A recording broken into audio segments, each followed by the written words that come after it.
In this video, I am going to be playing Mario Kart 8 Deluxe. Now, I know it's a pretty random game to be playing in 2025, especially after the release of Mario Kart World.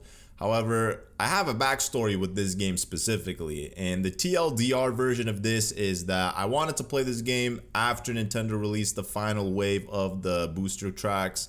I never did that, and then I told myself I'll play it before the new Mario Kart came out, which was Mario Kart World. Never got around to doing that. I attempted to stream this like a few days before Switch 2 was released.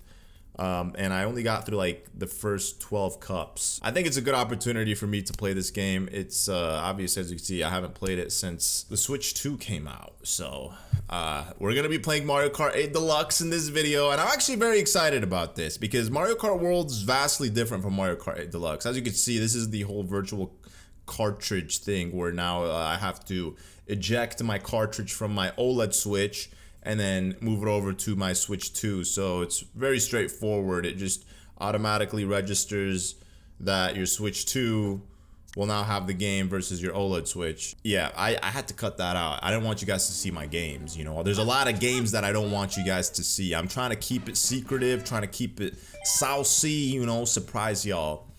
But Mario Kart 8 Deluxe, man, this is crazy. The game that pretty much made the Nintendo Switch. It's literally the most sold Nintendo Switch game to date. It's also the #4 most sold game of all time, believe it or not. It's only outdone by, what is it? Minecraft being #1, Grand Theft Auto 5 being #2, and then the third game was... Oh, it is a Nintendo title, Wii Sports. That's right, Wii Sports being technically the most sold Nintendo game of all time. This being the second most sold Nintendo game of all time. Now, as you can see, your boy, he perfected it. I literally put in like hundreds of hours into Mario Kart 8 Deluxe. Absolutely goated game. And I didn't think they would be able to outdo this game with Mario Kart World. However, they definitely did. Mario Kart World is, in my opinion, the better game of the two. We'll get into that and my reasonings, you know, my likes and dislikes about this game after playing Mario Kart World. However, I guess we'll just kick it off with the boy Mario. You know, you got a nice vast variety of different kart combinations. I mean, not really. It's a humble selection. It's not that deep. I'm gonna be playing through all 24 cups in this game, giving us a total of 96 tracks. I'm not going to attempt, I mean, I'm gonna attempt to get a 3-star rank, but I'm not going to pretty much force it. You can't force it, but you know what I mean. I'm not gonna keep playing it until I get the 3-star rank. I've already done that, and playing it on the Grand Prix mode can be very tedious. So Mario Kart World, when it was announced, and they announced that it's being released with 150cc's mode. Hold on, let me see if I can even get the boost. It's been so long. Okay, yo, your boy still got it. I know how to get the boost. It's been so long since I've played this, so this is gonna take like at least a few tracks to get familiar with. Oh yeah, I forgot the whole concept of this game is literally brake drifting. So, and the items, they're not automatically... Oh, yo, that felt a little weird. That felt like really funky. Oh, whoa, this is weird. This is vastly different than Mario Kart World in so many ways. So as I was saying, Mario Kart 8 Deluxe, when they released 200cc, I mean, they technically released 200cc back on Mario Kart 8 with the Wii U. And 200cc was game changer because you had to learn how to do brake drifting in order to be able to stay on the roads. Yo, Shy Guy, relax, big dog. Like, you should have saved that for the blue shell. Watch, now that I'm not in first place, nobody's gonna get blued. But that's even if I can get first place. Like, honestly, it might be shot for the first, like, cup. This is gonna be just warming up into getting back to how to play this game and how it functions, because it really feels so funky. Not in a good way. Yo, is that gonna hit me? No, I mean, brother, Shy Guy got hit. Shy Guy passed me. I mean, at least I was able to avoid the blast. I don't know who hit me with what, but yo, usually back in my prime, I would be leagues ahead of these guys. I would be leagues ahead. I only got 1 coin too, so like that's probably why I'm so slow right now. Hold up. Hold up. Okay, we got this. Come on, give me something. Give me something. Give me something. No. Bro, of course. Like, just from the jump, I'm not even gonna get a 3-star rank. Like, what is this? But yeah, 200cc's, man. It is absolutely insane speeds. And I remember when they announced that Mario Kart World wasn't getting a 200cc's mode, I was actually very upset because I was like, yo, how is Mario Kart World not gonna have the best thing about Mario Kart 8 Deluxe, which is in my opinion 200cc's. I know maybe a lot of players online don't prefer playing on 200cc's because it is like really fast, but I just liked the 200cc's so much in this game, and I think brake drifting is it's an art. Once you get it down, you know, it's just nice to be able to zoom through courses like 200cc's and just being able to like brake drift and like not hit walls and fall off the map and whatnot. So, you know, I was kind of upset about that, but you know, I ended up getting over it once actually Mario Kart World did come out, and I was able to see that Mario Kart World is in fact it plays completely different than Mario Kart 8 Deluxe. So much so that it's crazy to think that we had this game for the last 14 years. How many years would this game have been out?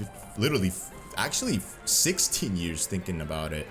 Technically 16 years, bro. That's a... Wait, no. That's incorrect math. That's actually really incorrect math.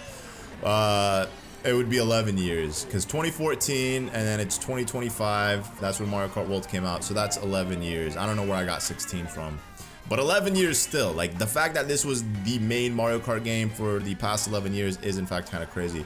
Mario Kart World definitely made up for it, for sure. I think Mario Kart World is the better game just because of all the new tech, the fact that you could rail grind, wall drive, the rewind ability when you're playing by yourself or in free roam.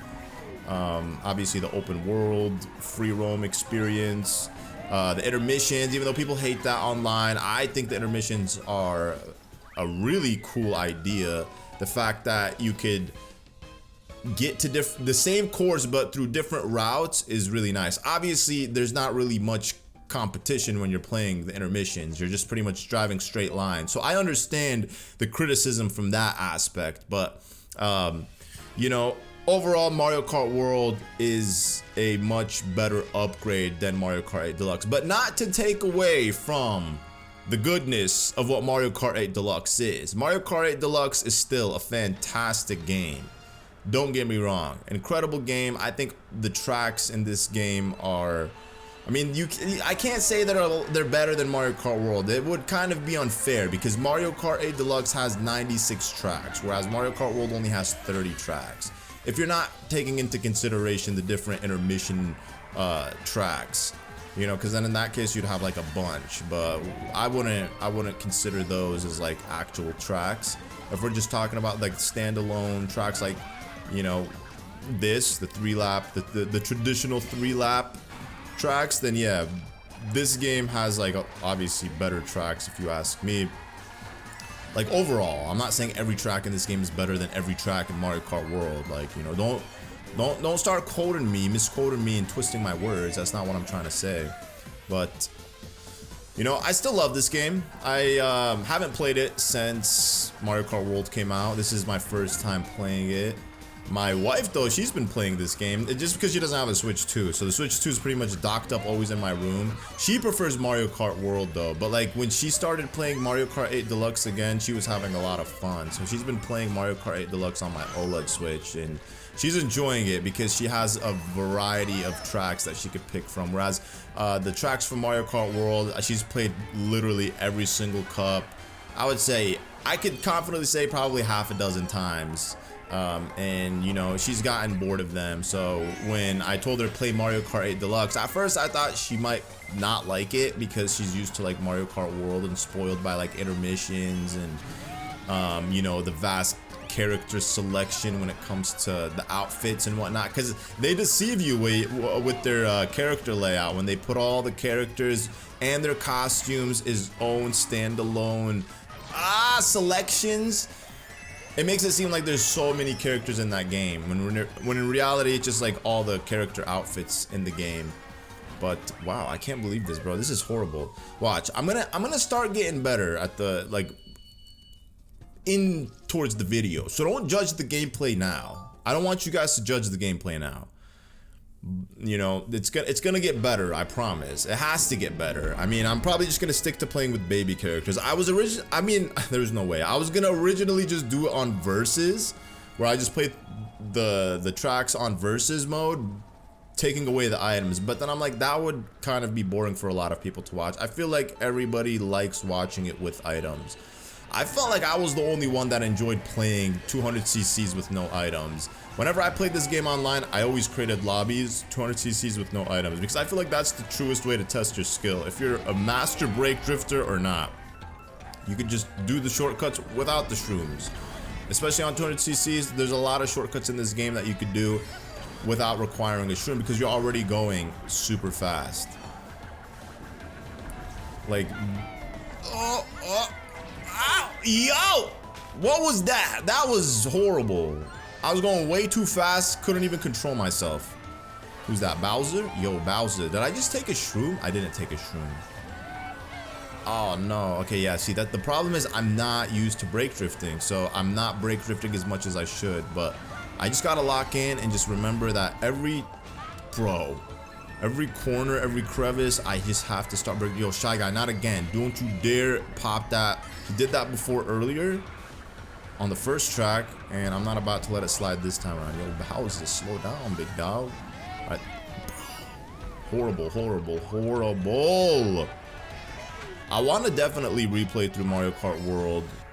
Now that I have a 4K capture card, I want to redo that game. Because the first time I played it, it was like when the game first came out, and I literally did not play it for more than like a couple hours. So my gameplay sucked. It was really bad. But now that I've put like over 90 hours in the game, it would be nice to revisit it and replay it in its entirety, play through all the knockout tours. Again, the knockout tour mode was actually an incredible game mode. Even though, again, a lot of people complained about, you know, a lot of the tracks being intermission tracks, I just think the concept of it was really cool. Yo, I passed Shy Guy at the last moment there. Amazing. We got it. I do wonder, though, if they will bring a 200 cc's mode to Mario Kart World. Because we know there's going to be DLC. There's absolutely no way they're not going to give us DLC for that game. I feel like there has to be DLC. My theory is that instead of working on more tracks on the map, because I feel like they filled out the map, they're either going to make a brand new section for the map where they'll shove like all the tracks on there, or they're going to make like a sky map where like Tears of the Kingdom, you have all these little sky islands. They'll probably make something where you have all the tracks in the sky that connect to one another. That's just my theory, because Rainbow Road is like the only track that essentially cannot be accessed in knockout tour mode, because there's no track that leads you there other than Peach Stadium. But still, you can't play that in free roam. You can't get there in free roam. You can't play that in knockout tour for some reason. Just doesn't make sense. Maybe, you know, they're working on something, saving it for that DLC, if that makes any sense. But here we have Mario Circuit.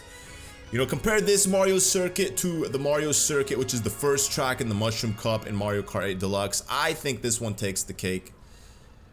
It's just in a more aesthetically, yeah, like this one definitely takes the cake. Now, some people might prefer the gameplay on the other track more. I just think Mario Circuit on Mario Kart World is kind of a mid-track.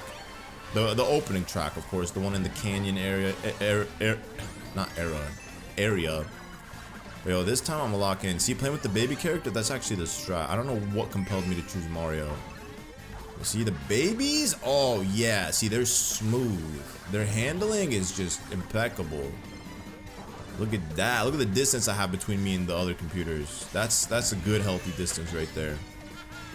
Oh yeah, baby Luigi, show him what's up. Look at that, we got 9 coins.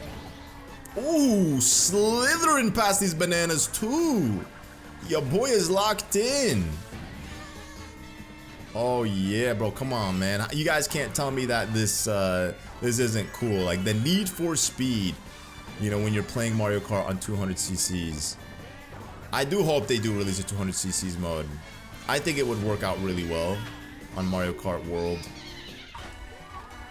Definitely think it would work out well. When will they release this? Probably, I would say in the next year. Maybe 2 years, or maybe they might even wait like several years before they release it. Because I think the last thing any of us expected was DLC for Mario Kart 8 Deluxe. That was probably the biggest shocker we got in 2021. Because that's when they announced it, right? It was 2021 or the early 2022. It was like around that time when they started announcing the DLC booster tracks. I think it must have been early 2022. Because I'm trying to remember. I remember at the time I was traveling and I was at a B&B and I watched the direct on my laptop. But yeah, like I said, it had to have been late 2021, early 2022. Somebody fact check me. But think about that. That's 17, 18, 19, 20. That's 5 years. 5 years at least since the release of the game. Oh, yeah, I messed up. I never make this jump. I absolutely never make this jump. I don't know what compelled me. Before I even took the ramp, I just was like, what am I doing? I just always, for some reason, go take that ramp, thinking I'll make the double jump with these babies, but never works out. Let's go this way, take the walls. Look at that. Talk about driving on walls, bro. We've been driving on walls since Mario Kart 8 Deluxe. Look at that, big boy. We driving. I saw this mod that was posted online where a person, he modded Mario Kart 8 Deluxe to play like Mario Kart World. It was crazy, especially seeing it on 200cc's. I was like, yo, honestly, this looks more fun than Mario Kart World. You know, because of the speed. I'm just a speed demon. Oh yeah, look at that, look at that, look at that. Look at that. Just love being able to see how far I could get from the computers. Too bad it's like almost impossible to lap players in this game. Or like computers rather. Because like once you get like so far ahead, the game just starts spawning out blue shells to slow you down. And then the computers start rubber banding. Look at that, like Daisy rubber banding hard. Like the fact that she's getting a lead over everyone else. Look at that, bro. I'm telling you, there's no way she's moving that fast, bro. Absolutely no way she's moving that fast. Just look at her on the map, bro. There's no way. Absolutely no way she's moving that fast. And a star 2 in second place? How? Look at that. Complete. Bro, this is robbery. That's actually disgusting. The distance that I had, and she passed me, bro. How? Bro. She's not a real player. She a phony. Disgusting. Bro, I was halfway across the map and she within seconds not only, you know, caught up to me but passes me. And I got blessed there too by only having one blue shell hit me. Like that was a blessing. Only one blue shell hitting you? Oof. Usually it's like two blue shells in one track. Not back to back. I think there's like a buffer time for how long it takes for a blue shell to be able to spawn again. But usually I get spammed with a blue shell at the first lap, on the first lap, and then yeah, I blew out. I wasn't even paying attention with this one. Yeah, this is a very nice track too. Like these track designs were actually really, really nice. Like, come on, man. This is a very lit track, bro. You're swerving, we're curving, we're going upside down, you know, all the anti-gravity. You got the same road taking you up and down. You'll see people driving upwards, people driving downwards, all leading you to the same spot. Select all these. Oh, I saw that. I literally felt that happening before it even happened. There you go. Come on, hit the baby Mario. Why are like all the babies doing so well? Like what is it? All the babies just came out to dominate? Get out of here, Daisy. I got some resentment towards you. I feel like these tracks are, because of like the whole anti-gravity and whatnot, there's a lot of loops and, you know, crazy anti-gravity sections. It reminds me a lot of Sonic Cross World. Oh no, he has a red shell? Like this is more comparable to Sonic Crossroads, I would say, than Mario Kart World. Obviously, you shouldn't really I mean, you technically can compare the two because they are racing games, but it's not like I can compare them the same way I can compare Mario Kart World and Mario Kart 8 Deluxe, you know what I'm saying? Like, but yeah, like after playing Sonic Cross Worlds, I was like, this game definitely has more Mario Kart 8 Deluxe vibes than it does Mario Kart World. I think in that game too, you have like a 200 cc's mode. It's like called Hyper Speed or Sonic Speed, because you got like the different cc's, and Sonic Speed I think is like literally the equivalent of 200 cc's mode. Now here we have Shy Guy Falls. This is a pretty nice one. You literally drive up a waterfall. This is where the Shy Guy mine their diamond. Who says Shy Guy ain't rich? These guys are filthy rich. This is the final race. So if I get first on this one, then I get the 3-star rank. Did I get the boost? Yeah, buddy. Didn't get the full boost though. Screwed up. Okay, yo, this track I always end up screwing up. I always end up screwing up at the last section of the track, because there's a track that, or there's a section that can take you two different routes. Up here you could go above or below. Whenever I try to do the above, sometimes I screw up. Yo, get this guy, no, we had a banana.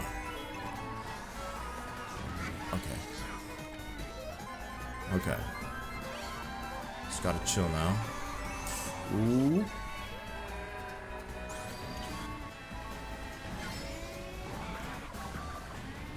Okay, we got this. Sometimes you could literally outrun red shells too, depending on how fast you're going. And sometimes you can even outrun blue shells. Not forever, but just enough to be able to help you cross the finish line if you're close enough. Blue shells travel faster than red shells.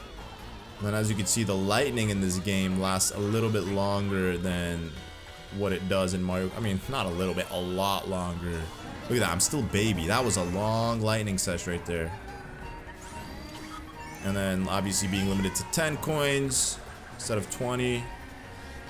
Oh no. Okay, I gotta pass this boy. Watch, now that he's in first place, there's gonna be no blue shell. But maybe I could just get lucky enough to hit him with this.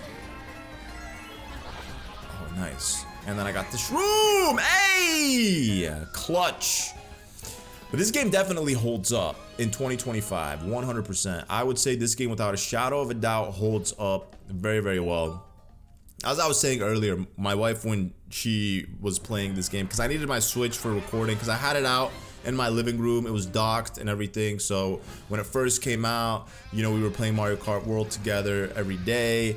And again, like I said, we've played through the cups so many times together, and she's played them on her own so many times that I felt like she wanted more tracks. And I took my Switch too, needed it for recording purposes. So I was like, yo, hey, what about you play my OLED Switch and play Mario Kart on that? So she's like, oh, okay. And then, you know, I loaded this game up. I didn't say how old it was or anything like that. I just like loaded it up, let her play it. And, you know, she wasn't too fond of the character selection. She was like, you know, oh, I felt like there's a lot more character variety in the other Mario Kart. Yo, we got Peach out here. Oh yeah, she is a playable character.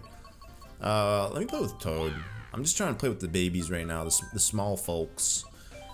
But when it came to the tracks, she was having a lot of fun with the tracks, especially the booster tracks.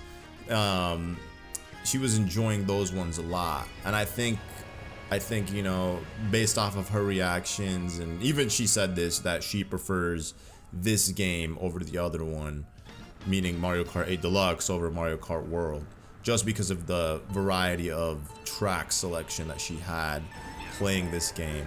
And both obviously have the auto steer, and then they have the auto accelerate. So, you know, even playing it on 200 cc's, you'll still feel like, you know, you're doing something. It's like gaslighting you into making you think that you're actually playing the game, because you're not flying off the map and whatnot. So I would see her sometimes trying to like take shortcuts because she'd be like, why can't I get through here? Like it just always blocks me, and I would always tell her, well, because you got the auto steer thing on. And then she would want it off so she could try, even though she was like a lot worse at it. You know, I think she wanted to get better, so she would like turn it off. Even with Mario Kart World, you know, that was the case. But then, you know, after playing this for a while, literally like almost every day she would play it for a little bit, and she was just like, yo, I want to play Mario Kart World again. You know, I miss the tracks in that game. I'm like, yeah, I feel that. Mario Kart World tracks, because they're still brand new, and you know, the intermissions, although most people that play Mario Kart competitively don't like them, I feel like it's meant mainly for families and casual players, and you could definitely see that, you know, when you're playing, when somebody who doesn't really play games like that is playing the game, and then they're saying they're enjoying it. You're like, yep, this is exactly the targeted audience Nintendo was intending when they designed these tracks. This is what they had in mind, these types of people that just casually game. And I guess after all the attempts people had, you know, talking about how bad Mario Kart World is and the online mode is, at some point Nintendo, they say, saved it. I personally haven't played Mario Kart World online.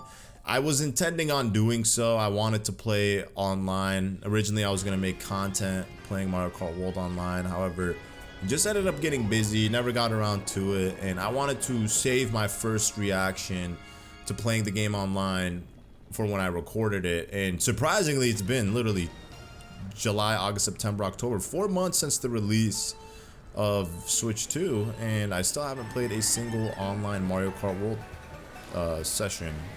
I mean, other than the ones that I did, like the lobbies that I've done, or the online sessions that I had with my friends.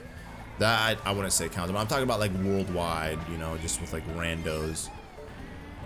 That's it. But apparently the way people play now is like they have like Discord chats where they host lobbies, and then people pick just the tracks, no intermissions. That's just how it is, the meta. And then I saw they released an update a couple weeks ago where apparently they fixed Mario Kart World, and everybody was happy. They're like, hey, it's saved, you know, we can play 3-lap tracks, we don't gotta do intermissions. And then it turned out to all be a facade. You know, you're still stuck playing intermissions, and then people are like, well, you're playing less intermissions. It's like, bruh, just accept the game for what it is. We already know that's how Nintendo is. Nintendo, they don't want competition. They don't want their games to be competitive. They want their games to be family friendly. They want families to sit down and be like, hey guys, hey kids, let's play some Mario Kart. Let's have some fun playing Mario Kart, you know? And they got the Wii steering wheel, and they're twisting and turning while they're, you know, steering across the different tracks. Ha ha ha, son, you hit me with the blue shell. That's what they want, bruh. That's what they want. They want people figuring out how to do the craziest shortcut strats and the best routes. That's not what they want, man. Alright, this is it. I gotta lock in. Oh, I got lucky there. Got the red. Have a horn. Oh, no, no! Brother Koopa! Brother Koopa! Yo! That was brutal. I knew that was gonna happen. It always happens. At the very end of this track, I always end up screwing up. It's just how it is, unfortunately. Here we have Electro Dome. This is one of my favorite tracks. I never got around to like ranking all of these tracks, but I will be doing that at some point in the future on one of my other channels, which I'll link in the description. I recently recorded a video where I ranked all of the Mario Kart World tracks, and I mean, the video is not out yet, but if you guys go subscribe to my other channel, Vibes, then you should see that video come out very soon. It's currently in the works, being edited as of the time that I'm recording this video. But if you're watching this video in the far future, much longer after it's been posted, then me ranking all of the Mario Kart World tracks should already be up. And hopefully a lot of other videos as well. So go check out my other channel, Vibes. Link will be in the description for that.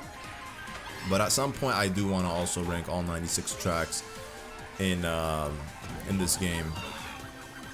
I think that would be pretty nice.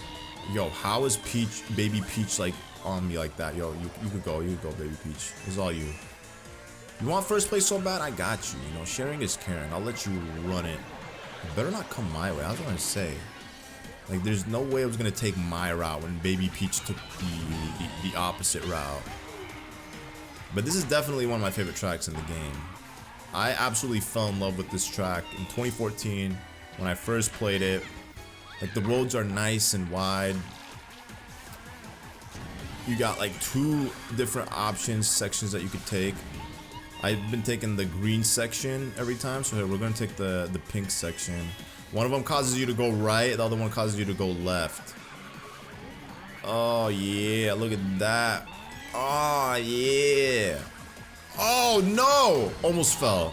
I literally just took my eyes off the road for 2 seconds to look at the map, just to see the distance between me and the computers, and that was it. Could have screwed up big time. But yeah, the worst thing about this game, I would say, is the rubber banding when you're playing this game on any of the CCs, the Grand Prix mode. Bro, the computers just rubber band hard. It's absolute brokenness. It's like unfair. And yo, now we got Mount Wario. I wish instead of DK Pass, they gave us Mount Wario. I think that would have been the much better selection. But I get it, you know, Nintendo had given us Mario, or they gave us Wario Shipyard and they gave us Wario Stadium. They should have just given us Waluigi Stadium and just given us Mount Wario instead of DK Pass. How cool would it have been to see like that plane in Mario Kart World, and then like being able to go in it, and then like having this to go all the way down to. But I guess maybe DK Pass is the better track for the Mario Kart World meta, because there's a lot of like different crazy strats with like rail grinding, wall driving in for that track specifically, that maybe this track couldn't have handled it. But it kind of also reminds me of Dandelion Depth. It's literally just this cave area, because you don't get many tracks in Mario Kart where there's like caves and whatnot. But this is definitely one of the all-time best tracks in Mario Kart 8 Deluxe for sure as well. Especially this section right here. The whole track feels like a Mario and Sonic game. Oh. Okay, we good. Now I gotta remember, I'm playing Mario Kart 8 Deluxe. I remember when I played Mario Kart World for the first time, it was so crazy because I was like, yo, what am I doing wrong? Like, I'm drifting at every opportunity that I have, and I'm still not able to put a lead ahead of me in the computers. And that's when I realized, yeah, this game is nothing like Mario Kart 8 Deluxe. I feel like I was just like under the impression that my skills would translate over to Mario Kart 8 or Mario Kart World, but that definitely wasn't the case, because I wasn't able to 3-star the cups and knockout tour for the longest time. It was actually really hard. I had to like play the game for the first like week diligently, and that's when I learned, like, yeah, there's a lot of different meta. Like, even the computers, you see them just coming out of the woodworks, not even taking the traditional route, and you'll just see them flying in from different corners of the track, and then you're like, okay, even the computers are programmed to do that. They're not just NPCs driving on the roads. So they force you to like learn. Whereas in this game, you could be really good at brake drifting and then obviously have a significant lead ahead of the computers, and then somehow the game screws you over because of the rubber banding. But I guess we're gonna play with another big character. Who should I play as? Let me see. I said big character, so I guess I'll play with Wario. I gotta play with something that has like low speed. You definitely don't want anything with speed when playing like with big heavyweights. You know what? The Mr. Scooty's a good a good little bike thingy. So yeah, the bikes and the carts also are different in this game, obviously. You know, because one has outward drift, one has inward drift. So I realized too, whenever I go from playing a bike to a cart, it's always a little bit different, and you gotta get a little used to it, you know. So I might not play so well this first track, but once I get used to it, I should be square. But like, imagine this track, right? This track would be an amazing track to come as DLC in Mario Kart World, especially like we were talking about earlier. Like I was talking about with like the whole sky tracks. If they were to build like a bunch of different sky tracks in Mario Kart World and release those as DLC, this would be a perfect candidate. And then they also have a track very similar to this one. I think it's like called Sky Garden. It's a GBA track that was released in the booster courses, and it looks just like this in a lot of ways. That would also be a good track to have. And then like you have the different rainbow roads, which I don't know. I mean, they could obviously release those too. What else is there that I'm trying to think of that's an air track? You know, like maybe have Airship Fortress somehow connect to all of these tracks. Yo, this is bad. This is bad. I should have stuck with babies, bro. I should have stuck with babies, but a part of this playthrough, I do want to play with like all the characters to the best of my ability, at least. No guarantees. I might have to recycle some of the characters just for convenience sake. Okay, well that wasn't too bad. Yo, Mario, see, look at my boy Mario's rubber banding me hard. Ain't no way this dude's playing good. Like, he's not naturally playing good. This is just the computer's way, the game's way of telling me to slow down because I'm going too fast. You know? You realize this too because like whenever I watch like my wife play this game and she's playing 200cc's, she's nowhere ahead of the computers like that. So the computers are pretty much playing at her skill level. It's like they adapt, you know. But then it's like once you start making some distance, that's when they start just gaining speed. You know, we'll just plant all these bananas. Hopefully he slips on one. Yo, Mario, slip on one. He's too good to slip on one. Mario, that's the oldest trick in the book, huh? Putting banana peels on the ground. He ain't falling for the bait. And now we got bone-dry dunes. It's like the equivalent of Dry Bones Burnout. Instead of having the giant Dry Bone skeleton, we have the Dry Bowser skeleton.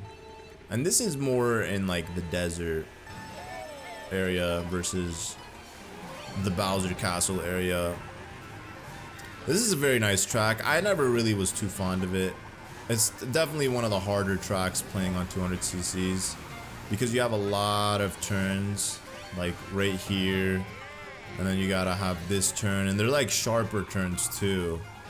And then you, from that sharp turn, you have another one right here. And then you can make your way down here. And you gotta look at that nice steep curve right there. Look at that, yo, how is Mario still ahead of me? Okay, whatever, you know what? We're gonna take the shortcut right here. Oh no, oh, I couldn't help myself. I had to, I couldn't avoid it. It was just in the way. Ooh. Oh no, yo, the blue shell came at the perfect time. Look at that. See, even with the brake drift, I had to completely stop just to be able to not get hit by those dry bone piranhas. And then we got the dry bones in the way too. I gotta hold this out. Okay. Uh-oh. Yo, see, I can't. The roads are also pretty narrow. Oh, no. I knew I was going to slip on that. Yo, take that, Peach. Peach got hit. Nice. Mario passed me. Oh, man.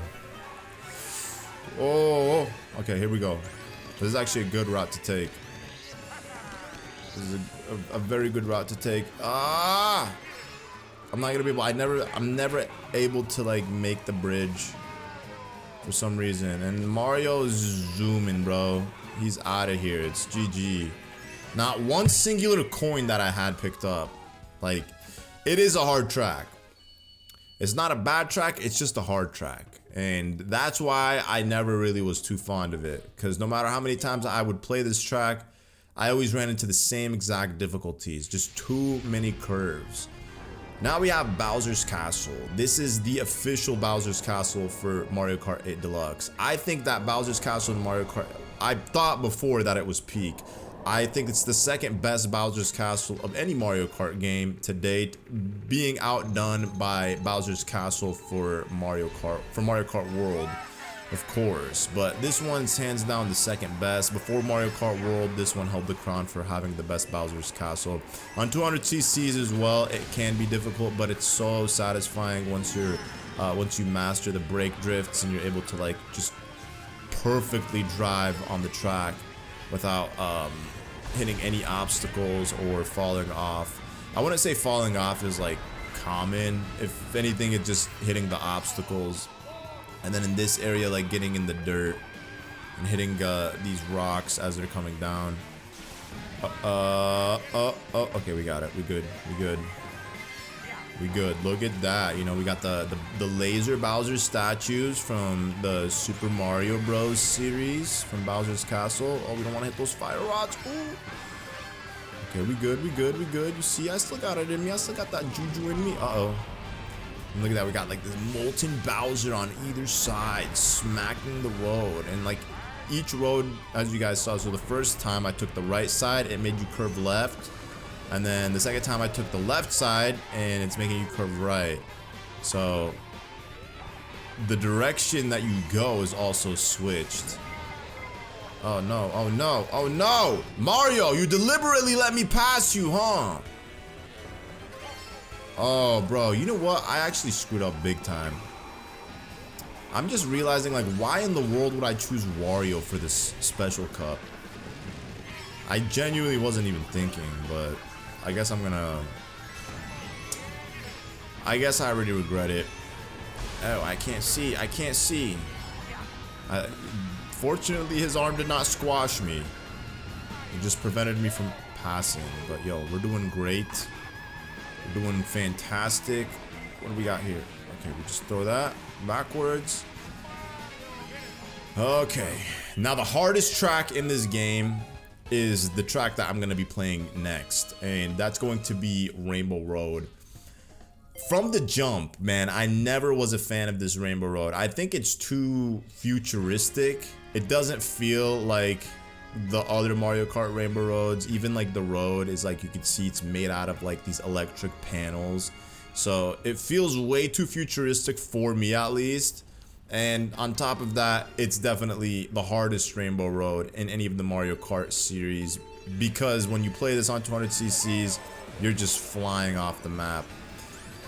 Now, for somebody who's probably good at this track, yeah, they might actually enjoy it. But yeah, brake drifting, oh bro, you can't even, brake drifting is not gonna save you. You gotta just like take certain routes and just go like slow. Just preferably not even drift, like that first section right there. Always, every time. No matter how many times I've played that track, this track, I still screw up. And then on this section too. Okay, we good. It's always just that first section, man. But yeah, this is definitely the hardest. Yo, Peach! And then when the game starts giving you like speed items, mushroom stars, it's like, why? What's the point? What am I supposed to do with this on a track where I'm already going so fast? There's no way! Yo, Piranha Plant, you're supposed to help me. Look at that, Mario even fell off the track. Yeah, see, right here, don't even want to drift. There's no point in drifting in that section at all. You're just going already way too fast.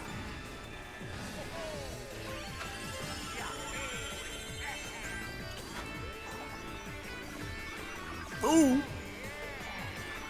Ooh. Ah!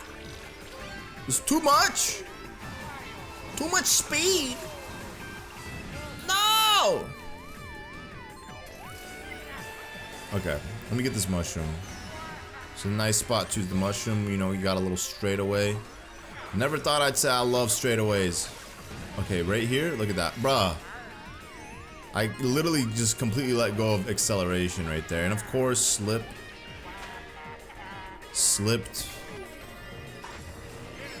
Okay, let's see. Can I make a comeback? At least let me get second place.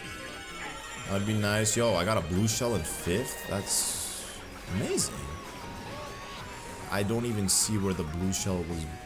Bro, ain't no way! Oh, man. Okay, what do we got? What do we got? What do we got? We got triple mushrooms, but I can't use them. I can't spam them. Bro, come on! Why you gotta do that, Peach? I had the mushrooms. I'm literally spamming them, and somehow I still get blasted by the super horn. Unacceptable. Absolutely unacceptable. But yeah, what did they give me? They give me no star rank, obviously. Obviously not getting a single star rank. And then the credits will end up running after playing that, which we're not gonna watch the credits. At least not for now, maybe the end. Yeah, Wario was definitely not the guy to go with for that cup specifically, but here, let's go with Yoshi. Yoshi was definitely my character of choice whenever I played Mario Kart 8 Deluxe. And we'll play with, so we played with the, you know what, I'll play with like a classical cart that I like. You know, the Bitty Bud, we've played with that. I like playing with the pipe frame. It's just aesthetically one of my favorite carts. You know, it's from Mario Kart 64, Mario Kart Super Circuit. Now, if you're playing them in chronological order, going from the Special Cup to the Shell Cup is in fact the way to do it, because when you originally played Mario Kart 8 on Nintendo Wii U, it was just the 8 cups, and then afterwards came the 2 DLC cups on top, and then the 2 DLC cups on the bottom, so like the Nitro and then the Retro ones. So I'm playing it exactly in that order. And now here we have a Moo Moo Meadow, arguably a track that looks better on Mario Kart 8 Deluxe compared to Mario Kart World. I think it does. I think, like, you know, a lot of the textures in this one look better, for sure. And I actually prefer it on this one. It's like when I play it in Mario Kart World, it just, it's, I obviously know it's Moo Moo Meadow, but it doesn't feel the same. It doesn't hit the same, you know? I love it more on Mario Kart World, even compared to like, or Mario Kart 8 Deluxe versus Mario Kart World and Mario Kart Wii, because it is a Wii track, right? Oh no, how? I had a banana, brother. How'd you hit me? What'd you hit me with, DK? What does dude hit me with? And you know, obviously we don't got Diddy Kong as a playable character. We don't have the Kooplings as playable characters in Mario Kart World. I'm expecting to see at least the Kooplings make a comeback. It would be weird not to have, like, you know, the Kooplings.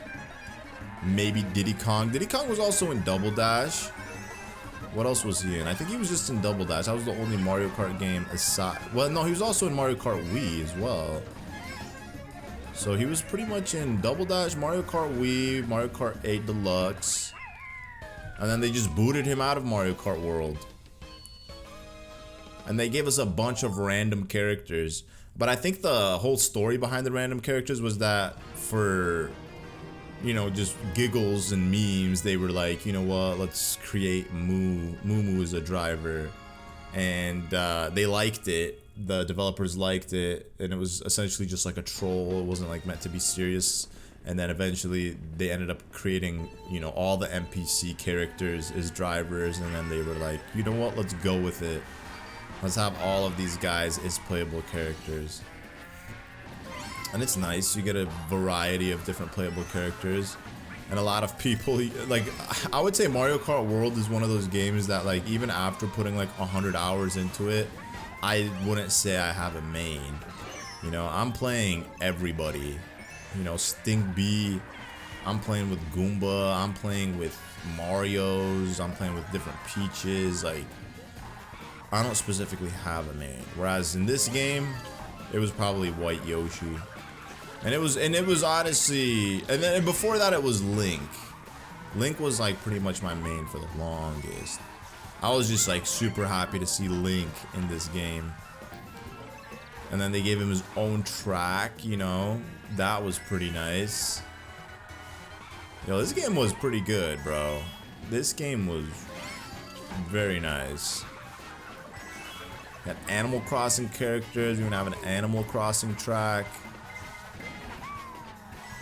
Oh no, okay. Alright, what we got? What we got? What we got?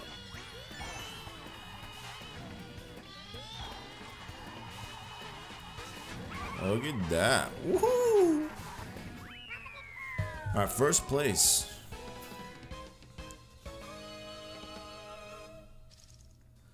Now when you play like the retro cups, they go by so quick because I guess like the tracks aren't that long.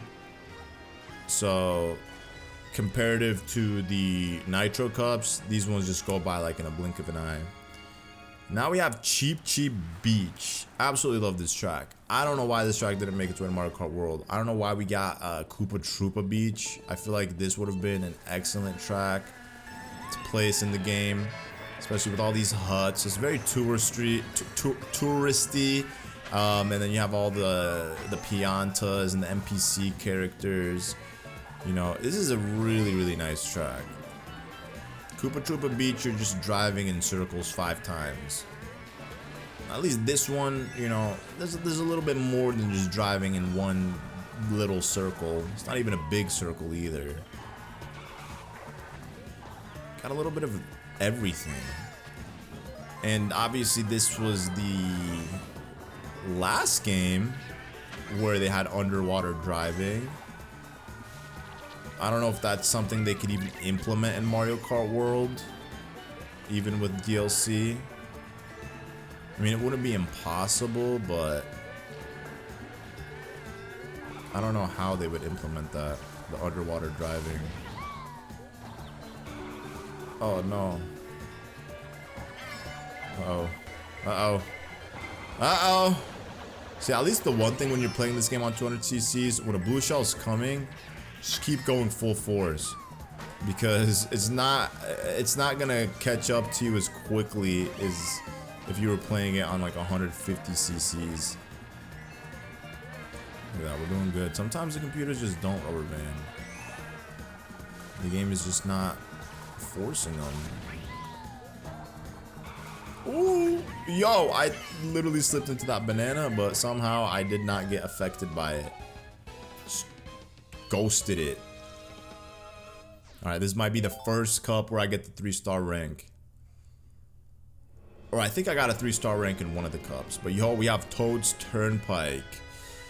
This is a track that I absolutely hated in Mario Kart 64. I always never liked this track because it was too real life looking with the highway. As a kid, always never liked it, and whenever I played this track in Mario Kart 64, absolutely hated it. But in this game, it's not bad. It's not bad at all. Look at that. I was literally thinking I could do a jump drift, or a jump, what is it? What are they called? A driving jump? A drift jump? You just hold down R button and then it charges up a drift while you're going in a straight line. You know, do that and then pop on the rails. Or side flip into the wall and start wall driving.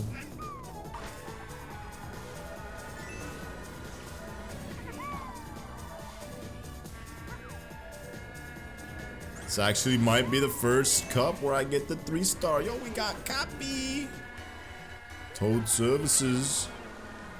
Mario Kart World definitely has a lot of tracks like this. The intermission tracks. If only intermissions had a lot of curves and turns and stuff, and they weren't just like complete straightaways. This is almost like in the shape an 8. Oh no, oh no. What? Bro, that should not have blasted me. Brother, of course I'm not gonna get the 3-star rank. There's no way.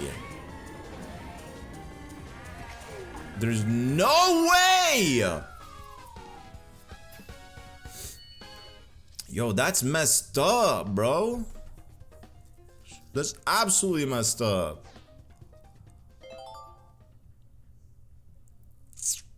Yo, I can't believe that, bro.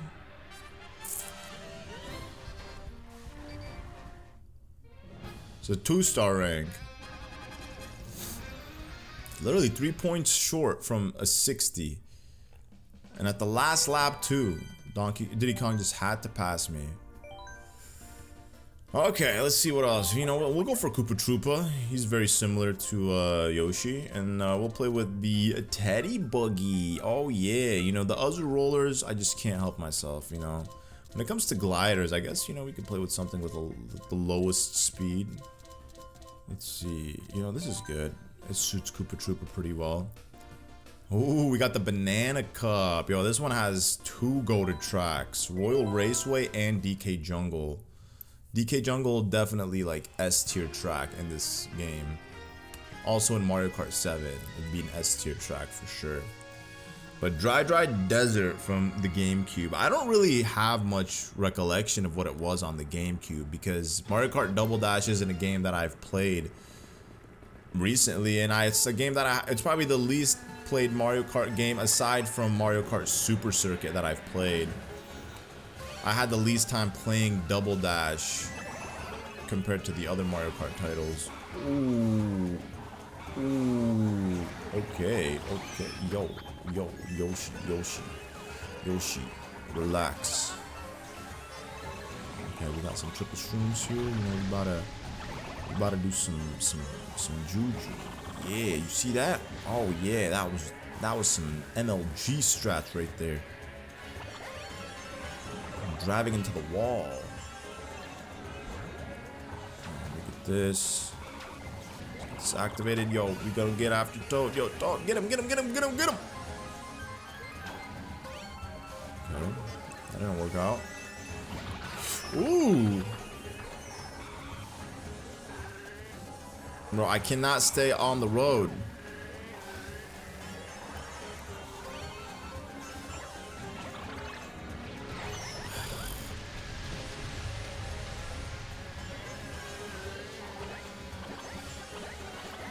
Yes, blue shell's coming. Okay, perfect. We gotta get the 3-star rank here. We have to. We got a little bit of Mario Kart DS throwback with the snaking. Ooh.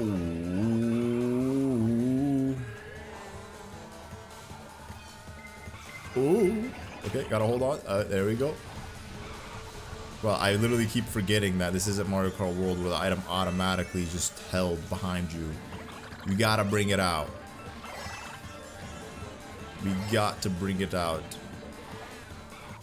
Okay, there we go. Clutch. Very close. You got like the first 6 players or 8 players like way ahead of the last 4.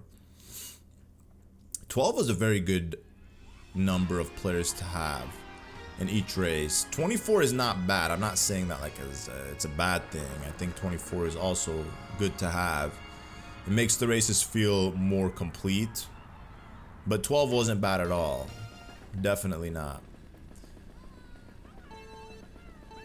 Look at how nice this track looks, by the way. Look at the backdrop. There's old school retro Mario.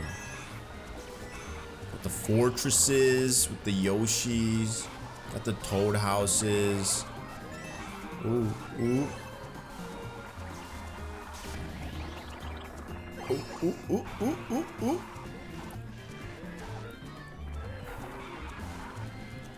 Okay, we gotta lock in.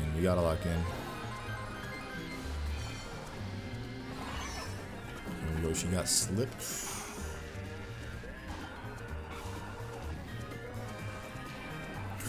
Ooh.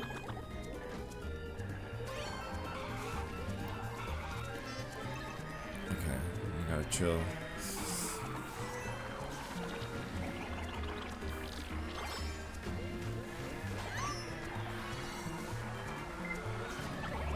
Yo, that red shell should have hit me, but it missed. He launched it like way too close to me. Oh, he had another one anyways. Yo, can you let that red shell go, bro? Okay, it hit a miscellaneous object. Okay. There you go. Nice. You can have both of these Koopa shells as gifts. I think we hit Toad. He slowed down at the very end. Okie dokie, now we're moving on to the best 2 tracks of this cup. Royal Raceway and Donkey Kong Jungle, DK Jungle. I would have loved to see this track in Mario Kart World. This would have been amazing. I always used to play Mario Kart 64 when I was a kid, and I'd drive up to the castle, and then I'd be like, wow, this looks exactly like Super Mario 64's Peach's Castle. And I'd always just be like, man, imagine like being able to drive up to the castle and then just automatically jump into that game without obviously having to switch out the cartridges. I was like 5 years old. This is like some thoughts I'd have when I was like 5, 6 years old. But then low-key it kind of became almost a reality in a sense, you know? Like obviously in this game they got it shut off by gates. It's gated, so you can't get into the castle area.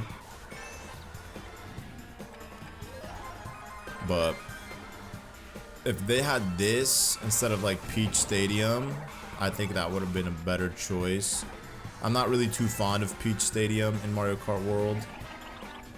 There's like 2 variants of it. There's the one in the earlier cups, and then there's the later one that takes you pretty much to Rainbow Road.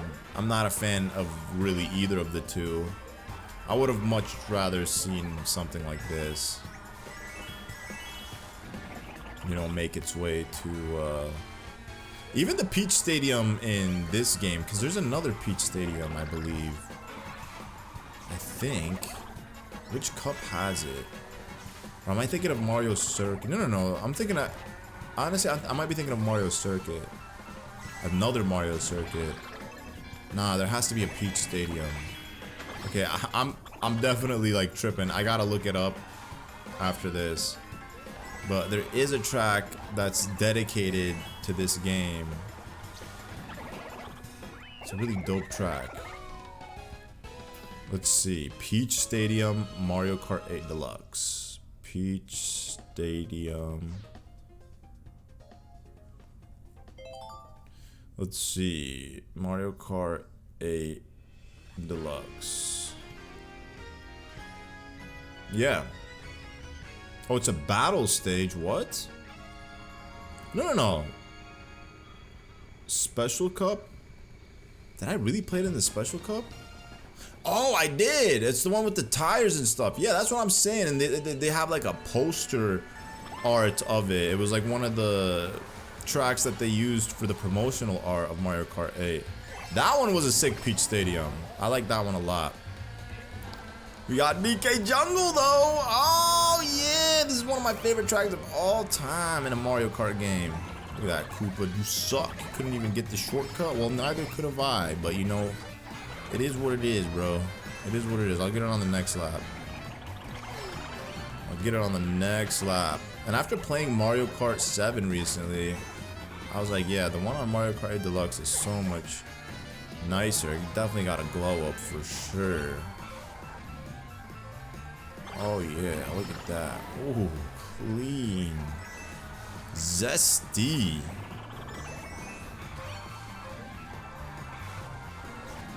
Oh yeah. Look at that. Oh bro, no way. I low-key didn't want to take that panel because I thought like I'd be going too fast that I'd end up crashing into the wall.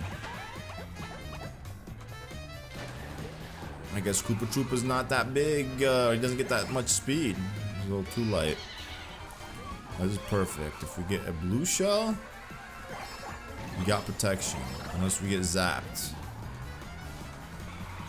Hopefully we don't. Alright, we good. Okay, we good. Look at that. Oh, yeah. Because I wasn't gliding this time around on the third lap. Look at that. No matter how much rubber banding there is, the computers can never get to me. I don't even need 10 coins. If this was a 4-lap track, I would have lapped the computers. Definitely, without a shadow of a doubt, would have lapped the computers. The first time, I think, or the second time, definitely a time where I got a 3-star rank on the Cups. Oh, yeah. Good thing I didn't make that intention going into it. It would have been really difficult. We're going with the Wild Wiggler, the Rollers, and the Flower Glider. I know, I switched it up from the other Rollers to the Rollers. I'm pretty sure they have the exact same stats. I mean, I honestly wouldn't know. I'd have to put them side by side, because I'm not going to be able to memorize the exact length of each bar for each stat. Well, we're moving on to the Leaf Cup. Here we have Wario Stadium, we have Sherbert Land, and then we have two of the most goated tracks in Mario Kart history, Music Park and Yoshi Valley. I absolutely love Yoshi Valley. I mean, both Music Park and Yoshi Valley are nostalgic tracks for me. So, you know, it's a little biased, you know, maybe for some people they're not like up there, but for me, they're definitely up there. Oh, I think yeah, man, I messed up the boost again. Yo, Link, I see my boy Link. I gotta play as Link for sure, because Link's my all-time favorite character in this game. It's just hard to play him on 200cc's. He's just too fast. Like it's hard to accelerate, you know, or not accelerate, but it's hard to handle bigger characters. Oh, look at that. Look at Toad. Oh, look at this Wario Stadium, by the way. This is definitely a glow up from the Wario Stadium in Mario Kart DS. We didn't have those awesome curvatures, anti-gravity sections, underwater section.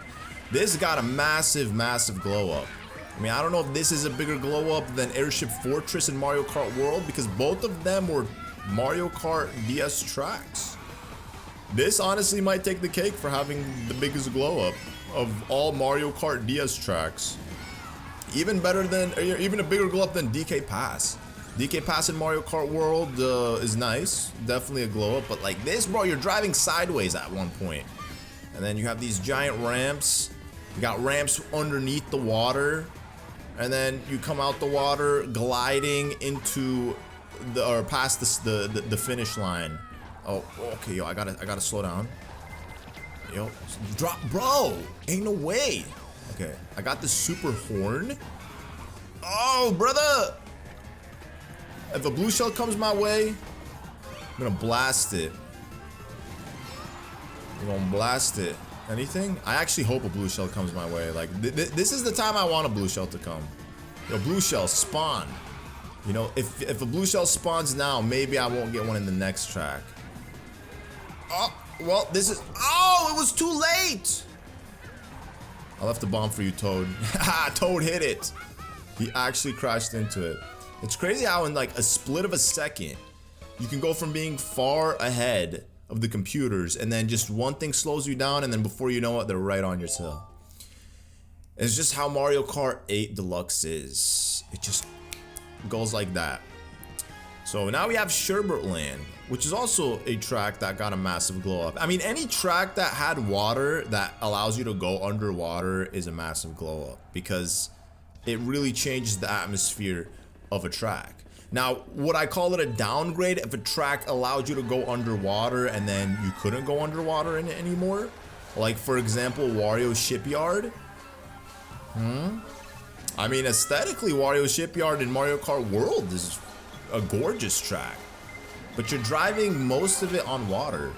Whereas the original Wario Shipyard, you played a lot of it underwater. Oh, come on. Can we just breathe? Can a brother just breathe? Like, bro.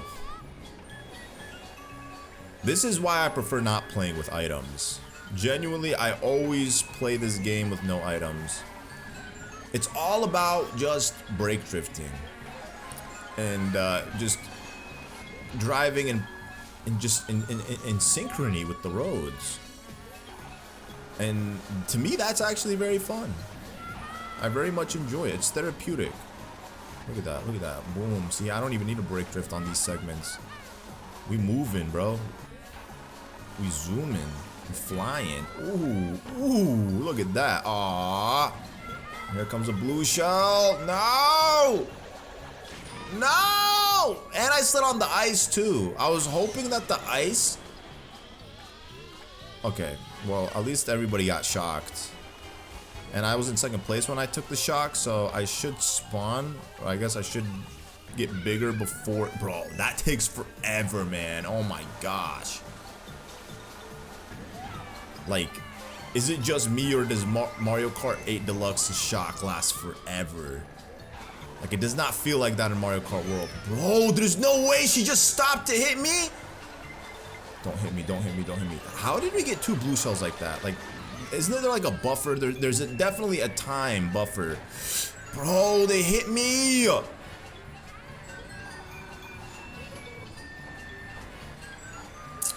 Bro, that should have been my first place. Just the unlucky sequence of events. It's really how it goes. When I would try to 3-star rank this, like I would record this for my other channel and I would try to 3-star rank this, and sometimes I would get so frustrated because you could be doing everything so good and then just at the last moment on the final lap you just get bombarded with an unfortunate sequence of events, and before you know it you're robbed of the 3-star rank. Honestly, that's why I'm kind of relieved that I didn't go into this video with the intention of getting a 3-star rank. I mean, it was pretty much doomed from the jump, especially without, like, with me going like months without playing this game. There was no way I could have made that happen. It would have taken a miracle. Like, there was no way that was gonna happen. All right, here, come on, let's just zoom over all these guys. Oh, okay. Alright, usually I could take that drum area that just, you know, get the bounce off the drum, but honestly, it's just better to stay on the roads. It's just better for consistency's sake. Look at that, see? I'm zooming. Now watch, I'm gonna give it like 30 seconds before somebody throws a blue shell. That's just usually how it works. And then the game will be like, oh, you're going a little too fast. You know, we can't have... Bro, what did I say? I literally know this game so well. I literally know this game so well. The game just doesn't want you to have fun. Watch, and before this track ends, there's gonna be another blue shell. Mark my words. Somebody's gonna toss another blue shell. Somehow, I'm gonna get bombarded with another one of them. I hope I eat my words, honestly, I do. Okay, now I'm just watching the map like a hawk. Yo, where'd those piranha plants go? They just dipped in for a second. They traded shifts. It's like, yo, it's your turn. Come out. Oh! Close. Another one! I told you! I literally know this game! Bro, because I've been here 100 million times. I'm telling y'all. And then watch. Rosaline's gonna pass me. Okay, so she got squished, fortunately. I don't know how she got squished there, but she got squished by one of those musical notes. Had she not gotten squished there, she definitely would have passed me. But the game decided to have mercy on me. They're like, you know what? We're gonna let them have this win. As they should have. Because I was killing it the whole race. But yeah, that was a go-to track. Absolutely loved it. Go watch my Mario Kart 7 playthrough if you haven't. I uploaded that like a month ago, and I had a lot of fun playing it. It was a nostalgic blast of the past. It was like drinking a can of nostalgia. It's a very old game, 14 years old. You know, that's an old game, 100%. A 14-year-old game, but it still holds up very well. Well, you know, I don't want to say very well. It holds up. You know, let's be fair. It doesn't hold up like this 11-year-old game. Now, this 11-year-old game definitely holds up. It still looks good. It's smooth. It's classical. There's a lot. 96 tracks, 24 cups, a decent roster of characters. Okay, you know what? I'm just ditching this. I'm going straight for the shortcut. Yo, Link, slow down! You know what? Actually, I'm gonna let Link watch. Now that Link's in first place, there's not gonna be any blue shells. There's only gonna be a blue shell once I pass him. But luckily, I got the horn. Yes, baby. Let me use my beautiful horn. And of course, somehow Link passed me. How? Bro, that was I was taking the strategic route. Yo, I get it. You're on a bike. You're doing your inward drifts. But nothing beats my outward drifts. This is technically not a bike. It's it plays like a cart. I mean, maybe because it has 4 wheels. All right, this is it. We gotta lock in. We gotta get this. Can't slow down. Just look how fun it is. Like when you're just zoomed. Oh, again another blue shell. There's no way. There's no way, game. And a red shell too. The blast took away the red shell, but still, pathetic. No, no.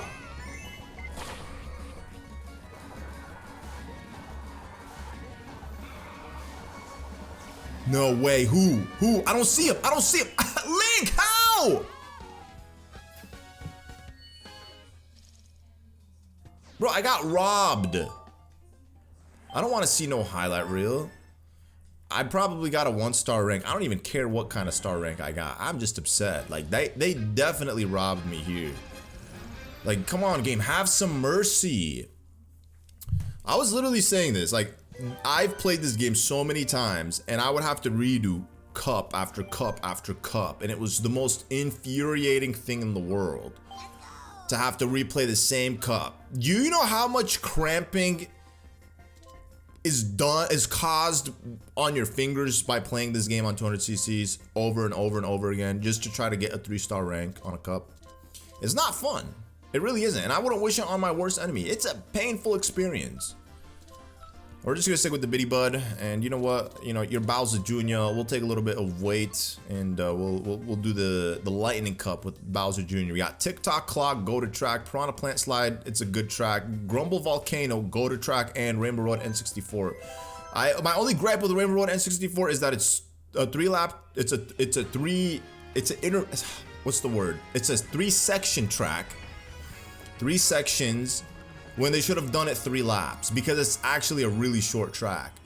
I get it, the retro tracks are supposed to be shorter, obviously, but I feel like Rainbow Road would have been better off as a 3-lap track, not a 3-section track, because each section is very slow.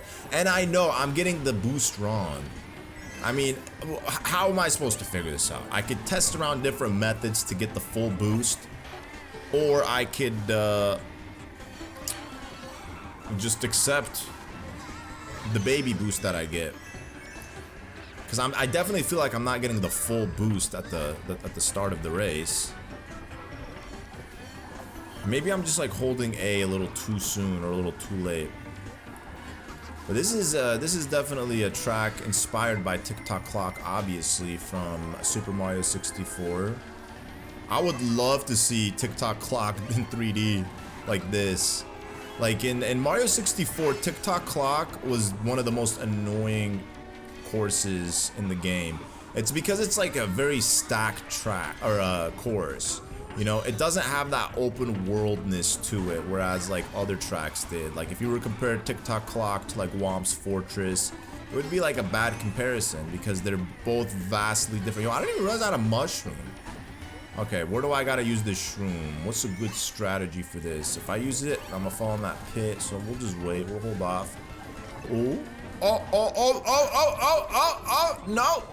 Okay, one good thing about this game is that when you fall off the track, the game doesn't penalize you by taking away your items, like Mario Kart World does. Okay, we got it. We doing good. Hopefully I can get that 3-star rank. Come on, baby. Bless me with that 3-star rank. Hey. Yo, everybody's like all over the place. If there was a 4th lap, I would have lapped Lakitu. Easily would have lapped the boy Lakitu. He probably just sucks. Now here we have Piranha Plant Slide 3DS. This one definitely has a beautiful glow up.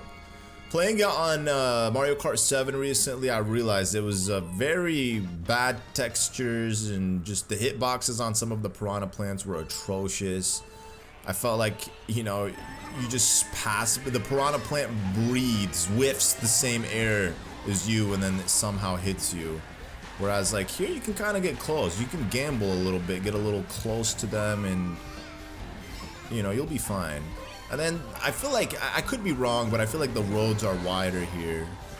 Honestly, I'm probably wrong. It's probably the same. It's maybe perspective. It just feels wider. I wonder, is this path open? Yes. Woohoo! Hey, yo, piranha plant. And then, you know, we on 200cc, so your boy could just, you know, just take the little bush. Oh, now watch. See, the game's like, uh-oh, he's a little too far ahead. What can we do? We gotta slow him down. Game, start sending blue shells. Oh no, oh no. Either that or I just start sucking. Like that, like hitting Goombas. You gotta relax here, relax. Okay, collect the coins. Collect the coins. Here, let me grab 2 real quick. Nice. Alright, the thing is not open. Did the bush come back? I'm curious. It does come back. Okay. Okay, well that's fine. I still risked it. I don't know if it's technically faster bouncing off the bush and then going through it. Ooh, yo, we zoom in. Yo, once you get locked in that momentum, yo, this is it. Ooh, we out here, baby. Honestly, hitting that light was pretty nice. Okay, here comes the blue shell. I gotta like outrun it. I gotta do everything in my power to outrun the blue shell. Hit the speed battle. Go! Come on, come on, come on. Get across, get across, get across, get across, get across. Boom! I was hoping the blue shell radius would hit the bush and then it would have just destroyed it for me and I would have been able to get through it faster. But still, that was good. On 200cc's, you can almost outrun the blue shell. Almost. Maybe if I was playing a track that was straightaways and I was on the highest speed character possible, maybe, just maybe, I'd have a chance to run out the blue shell and it eventually despawns, because it doesn't keep chasing you. At some point it does have to despawn, you know. It's not programmed to indefinitely go until it reaches its target. Now we got Grumble Volcano, Morton's Construction. Yo, this would have been a lit track to see in Mario Kart World. At this point, I'm saying every track would have been nice to see in Mario Kart World, like honestly. Yo, who's that? Isabel? Yeah, Isabel. Go back to Animal Crossing. Oh, and then the villager comes out. What is this? Animal Crossing Takeover? Animal Crossing for Switch? 2?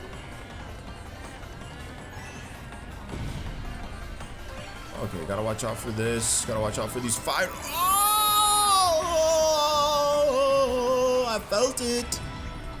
I felt it. It was so close. So close to me. And then here the ground starts tearing up. Oh, yeah, look at that. I'm going so. Brother. Like, it would be lovely to just enjoy just one track without a blue shell.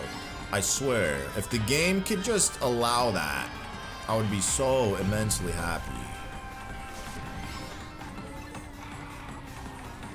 Like, I get it. I'm going too fast. But isn't that what you want, Nintendo? You want players to get good, right? Uh-oh. Red shell? Bro, I don't got any protection. Okay, here comes Link. Let's see, what do we get? Give me something good. We got a bomb. I don't know if that's gonna affect somebody. Nope. It didn't. Oh, look at that slide dog putting that banana peel on the ramp. Okay, this. Ooh, I don't know why I thought that was gonna glide me off. Oh no, please. That was horrible. That was actually so horrible. Like, I saw it was YOLO, and I'm like, oh, I'm not about to get the glide. No! Inkling!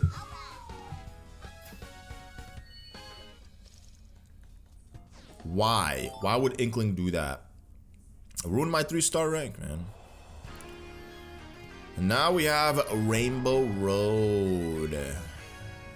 Rainbow Road for N64. This one got a massive glow up, of course, comparing it to the N64. From the polygon, triangular textures to some beauty right here. You know, you got the beautiful ocean. We're what, over like the city of Lumios. I'm pretty sure this is Paris, right? Is that the Eiffel Tower in the middle of the track? Oh! Close. Look at even on the map, there's a nice little 8. Can you guys see that? The Mario Kart 8 Deluxe is on the map. Uh-oh. Ugh. Look at that, we're already on the second lap. I swear I didn't even feel that second lap hit us. Like, how? And this is gonna be the only track where the game doesn't give us a blue shell, because I'm not in first place. But we about to change that real quick. Get out of here, Inkling. Go back to Splatoon. We don't want you here. Okay, we're going over the 8. Even if a blue shell spawns, it doesn't matter. It's not gonna hit me. It's not gonna hit me in time. You know, we got these little. Oh, I literally missed every single one of those panels. Totally fine. Yep. It gives you no blue shell on the shortest track of them all. This definitely needed to be a 3-lap track. I don't know what compelled them to make it literally 3 sections, but each section was like 15 seconds. They definitely should have made it the full 3-lap track. I can understand the 3DS Rainbow Road, which we'll play like when we get to the booster courses. But this one, they fumbled hard with it. All right, let's see what we got. I think we're moving on to the DLCs now. So we'll go ahead and play with Baby Peach. Oh yeah, we're gonna play with all the babies. Look at that. I love how you could get their speeds like so low. That's exactly what you want. You want like the lowest possible speed. Like with the Scoot, the Mr. Scoot. I'm gonna go with the blue Uzu rollers, you know, because why not? And then I'll go ahead and give her a nice cute glider, like this cloud glider. Look at the acceleration and handling on this. Amazing, impeccable. So we got these 4 DLC tracks, or cups. We got the Egg Cup, which we're gonna be playing now. And then we got the Crossing Cup. That's how they were originally designed to be played. And then this one, and then this one. I don't recall if they came out as waves. Like wave 1 with the first 2 and then, oh actually no, it was the Egg Cup and then the other cup beneath it and then the Leaf Cup in that one. It wasn't the 2 and 2. That's how it was. So they didn't release it in waves. So here we have a Yoshi Circuit. Ooh! Even they got a map with the different sections. You know, I never really paid too much attention to detail. You can't really explore, obviously, you know, but in Mario Kart World, if you see something in a track you like, just go find it and free roam. All right, look at that. Oh, bro, we are zooming. This is how 200cc's release is meant to be played. Okay, well, not like that. That wasn't supposed to happen, but oh yeah, yeah, come hit me, Red Shell. Sometimes when you're like drifting, you can expose a little bit of yourself and the red shell won't hit the item behind you, but rather it'll hit the side of your cart and then it still affects you. Oh no! I got scared. I got nervous. Well, at least everybody got shocked. You got Tanuki Mario here and Dry Bowser? Why didn't they give us Tanuki Mario in Mario Kart World? Bro, I feel like this whole video is just me comparing this to Mario Kart World. I mean, it is interesting playing this after Mario Kart World's come out, because it's like you just see all the changes. Oh, should I use it or should I hold it? Whatever. I panicked. I had to use it. I'm gonna regret using that. Ooh. Ooh. Yo. Toad, you just let loose, huh? My boy letting these mushrooms rip. Here we go. We zooming. Ah. Okay.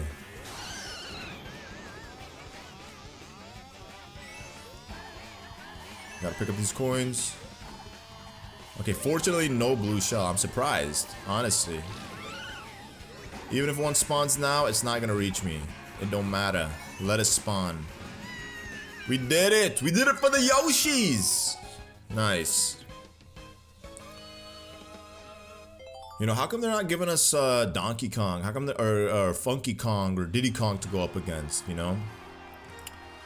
Now, we have Excite Bike Arena. Now, this is one of those tracks where you're literally going straight, turn, straight, turn. What's the fun in this? What's the fun in a track like this? I never really enjoyed this track. But it's just because it's just like, just this straightaway with mud. It's like, how do you really excel on a track like this? I mean, I knew that was gonna happen. I launched it too soon, or like too close to him.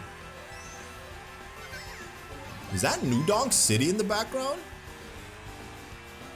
Honestly, I wouldn't be surprised. I mean, it's definitely some type of city. It must be New Donk.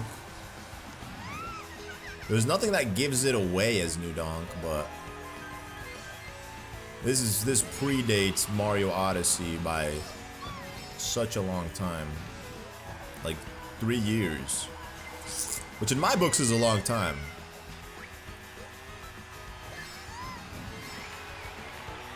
Literally, we just gotta stay on the straightaways. I'm not even getting the jumps. Like, how horrible is this? And we can do a little turn. I mean, listen, this track is still better than Baby Park. Baby Park is literally just an aesthetically good-looking track. Fight me on that. That's genuinely how I feel. It's just aesthetically a good-looking track, but who the heck wants to be looping in 7 circles with 12 players all pulling out items? In Mario Kart World, they gave us Koopa Beach, which I guess is supposed to be the Baby Park of that game because it's like the same loops, but it's definitely way more tolerable than, I would say, Baby Park is. Yo, Isabel, what happened? Oh, yo, Villager, what happened with you? Villager was like stuck behind. She got left behind, man. Is Isabel not here to give her some good moral support? Now, this is probably the best track in this cup, Dragon Driftway. I actually really like this one. You got like the cloud banners, the Lakitu cloud banners. And you know, this is a good track for the anti-gravity stuff, and you know, just loop-de-dooping up and around, upside down. You got like some Lakitu hieroglyphics on the walls.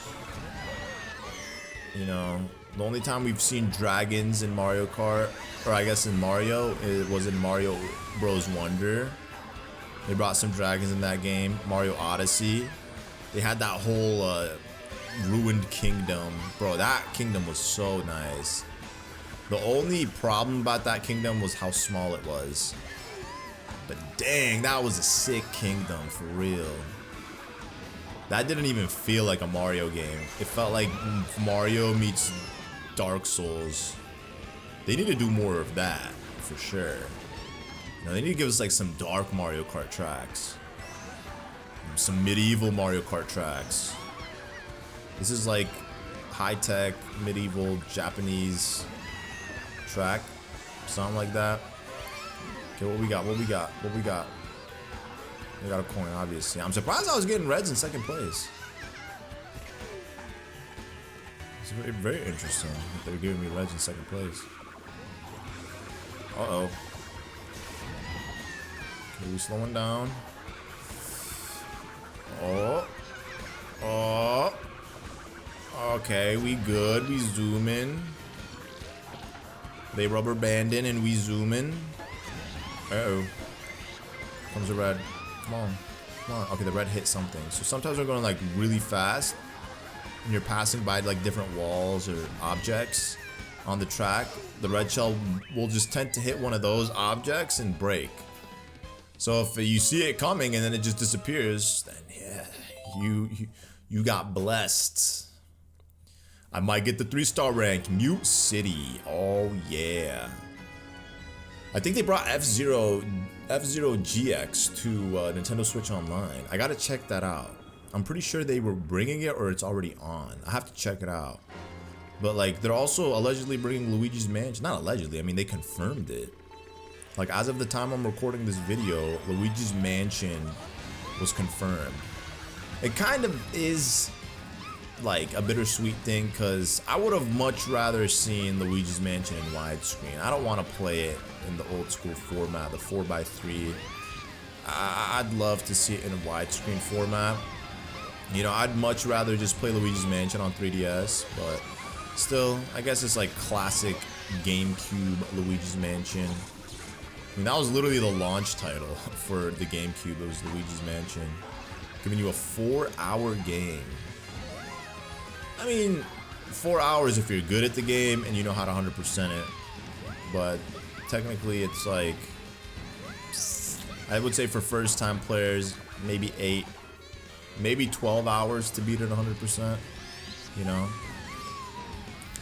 But I mean, I already paid for Nintendo Switch Online, so obviously I'm going to be playing Luigi's Mansion.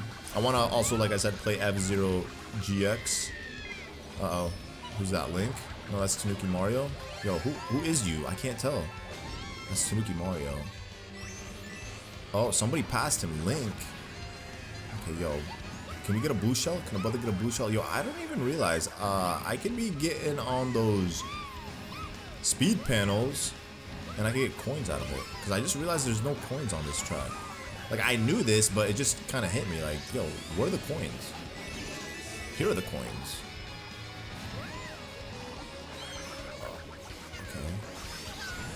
Okay, yo, did he fall? He fell.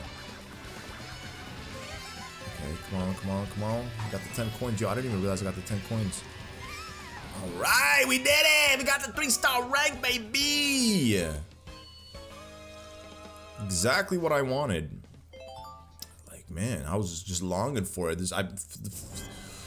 Like, the last 3 cups that I've done. The Leaf Cup, the Lightning Cup, and then, yeah, the Egg Cup. Got 1 at 3-star rank. You know, the baby characters are the way to go. Moving on to Baby Daisy. And I guess we'll switch it up. We'll play with the... what do I play with? I'll play with a cart this time. I'll play with the Teddy Buggy. I like the Teddy Buggy. What was I playing with already? I was playing with the Mr. Scoot. Yeah. Should I play with this, the Beetle? You know what, this is a cute combination for Baby Daisy. So we could go to the Triforce Cup. You know, we're doing it in chronological order. That's the way to play the game, in chronological order. Like, I played so much of this game, it really doesn't feel nostalgic to me. Like, because I have memories pretty much throughout all the years since the game was released till now. And when they released this game for Nintendo Switch, I wasn't like excited about it because I was like, oh, so crazy about Mario Kart Deluxe. I was just really fascinated that you could play this game in handheld mode with the Joy-Cons. That's what I was like really looking forward to, is like being able to play a game like this on my Switch in handheld. Like, I'm like, oh, I could be on the plane and I could play this game, you know, catch a couple rounds of Mario Kart. But yeah, playing it with a Joy-Con definitely does not hit the same as playing it with the Pro Controller. Playing games on handheld mode definitely does not hit the same as playing it on a monitor or a TV. Monitor especially, because with monitor you get like 0 latency lag, whereas like on a TV you have that ever so slight delay. It's a very slight, subtle delay. Most people will probably never notice, but it exists. And it's annoying, and once you go monitor you can't go back. So I always play my stuff on monitors ever since pretty much my whole Switch life cycle. I've played, the only game that I truly indulged in playing it on a TV was Breath of the Wild, because that's when the Switch first came out and I looked forward to playing that game every single night. And it was one of those games that I originally started like doing a playthrough on my channel with, but then I didn't want to spoil my experience by playing through it and then doing the playthrough on the channel, that I was just like, I can't do the playthrough on this game. And I missed out. It would have been actually huge for my channel, because my first few episodes that I did pretty decent. And at the time, this was like the first Zelda open world game of its kind. And you know, I'm sure a lot of people would have watched it. And then, but yeah, I just personally didn't want to spoil my experience because it very quickly became my all-time favorite game. It was a game that I like legit would get so lost in playing.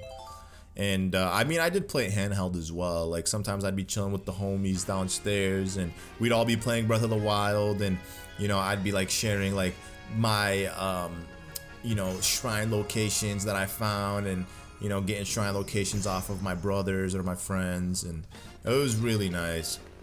You know, eventually 100% of the game. Took me like a month or two of like consistently playing it. And then when Tears of the Kingdom came out, I was exclusively just monitor on that one. And Tears of the Kingdom, I like for the longest time didn't want to update the game because of the duplication glitch. So unfortunately when Switch 2 came out, it automatically updated the game, and I was so upset. I was so upset because I was like beating Tears of the Kingdom on a different file, on a different cartridge. I had it downloaded on one of my Switches, and then I regretted like starting on the downloaded playthrough on my other Switch because I wanted the save data on the cartridge. So I was trying to do 2 playthroughs at once, and like the summer that game came out, like I guess it came out in spring, but you know what I mean, like it's pretty much like end of spring, early summer. I'd already put like 200 hours in like a month on that game, which is an unholy amount of time to be putting in a game, especially when you're not like profiting off of it. Like I made a lot of content on Zelda Tears of the Kingdom, but none of it was like profitable at all. None of the videos I made. Bro, ain't no way you're gonna hit me! Like your boy just fell from the crater. How are you gonna hit me? At least we got dry bones. Get out of here. He better not get a red shell. Ain't no way the game gives him a red shell. Okay, yeah, don't pity dry bones. Yeah, he got hit by the swamp. Yo, another 3-star rank? Nah, we about to get another 3-star rank? Oh yeah, baby, please. This was a very aesthetically pleasing track.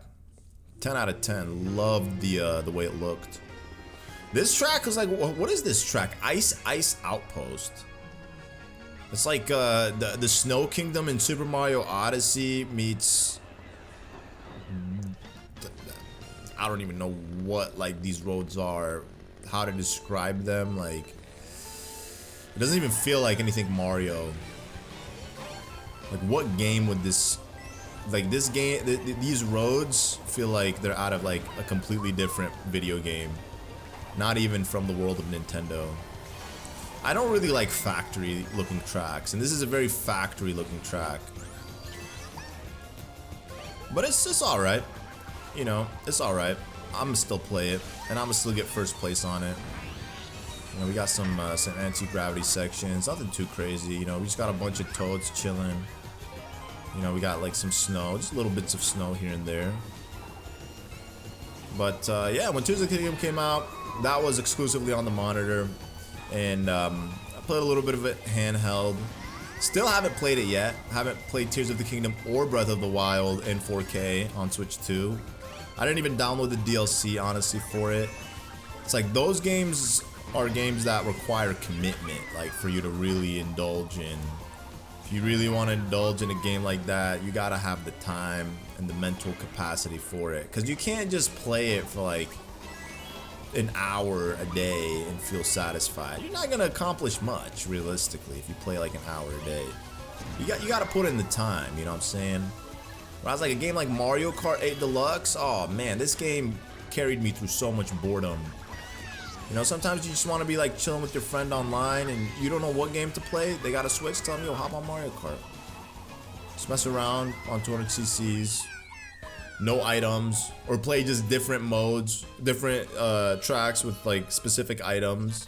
You know, I remember when they had that feature online, everybody was like, Mario Kart 8 Deluxe Online, blue shells only. So repetitive, so tedious. Then we have Hyrule Circuit, and I believe this is inspired by Hyrule Warriors. I mean, the whole thing was inspired by Hyrule Warriors. The logo always reminded me of Skyward Sword, but I'm almost positive this is meant to be like a Hyrule Warriors inspired track. And Absolutely love this track, you know. I love anything Zelda. I feel like low-key I was a bigger Zelda fan than I was a Mario fan, but I just built my channel around Mario. Because Mario just has a much bigger variety of games, you know. And there's like different kinds of games. Zelda, you know, they're all the same. You know, adventure, save the princess, collect hearts, fight the bosses. But yeah, I mean, I definitely feel like at some point in my life, I was definitely a bigger Zelda fan than I was a Mario fan. Speaking of Zelda, there's a new Hyrule Warriors coming out, and that's something that I want to play. I want to do obviously a long play of that on the channel. I gotta do the other one first, Age of Calamity, which I was surprised I don't have it on my Switch because I never played that. The only Hyrule Warriors that I've played was the first one. And that one was actually released in 2014, originally on the Nintendo Wii U. And I remember buying a Japanese Wii U, importing it from Japan, just to be able to play Hyrule Warriors early. And I played through that game. I have the playthrough of it on my channel. I don't know if it's privated or if it's still public, but the whole game I played it in Japanese. I understood absolutely nothing. I just kind of had to like guess like what was going on, and then that turned out to be like a huge investment for me that like paid off, because for some reason they released Mario Party 10 in Japan. I don't know how many, like I would say like a week or two early, and I played that game in Japanese, and I was like one of the first YouTube channels to play Mario Party 10 on YouTube, and that just like plateaued my channel. I remember waking up one day and I was like checking my videos, and I saw one of the videos had like 100,000 views, and this was like in 2 days, and I was like, yo, what? And I was like, yo, we gotta get the rest of the boys here, and we gotta like crank out the rest of this playthrough like ASAP. And I did exactly that, and that's why like some of my old school Mario Party 10 videos, they're in Japanese, but they have like very high view counts, because you know, those definitely hit the algorithm in some way where, you know, it was just getting a lot of traction. So definitely my Japanese Wii U paid off. I still have it till today too. Still have my Japanese Wii U. Unfortunately, it wasn't the 8GB Wii U. You know, it was the standard white 2GB edition, but still, it's nice. I haven't opened it or turned it on in years, so I don't even know if it still works. It should work. All of my tech still works. The only thing that I would say about like my handheld techs is that the battery's degraded so much. Like even my Game Boy Micro, unfortunately, it stopped holding a charge. So I bought a charger for it like 2 weeks ago, and I literally can't get it to charge, and it's very upsetting. Very, very upsetting.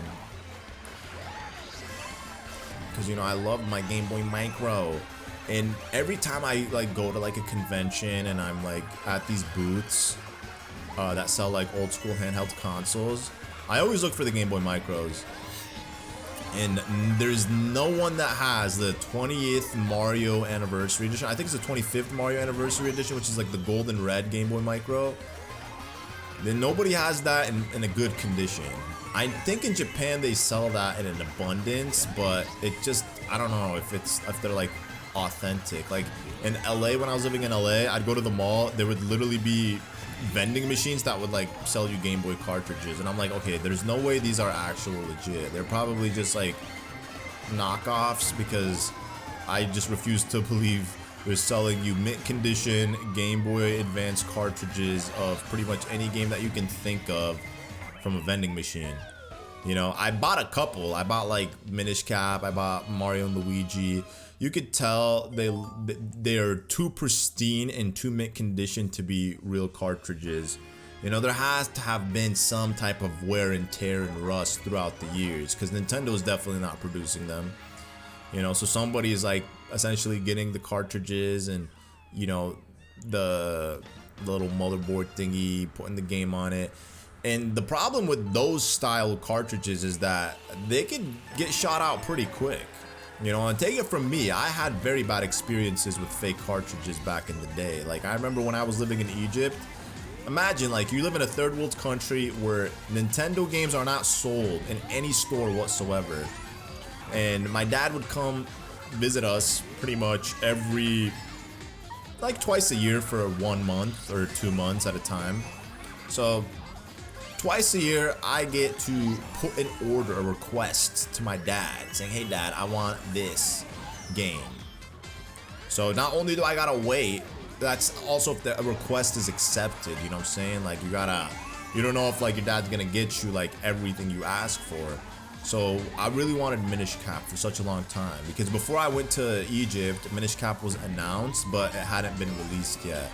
But I was just like so fascinated that Toon Link was on the GBA, you know, because they had a Link to the Past, you know, and Link to the Past, it had the young Link's voice from Ocarina of Time, but it obviously, you know, didn't look like Toon Link from Wind Waker. So I really wanted Minish Cap, and this goes back to me being like a huge Zelda fan. So I told my dad, yo, I want Minish Cap. And imagine, all year, that's all I'm thinking about. I'm just imagining myself playing Minish Cap, you know. My dad's gonna get it for me, you know. He's like, I got you, I'll get you Minish Cap. And he finally comes from America, and, you know, I'm happy to see him. But obviously, I'm only really thinking about Minish Cap. I get Minish Cap. I don't even remember if it came in a box or not. I don't even remember, because I didn't really care. I just really wanted the cartridge. And immediately I noticed that the cartridge looks different from the cartridges online. You know, the authentic Minish Cap is usually a red sticker with the logo on it. Mine wasn't like that. Mine had the Minish Cap logo on it, but the actual background was different. So I was like, okay, maybe this is like a different region version of the game. But I was like, whatever, it doesn't matter. Pop it in, you know, start playing the game. I'm so happy. I'm having so much fun, you know. Oh man, I got Minish Cap. You know, it was my dream come true after salivating and dreaming about it for months and months. And then one day, I get like about to, I finished the second dungeon in the game. And imagine, back then too, there was no YouTube walkthroughs. You know, even if there was somebody uploading like a YouTube walkthrough of the game, I didn't have the high-speed internet to be able to access YouTube like that. So I would have to go pay money, sit in a computer lab, and then hope to God that their internet's fast enough to be able to connect to YouTube to be able to like stream video. So I was reliant on like just figuring things out myself for pretty much every game that I played. And if I got like really stuck to the point where I didn't know what to do, then I would just go look up a written walkthrough online, and there was plenty of those. Not plenty, I mean, there was, you know, reliable websites that had those. So I just finished beating the second dungeon in the game, and then I got stuck, you know, with like progression. And you know, for me, like, imagine I felt like I put in so many hours into the game. Too bad with those games, they weren't like Pokemon games where they'd like calculate the hours that you played. I wish they would have done that. That actually would have been pretty nice. But what I'd end up having to do is I'd go to the computer lab and like look up written walkthroughs. But anyways, I'm digressing. I ended up you know, getting stuck in the game, and then, you know, one day I turned my cartridge on and my save data is wiped. And I started tripping. I'm like, ain't no way, it's a glitch. So I jack the cartridge out, blow my Game Boy Advance SP, put it back in. Still, corrupt data. I'm freaking out. And then I put it back in. And then I keep doing this, hoping that it's maybe a glitch. You know, maybe something is wrong with it. And it just keeps giving me the same corrupt data. So I was really upset. I'm like, bro, there's no way I have to restart from the beginning. Okay, whatever, it's all good. You know what? I'll just make do with it. So I restarted the game, and then, you know, I'm like binge playing it to try to get to where I used to, where I was before in the game. And, you know, everything was fine. A couple days go by, you know, I'm back to where I was. And then, lo and behold, the game data gets corrupt again. I'm like, what is, like, at that point I was like so livid, you know. And then I realized, bro, yeah, my dad, bro, he's trying to buy the cheapest cartridge out there. He probably bought like some scammers you know, cartridge, probably about the cheapest one he saw online, and it turned out to be like a scam cartridge. And I'm like, it all makes sense. No wonder the game was like in a different cart, or it had like a different logo on it. Like, you could just, I just knew immediately like this was a fake cartridge. And I was so upset because I had the game that I've been dreaming of for so long, but I couldn't even play it. So what I would do was I would just keep my Game Boy Advance SP on sleep mode. So anytime I would progress, I would, and I wanted to turn the Game Boy off, I wouldn't actually turn it off.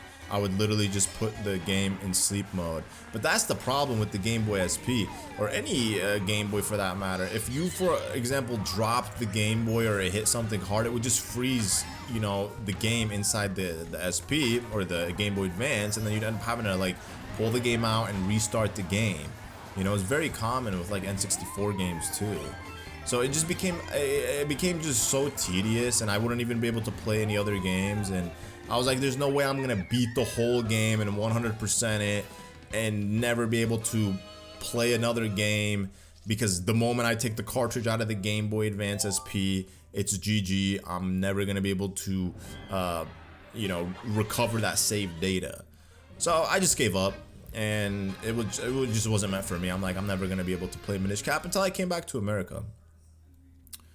And then eventually, yeah, I ended up, I don't remember what I beat. I think I beat it. Yeah, I ended up beating it in 2011, finally. You know, I got the game, and, you know, I was able to beat it, and it was so nice. So nice. After all those years. I remember even when I was younger, who do I want to play with? I feel like I played with all the baby characters. Okay, I guess we could play with maybe Peachette, you know, why not? Even though she's like a medium weight character, we'll play with her. And we're just sticking with this cart combination. Ah, this is gonna be a little tedious. Neo Bowser's City is a track that you might be slipping and sliding on. I guess we'll play with Baby Mario. I don't think I played as Baby Mario. I think I started off the baby adventure with Luigi. But when I was a kid, I remember one time we were playing Diddy Kong Racing, and my brothers and I, again, like this goes back to the era where, again, you didn't have access to walkthroughs. So we had this kid, he was a family friend of ours. My mother and father, they were friends of his parents, and he was a little bit older than me and my brothers. And he was like, bro, he was like the Ronaldo of gaming, at least to us as kids. I mean, granted, he might have not been that good, but to us, he was just like, oh my god, he's untouchable. He's the best gamer in the world. You know, because he was a little bit older than us, like 3-4 years older. So just his age made him, I guess, more competent when it came to playing games. So we just looked at him as like, you know, the GOAT of video games. But he was a huge Nintendo gamer, obviously. So anytime we linked, like my family linked up with his family, all we did was just play video games together. And he shared a lot of the same games we had. So, you know, whenever we'd get stumped on games, sometimes we'd literally have to wait months until we saw him to help us out on certain games, or, you know, figure out what to do by him telling us what to do. So in Diddy Kong Racing, right, we had that game for years. Before we actually, I don't even think we ever beaten it as kids. I definitely never beat that game for sure as a kid. But I remember one day, because like you get to the point where you get to Whizpig and you just don't know how to beat him, but there's a specific method to beating Whizpig, and I didn't know that, like that you have to essentially let go of the accelerate when you're on the drift boosts.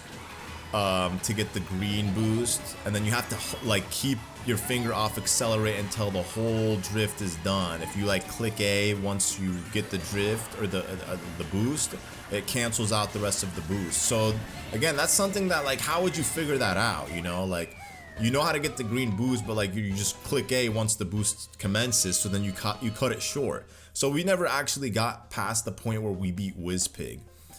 So one day we just like put the cartridge in the N64, and lo and behold, we have Spaceland completely unlocked. And we're like, what? How are we playing these tracks that we didn't even know existed in the game? And it was like the best feeling in the world. And we were so scared to turn off the N64 because we obviously knew that we would lose the data because it wasn't actually saved into the game.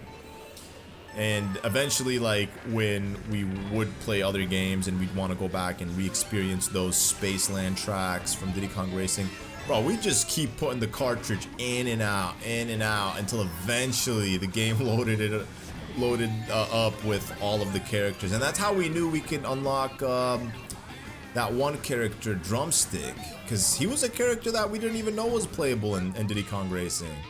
And then we found out, like, oh, there's this rooster character. How do we unlock him? And then somebody ended up figuring out how to do it, which I think was just squishing a frog in like the hub area with your cart, and then you unlock Drumstick. Yo, how am I getting 2 red shells back to back?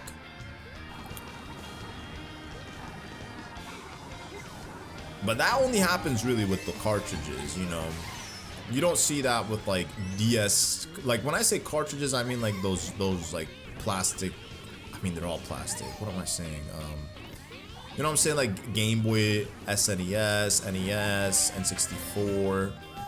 Oh man! And then now that I'm saying that, it reminded me of the GameCube, bro. The GameCube, we went through hell and back with that.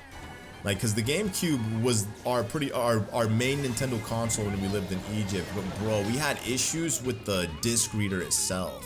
So for some reason, the disc wasn't, not the disc, but the GameCube like lens, like inside the GameCube, the disc reader, there was something broken in it, and it just wasn't reading games anymore.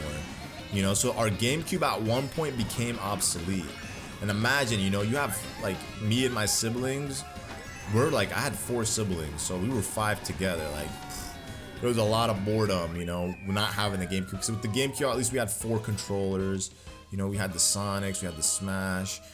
Smash, the disc was so scratched up, we couldn't even play Smash pretty much our whole duration we were there.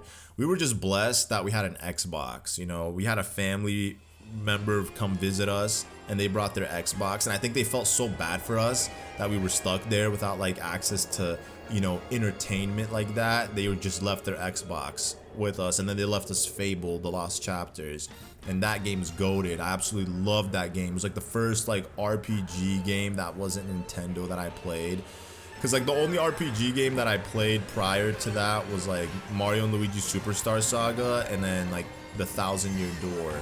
Thousand Year Door, absolutely loved it. It's one of my childhood games. But when we played Fable: The Lost Chapters, like being able to choose between good and evil, and you know, having like a choice, a say in like the outcome of things, it was like, yo, this is so cool. Like, this is like real life, you know. It was such a good game. It's funny because like I really loved that game, but I never played the other ones. I never played the sequels, but I heard the sequels were not as good as the first one. But again, I don't know. Like, I've just heard that. You know, I might have different experiences with it. And then we also had WWE. I was like a huge wrestling fan when I was in Egypt. I really believe WWE was like legit. Yo. Koopling, he came out of nowhere, and yet he took that blue shell for me. Yo, I appreciate it, my dog. Appreciate it, big dog. Alright, one more lap. One more lap and we done. But yeah, the first thing that I essentially got my hands on when I came back to America at the age of 16 was a Nintendo DS. So I got like a DS hand-me-down. I mean, it was never officially mine, but it was like my mom's, and she just like wasn't using it, so I pretty much like played it like I owned it. Oh no. Oh no, please. Bro, that was so bad. That's definitely my fault. That was definitely my fault. I don't know what compelled me to go that way. I thought I could slither past the train and it would let me go through. Upsetting. I ruined my 4-star, my 3-star rank. Absolute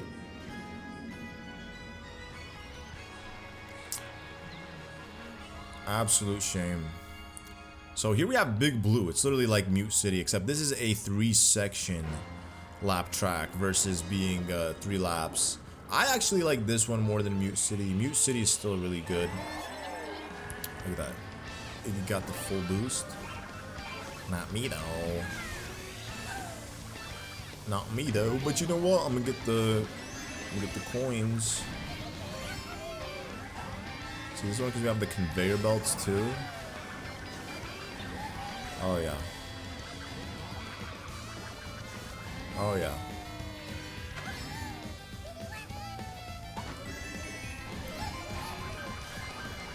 Oh yeah. Yeah. And as for the PlayStation, you know, I gotta say, like, 'cause I talked about Nintendo, I talked about the Xbox, but PlayStation also was a part of my childhood. You know, my mom was a very big PlayStation gamer as well. Granted though, like the games that I had access to on the PlayStation were pretty much just whatever games my mom would play, and she was like really big on like this game series called Dynasty Warriors, which are like hack and slash games, and it's pretty much the ancient Chinese lore of the great dynasties and emperors of the past, you know, based on fiction. I guess non-fiction, like, you know, true events and whatnot, depicted in video game series, and it was super nice. You know, you literally fought with swords, spears, daggers, and you were riding horses, and you know, you had lieutenants and certain missions to do, and you know, the different houses of characters and whatnot. And yeah, it was just really nice. So when Dynasty Warriors came out, or when Hyrule Warriors came out, I was like super excited because I'm like, yo, this is literally Dynasty Warriors, but under the guise of Zelda, in the Zelda realm. So I'm still surprised I haven't played like a full-on Hyrule Warriors game for Switch yet on like the Age of Calamity. Speaking of Hyrule Warriors, I'm going to run it back with Link. I want to play with both of Link's costumes. So he has this costume, which is the Hyrule Warriors edition costume. Also looks like the Skyward Sword costume. And then he also has the Breath of the Wild costume, which I honestly don't remember if this costume was released in the original Mario Kart 8 or if it was exclusive to Mario Kart 8 Deluxe. Because at the time Breath of the Wild hadn't even come out yet. It was like years before it come out when they released the DLC originally back on Mario Kart 8 for Wii U. Now here we have the booster courses, the 12 cups, the 48 new tracks. Every single one of these cups begin with a tour track. Now for those of you who live under a rock, Mario Kart Tour is technically Mario Kart 9. Mario Kart 9, the unofficial Mario Kart 9. I mean, we all thought Mario Kart World was going to be titled Mario Kart X because, you know, 10 in Roman numerals is X, and we thought that Mario Kart World was the 10th, or technically is the 10th installment. I mean, you could argue that. So it made sense for them to title it Mario Kart X. However, we didn't get Mario Kart X. We got Mario Kart World instead, and Mario Kart Tour is kind of just like the unspoken about Mario Kart title that follows into the sequence that nobody really cares about or talks about. I used to be heavily invested in Mario Kart Tour, and seeing like a track for each one of the cups come to the booster courses is actually really sick. They definitely play better obviously on Mario Kart 8 Deluxe than they did in Mario Kart Tour. And the unique thing about all of the tour tracks in this game is that they do switch up on lap 3. So on the 3rd lap, and I think even sometimes on the 2nd lap, you'll see a little switch up similar to what they did with one of the old retro tracks. I think it's Peach Gardens. No, it's definitely Peach Gardens. They switched that track up a little bit. So on the 3rd lap, you're actually taking a different route than the normal route that you would always take from the original track. And I really do like that. It's actually really fun to drive in these like cities, different parts of the world. I think it's very innovative that Nintendo made something like that. And it obviously makes sense because, you know, these are tour tracks, and Mario Kart Tour is where Mario and the gang, I guess, travel the world. As you can see, I'm literally seeing racers from lap 2. They're still finishing off their lap 2, which is why we kind of intercepted there. I don't want that piranha plant to hit me. Good thing the hitbox is not too bad in that area. But these are obviously all wonderful tracks in my opinion. Absolutely killer tracks. Some of them I don't like, but it's I would say the majority of them are honestly like really good tracks. There's a couple of them that are like exceptionally good because they're just like split into sections. So instead of racing, you know, 3 laps, you're pretty much racing through a whole track, and then it's split up into 3 different sections. And I think those are in the later tracks. But the booster courses were some of the best course selections ever in a Mario Kart game. They gave us a lot of bangers like Mushroom Gorge, 3DS, Rainbow Road, Peach Gardens, Mario Circuit for DS. That was one of my favorite Mario Circuit tracks, and that came back. And then we also have that one track. We have Sky Gardens from GBA, which is also a banger track. There's also that one track. I honestly don't remember the name off the top of my head. It's kind of a shame, but there is that one jungle track. Oh man, I can't believe I can't remember the name, but this is the starting track in Mario Kart 6 or Mario Kart 7 Toad Circuit. Now, there was like a lot of controversy around the DLC tracks in this game when they were first announced because of just the way they look. They definitely look like modded courses. They don't look as good as the original 12 cups, the tracks in the original 12 cups. So there was a lot of controversy regarding that, but honestly, it is what it is. I mean, I'm sure most of us were not even expecting DLC tracks to ever come out for this game. I mean, it's been years before Nintendo even announced that they were going to give us any DLC for this game. So the fact that we got DLC was pretty nice.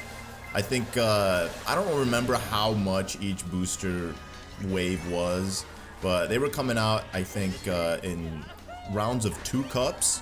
So 8 tracks every couple of months, essentially for a year before they finally concluded the 48 DLC courses. And they're very short. I would honestly compare them to the retro tracks because you just kind of cruise through them very quickly. There's really no original tracks other than I believe like Sky, or not Sky Gardens, Sky High Sunday.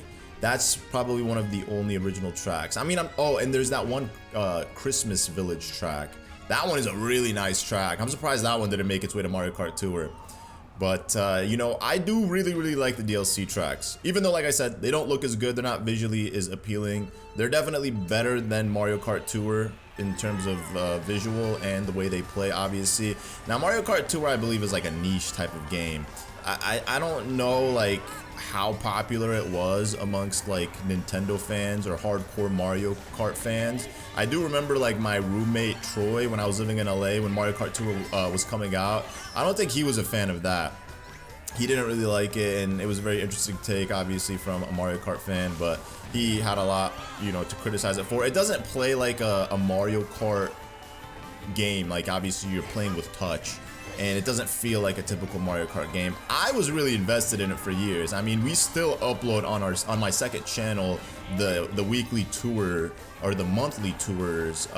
Every single month we upload the tours, so I think we have almost all of them. Maybe we missed 1 or 2 weeks or 1 or 2 months in the span of like the last 7 years since the game has been out, but for the most part, you could literally find every single Mario Kart Tour track, or not track, but rather, I guess, they're not even cups. What are they called? They're just called tours. Because, you know, you have like the Battle Tour, the Adventure Tour, the Mario vs. Luigi Tour. Like every month they release a different tour. And obviously they ran out of ideas, so they reached the point after a year where they started just recycling the tours. So they were giving you the same tracks, just switching up the cup names, I believe, and then also giving you alternate routes for the tracks as well. Because you would play, like, for example, like, I'm gonna use Choco Mountain as an example, but you would play like 3 or 4 different versions of Choco Mountain in one tour, and they would all be slightly different in some way. So it wouldn't be literally the same track 3 laps every single time. They would find a way to alter it in some way, shape, or form. And I think that's where Nintendo got the idea for Mario Kart World for the costumes of the characters. In that game, you unlock costumes, you know, through the warp pipes, and you could literally pick any costume you want just from like the character selection on the menu before you enter the race. So that's where I believe Mario Kart Tour got that idea. It's very messy. I mean, it worked well on the mobile, but on Mario Kart World, it's just very messy. I hope they do update it at some point where they just like add all the costumes to the character themselves rather than, you know, laying them all out and allowing you to go through like the menu of every single person's costume. That would be nice. And here we have Coconut Mall. Now this was a goated track in Mario Kart Wii. It was one of like my favorite tracks in that game. Obviously, this was also a track in Mario Kart 7, so the fact that they brought it in the booster courses is pretty nice to see. Yo, I got triple shrooms here. Yo, this is lit. Okay, hopefully I don't get shocked. We could try to hopefully take some type of route. I mean, there's really no routes that I could take. I could just probably do straightaways. That was probably a bad time to use the shroom. Okay, here's the perfect time to use the shroom. Because you got a oh, I got another shroom too. Yo, what is good? Yo, I'm not complaining. I'll take it. All right, here we go. I'm gonna probably use it on the straightaway right here. If I can hopefully not hit any of these cars. There we go. Very nice. But yeah, if you were to look at this game, comparing it to Mario Kart Wii's, it looks like a modded version of the Mario Kart Wii track. So I'm pretty sure the people who worked on these were the same people who worked on Mario Kart Tour, or who are working on Mario Kart Tour, because it's still active till today. Now, do I personally play Mario Kart Tour regularly? Not really. I never really got invested in any Nintendo mobile game. I do remember when Animal Crossing Home, I think it's called Animal Crossing, what is it called? Bro, I'm gonna tweak out if I don't remember the name here. I got it on my phone right now. Let's take a look. It's called, I have a little folder here. Let's see. I have the icons big, so it doesn't show the name right off the bat. Let me just edit that real quick. Oh, edit. Yo, what? What's good? How come I can't edit it? Okay, there we go. Customize, and then we're gonna make the icons small. And then we're gonna go and load it up, and it's called Pocket Camp. That's what it's called. Animal Crossing Pocket Camp. That was a goated game. I really loved that game. I think that was probably the most invested I was in a Nintendo mobile game. In honor of Animal Crossing Pocket Camp, let's run it back with Isabelle. When you download the app, she is the face of the icon. So we're gonna run it back just for the sake of paying homage, tribute to Animal Crossing Pocket Camp. One of the best Nintendo apps of all time, aside from Fire Emblem Heroes and Dragalia. But when it comes to first party Nintendo games, I would say probably my favorite is Animal Crossing Pocket Camp. I definitely put the most time in that one for sure. I set up my island very nicely, and I think that one played very well compared to, like, for example, Super Mario, what is it called? Super Mario Jump? Super Mario Run. Super Mario Run. Why did I say Super Mario Jump? I mean, you tap to jump. That's pretty much what it is. A 2D Mario game where you tap to jump. I was honestly surprised to see them release updates for it, like back in 2023. I don't know if they're still releasing updates for it, but I do recall they released an update for it when Super Mario Bros. Wonder came out. So I was like, yo, do people still even play this game? But honestly, out of all the first party titles, like I said, I think it'd have to be Animal Crossing Pocket Camp for me. And then probably second would be Fire Emblem Heroes. And then Dragalia was like an amazing game. I was playing that game probably up until a couple of years ago. I honestly don't exactly recall, but Mario Kart Tour is definitely the one that I would say I've played the most, especially since it's been out since 2019. That one I just, like, every here and there just load it up, turn it on, just play a couple rounds. I used to be so invested to the point where I would, like, beat every single tour every month, and I would look forward to it. And I had even the gold pass where I was paying like $4.99 a month, and it allowed me to play the game in 200cc mode, which is very nice. Yo, can we outrun it? Yeah, boy, we outran that blue shell. But I would love to see them, like, release more Nintendo games in like on mobile. It would be nice to, like, you know, release an actual official Nintendo emulator, and they also design a controller behind it, or maybe something like the Backbone, where you just, you know, attach your phone to this Backbone and it has like all the buttons that your standard controller would have, and allow you to play, like, you know, old school games versus being limited to only playing games on Nintendo Switch Online. Because, I mean, Nintendo Switch Online, I get it. They want you to have, like, everything in just one hub area. But I feel like the mobile market is huge, and Nintendo's definitely sleeping on it. And I've always said this for years. I was like, yo, if Nintendo just capitalized on it, you know, allowed you to play GBA games, Game Boy games, N64 games. I mean, heck, you could even, phones are so good, you could probably run literally Switch titles on mobile if you wanted to. Like, My iPhone could literally run PS4 quality games. And this was a thing of like 2-3 generations ago. Like with the iPhone 15 Pro, that's something that they advertised with when selling the phone as like a key aspect of, you know, the components, the hardware on the iPhone 15 Pro was like you could literally run PS4 quality games on your mobile device. Now granted, you know, battery and heat dissipation and whatnot might be bad, might not be the most optimal because, you know, your mobile device doesn't have like fans and whatever, but you know, most phones nowadays, or at least I guess the flagship phones, are all starting to like go towards adding like vapor cooling chambers in their devices. So, you know, heat dissipation will hopefully at some point be a thing of the past. But that would be something that I would love to see Nintendo do. Yo, why is it still hitting me? Bro! Like, they were ahead of me for like a good 2 seconds. The blue shell should have shifted its target. Well, it's all good. I'm gonna figure out. Oh, Isabella, I thought we were on the same team. But no, not Isabel, Villager. I'm Isabel. Ooh, yeah, buddy, we got revenge, payback. We robbed her of second place. Diddy Kong slithered and got second place there. Or actually, did Isabel get a second? No. Villager, I mean. Yeah, so I guess Villager just has more points than Diddy Kong. But yo, Diddy Kong, I miss that dog.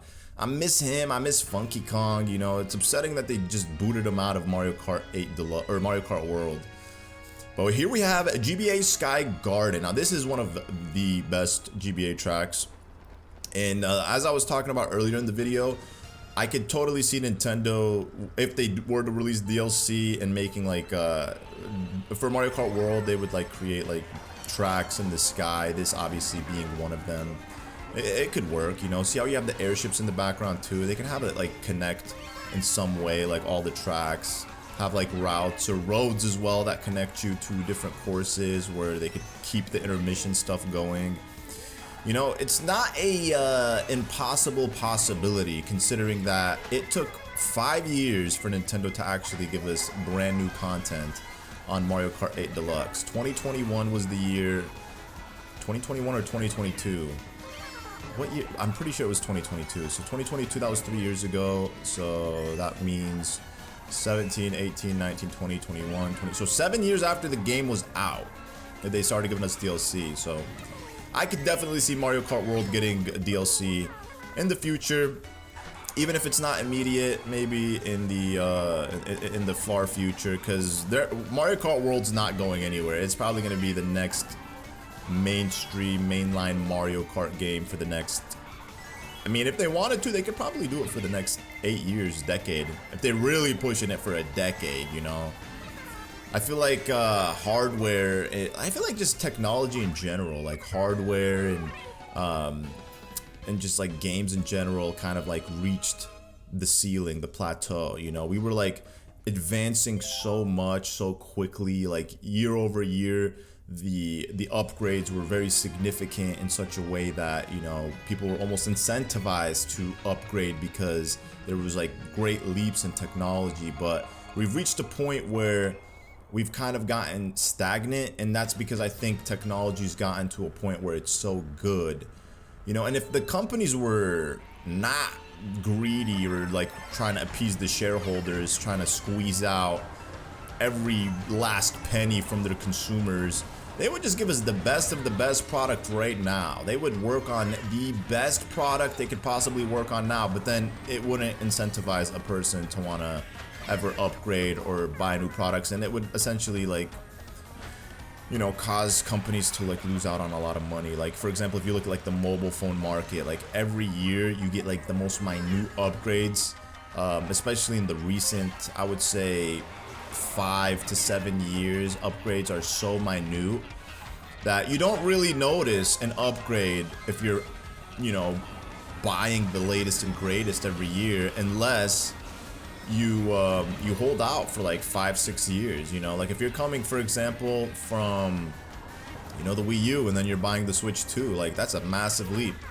you know, and hardware and everything, you know, even in like titles and whatnot. Even when it comes to like the mobile phone market, if you're coming from like an iPhone 8 or an iPhone 10 and you're buying like the 2025 iPhone 17 Pro, yeah, you're gonna see a massive leap in technology. But if you're coming from like an iPhone 14 Pro or a 15 Pro, 16 Pro, you're not gonna see really much of a difference. You know, you're probably gonna get smaller bezels, maybe slightly better battery life, you know, slight performance boost, but it's unnoticeable to the average consumer, to the layman.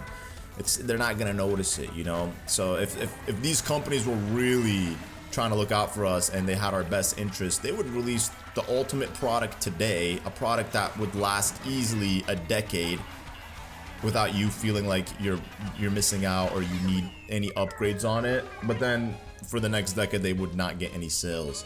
Like, I bought a MacBook Pro M1, a MacBook M1 Pro. So it was the first like M1, like, you know, the M series, which is like meant for like, you know, intense editing and whatnot. And I bought it like in 2021 when it came out because I wanted to have a good computer that I could use and edit videos on when I'm traveling, especially because on my other channel we render a lot of videos, long plays and stuff, so that requires a lot of graphics, you know, graphic card usage, and you know, it's very intense on the computer. And with laptops, I kind of always, like, just regular PC, like Windows laptops, I always kind of had a what's the word, a bad experience with them. You just kind of like go to crap in a couple of years, you know, like after like abusing it a little bit, it kind of goes to crap. And I was like, you know what, let me try a Mac. I've never owned a Mac before. I'm not really a Mac guy when it comes to like, you know, their desktop OS. You know, I could get by the iPhone, but when it comes to like, you know, computers and stuff, I've always been a Windows guy, and I don't think that'll ever change. But I bought this MacBook, and you know, I've used it intensively for like the first year that I owned it because I was traveling a lot. So it was like a huge blessing. It was like one of my best investments possible, and I maxed it out, like the specs and everything, storage and all that good stuff. And you know, I was watching reviewers talk about the latest MacBook Pro, the M5, which is like the 5th generation of this, you know, like Apple's like professional MacBook. And people were comparing it to the M1 and saying that the M1 till today still holds up. That people who are using the M1 still don't have an incentive really to want to upgrade, you know? Aesthetically, it looks exactly the same as the M1. It's just the hardware within, you know, it has like the latest chips and the latest, you know, graphics and all that good stuff. But, you know, the M1 still holds up in such a way that for people who own that device or that computer, they don't find, they don't have a good enough reason to go shell out another $2,000 to buy a new laptop, especially, you know, considering that they spent $2,000. Now, I don't care how rich a person is. If you're buying $2,000 computers every single year, you know, just for the sake of having the latest one, like, you're wasting money. That to me is just wasteful, you know? You might as well just hold on to what you have. Unless, you know, you're like a tech reviewer or something, and, you know, you're buying the product to review it. You know, that makes a lot more sense. Obviously, it's your job. You definitely get it written off in your taxes, so it's an investment. It's like, it pays for itself. But if you're just doing it for the sake of like having the latest and greatest, it's like pointless. You know, technology's gotten so good that like even smartphones, like I had a buddy of mine who was literally using an iPhone from like, you know, 2020, the iPhone 12 Pro, and he didn't upgrade until this year. He got the latest iPhone. And you know, most people will just upgrade because, you know, they have a free upgrade. So they're like, well, you know what, my carrier's offering me a free upgrade, might as well just upgrade to it. But like most normal people, I'm telling you, they don't really notice a difference in like these year-to-year upgrades and whatnot. But back to what I was saying, because I was like rambling. I'm just rambling, bro. This is Mario Kart's one of those games where it's just like I go into autopilot mode. I'm literally not even like concentrated on anything that I'm doing. My fingers are just doing everything for me. I guess that's what you get when you play this game so many times, you know? I only really gotta focus when like the players are rubber banding and, the item spam starts happening. But I realized if you can get like a decent chunk ahead of everybody, you're not gonna be bombarded with all the item spam. Yo, fortunately, we haven't been getting many blue shells. I felt like the first half of this playthrough, we were just getting spammed by blue shells every single race. Sometimes multiple times a race. But with the DLC ones, we're cruising. Come on, something good! Not a coin! Okay, hopefully I can outrun this. Nope. Screwed that up. Okay, well, it looks like I screwed that up, and I still got first place, thankfully. Thankfully, still got first place. But yeah, imagine how cool it would be if Nintendo released their own app. Old school games from Game Boy, GBA, NES, SNES. You know, they could even put it behind a paywall. I'll gladly pay like $5 a month just to have that app on my phone with all my games. You know, in a legitimate way where I could experience my favorite classics. Because, you know, there has to be some way to preserve these titles. There's so many titles that, like, you just can't play them anymore. Unless you're buying the console and, you know, the TV for it. Like, to play N64 games, you're going to need all the old school hardware to play N64 games. Unless Nintendo re-release it on Nintendo Switch Online. But again, like, imagine them releasing their whole old school library of games. We're talking about thousands of games. Thousands of games across, you know, multiple different consoles across 20 years, 25 years. You know, there has to be a better way to preserve games, if you ask me. Now, Calamari Desert actually got a very nice glow up. As you can see, when it comes to lap 2, it switches the route. So instead of driving on the road, we're now driving on the tracks. You have to avoid the train though from getting hit by it, but oh wait, yo, hold up. Okay, I was so confused.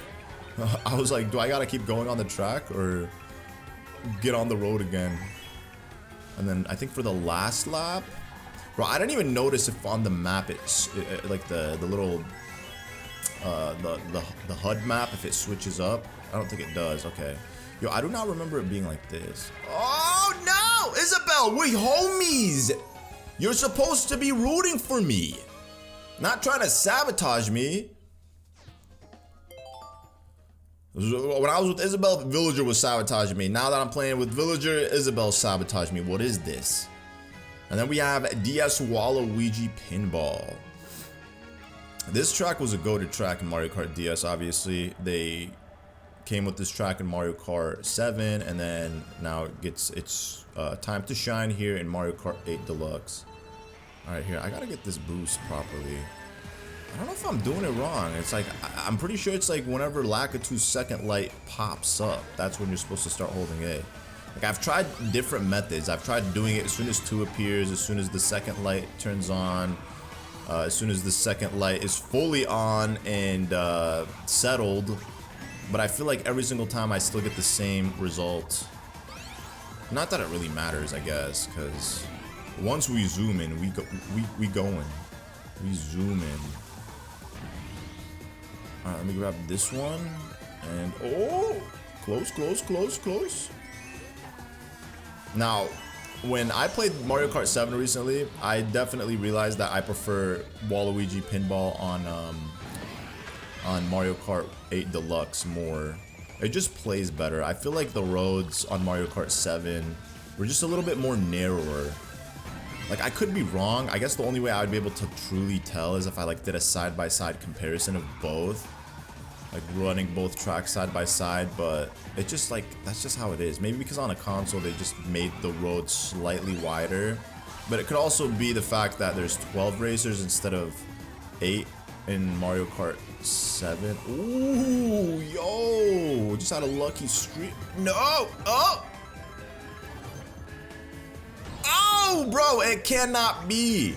I can't play Waluigi Pinball without getting hit by a pinball. I was gonna say, if I made it through without getting hit by a pin. Oh, there's still another lap? Yo, I honest to God thought that was the 3rd lap for some reason. Okay, we are way ahead of everybody. I'm anticipating a blue shell any moment. So this is where I gotta just lock in.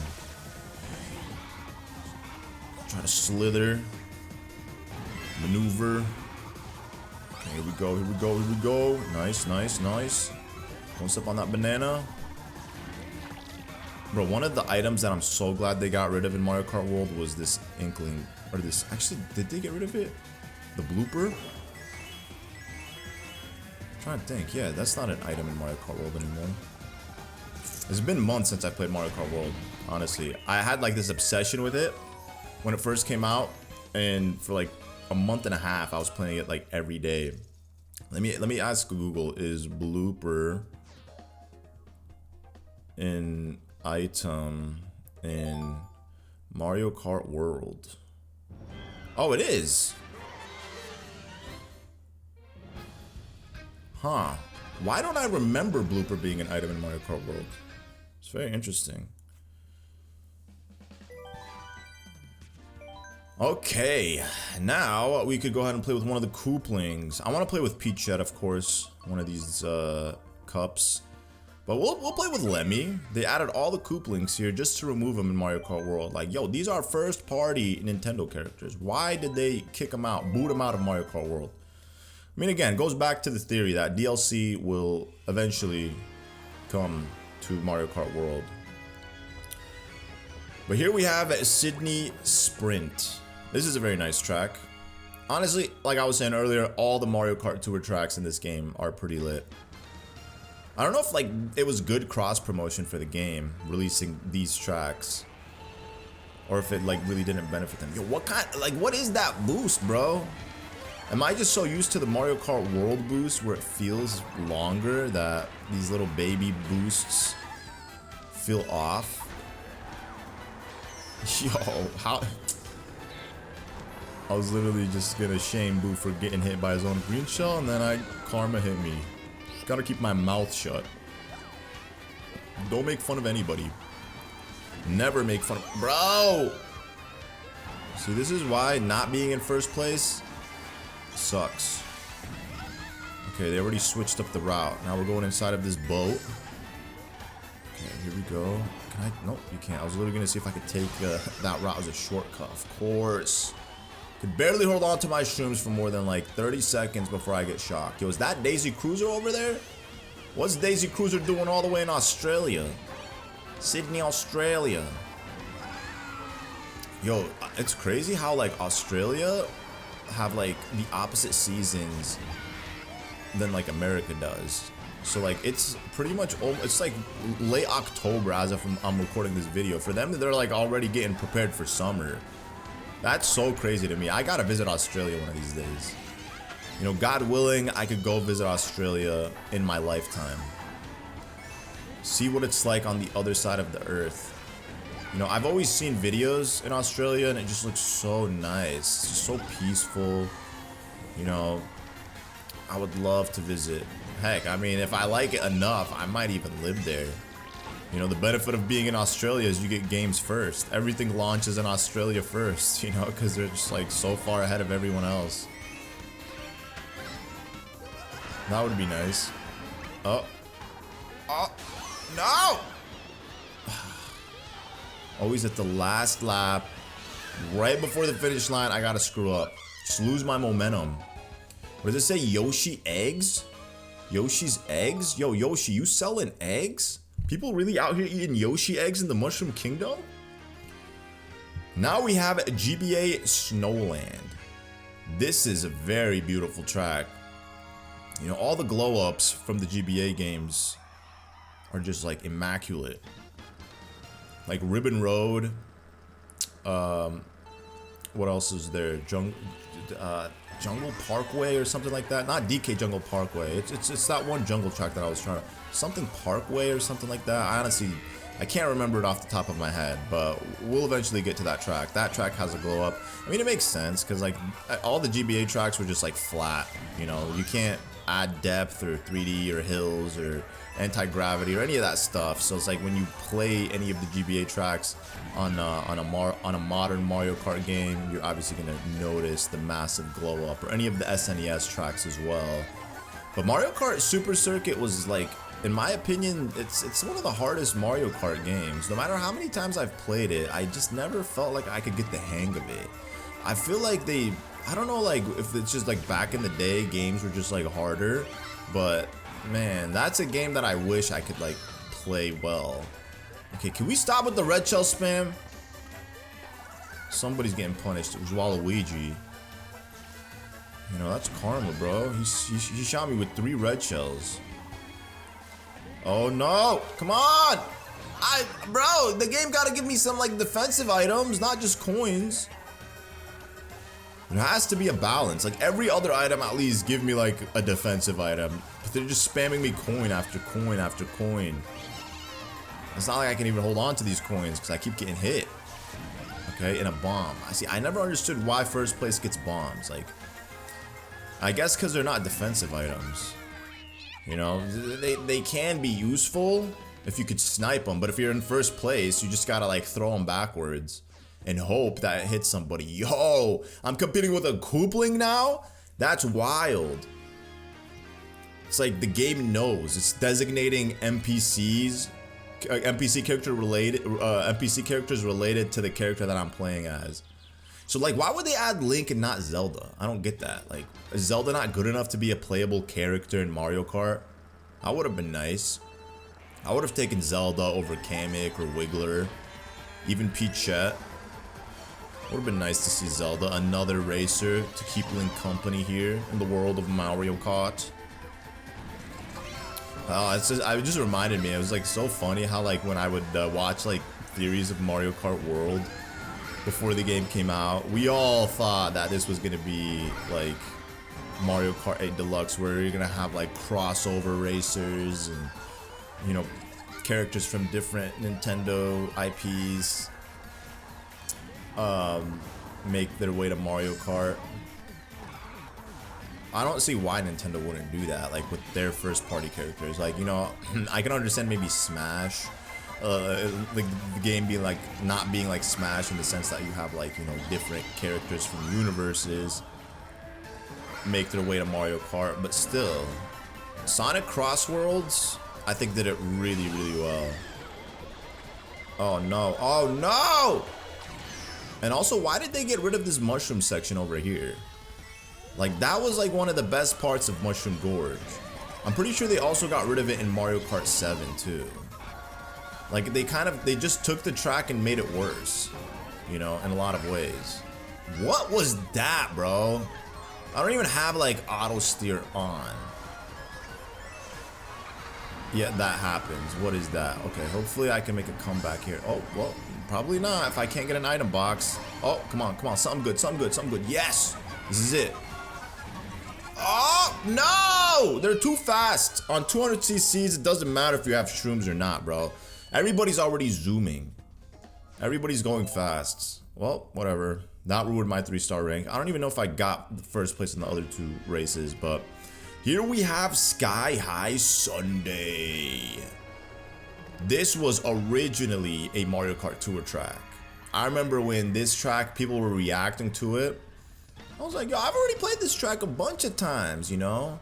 It's interesting, though, that they don't market it as a Mario Kart Tour track. Like, usually they'll put, you know, the initials of the console that it's coming from, or the game, you know, like DS or Mario Kart 7 or 3DS, you know, like next to the track name. But with this one, they don't. It's just literally Sky High Sunday. They should have marketed it as Mario Kart Tour, but maybe they didn't. They didn't want to because they want it to be recognized as a Mario Kart World track. This definitely got a nice glow up in Mario Kart World, especially with like all the detail that they added like around the track and whatnot, because they had to fill it in, you know, the surrounding world. Obviously, if you look into the far distance, you see nothing but fog, clouds, you know, because this predates like the creation of the actual world in Mario Kart World. But you know, once you play it in Mario Kart World, it's kind of hard to play it on Mario Kart 8 Deluxe. It's still fun, but definitely feels like it's lacking in a lot of ways. You know, being able to like drive on the side of the walls, seeing the little Yoshi huts. Well, there wasn't any Yoshi huts on the actual track, but like superseding the track, there was definitely a couple Yoshi huts. Get some ice cream, some Mushroom Kingdom pastries. Every single like sweet item would always give you like the Pro Racer outfit for like most of the characters. Yo, Boo, you had to steal from me, dog. Like, your boy got nothing here, and I'm gonna be hit by a blue shell. Oh, man. No, no, no, no! No! But the worst thing is when you get hit by a blue shell and then, like, fall off the track. Like, that is the worst thing that could happen, because then you gotta wait for Lakitu to come save you. If that ever happens to me again, and I see that coming, I'm gonna just, like, fall off the track to save myself. You know, that's the only way to, like, save time. But it is nice how they named these cups after, like, items. I do like that. I do wish, though, that they kind of put a little bit more time into polishing these tracks up. But I get it. They probably were rushing it out really quickly, and they wanted to get it done before the announcement of Switch 2 and have it out, you know, for a little bit. Because this was technically out for, like, I would say a year. 2022. So we had 23, 20, so it's 2 years, actually. 2 whole years. This was out before Mario Kart World came out.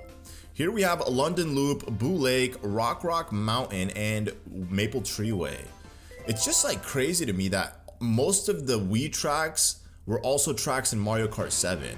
I feel like most of the tracks in Mario Kart 7 were recreated in this game.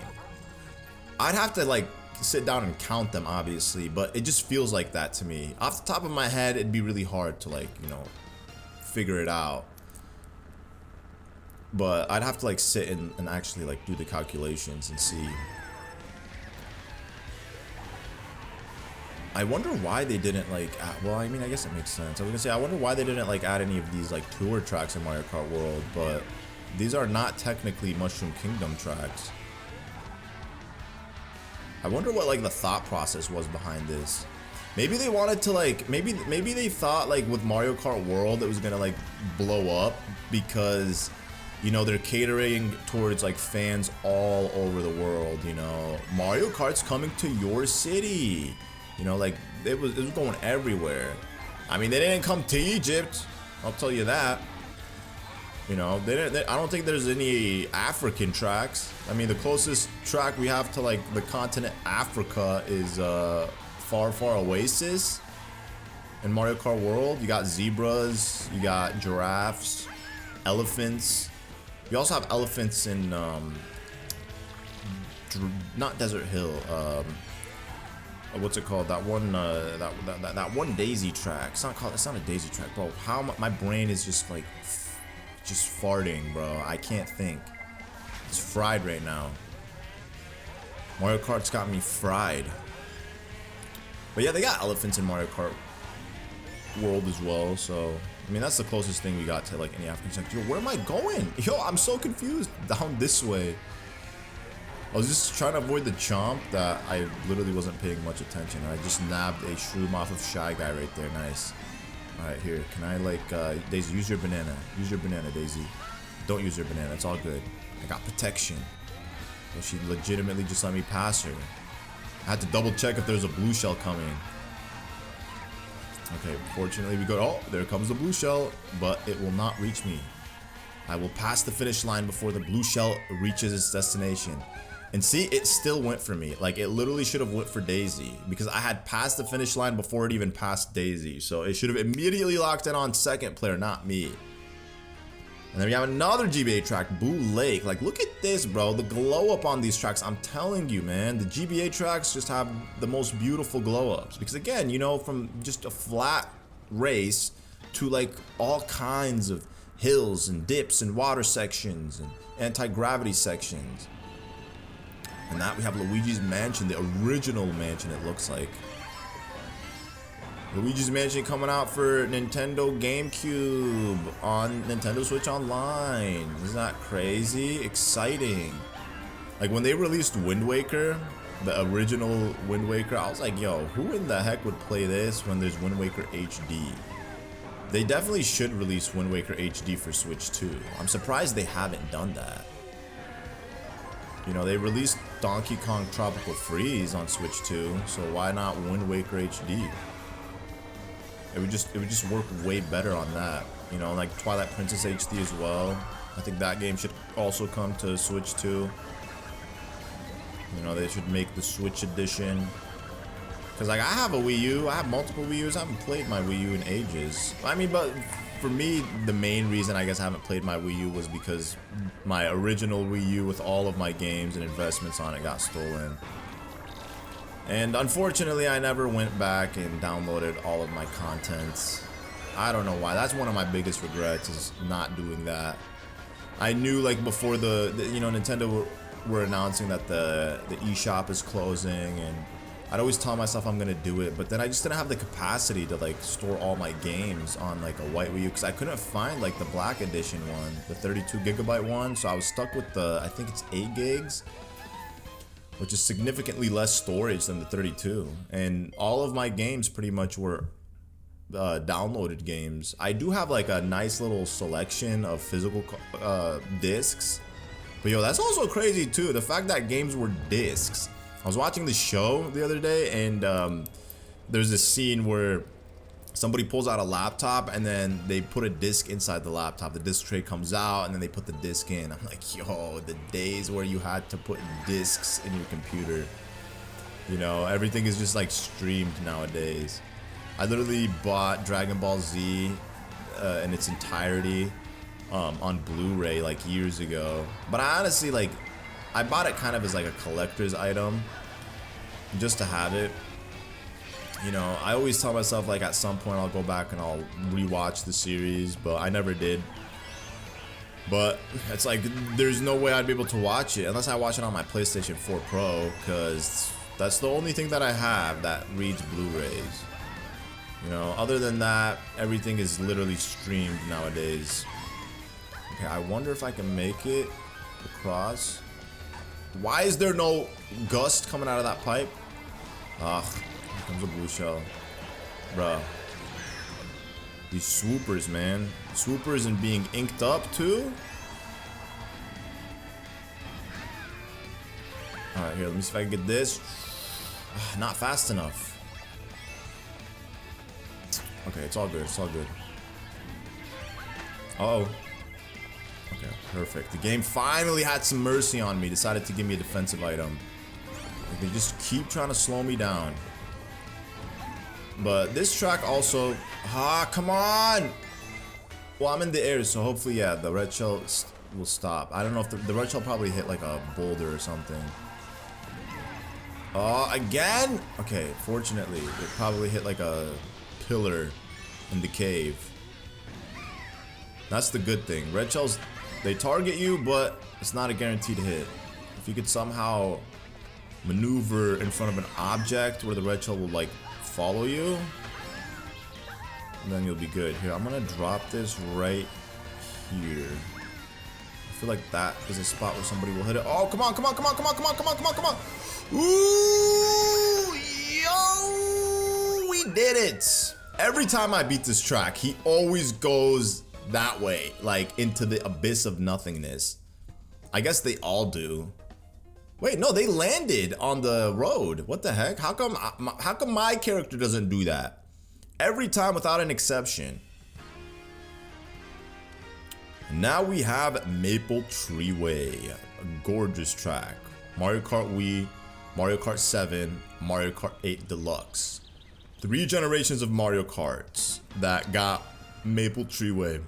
Anything from Mario Kart 7 that made its way to Wii in this game is probably one of the best tracks in all of Mario Kart history. This was definitely one of my favorite tracks in Wii and in 7 for sure. I remember a lot of the Mario Kart Wii tracks in Mario Kart 7 that I would play. I was just like so fascinated with, because you know, I was literally coming off Mario Kart Wii, a game that I played literally every day.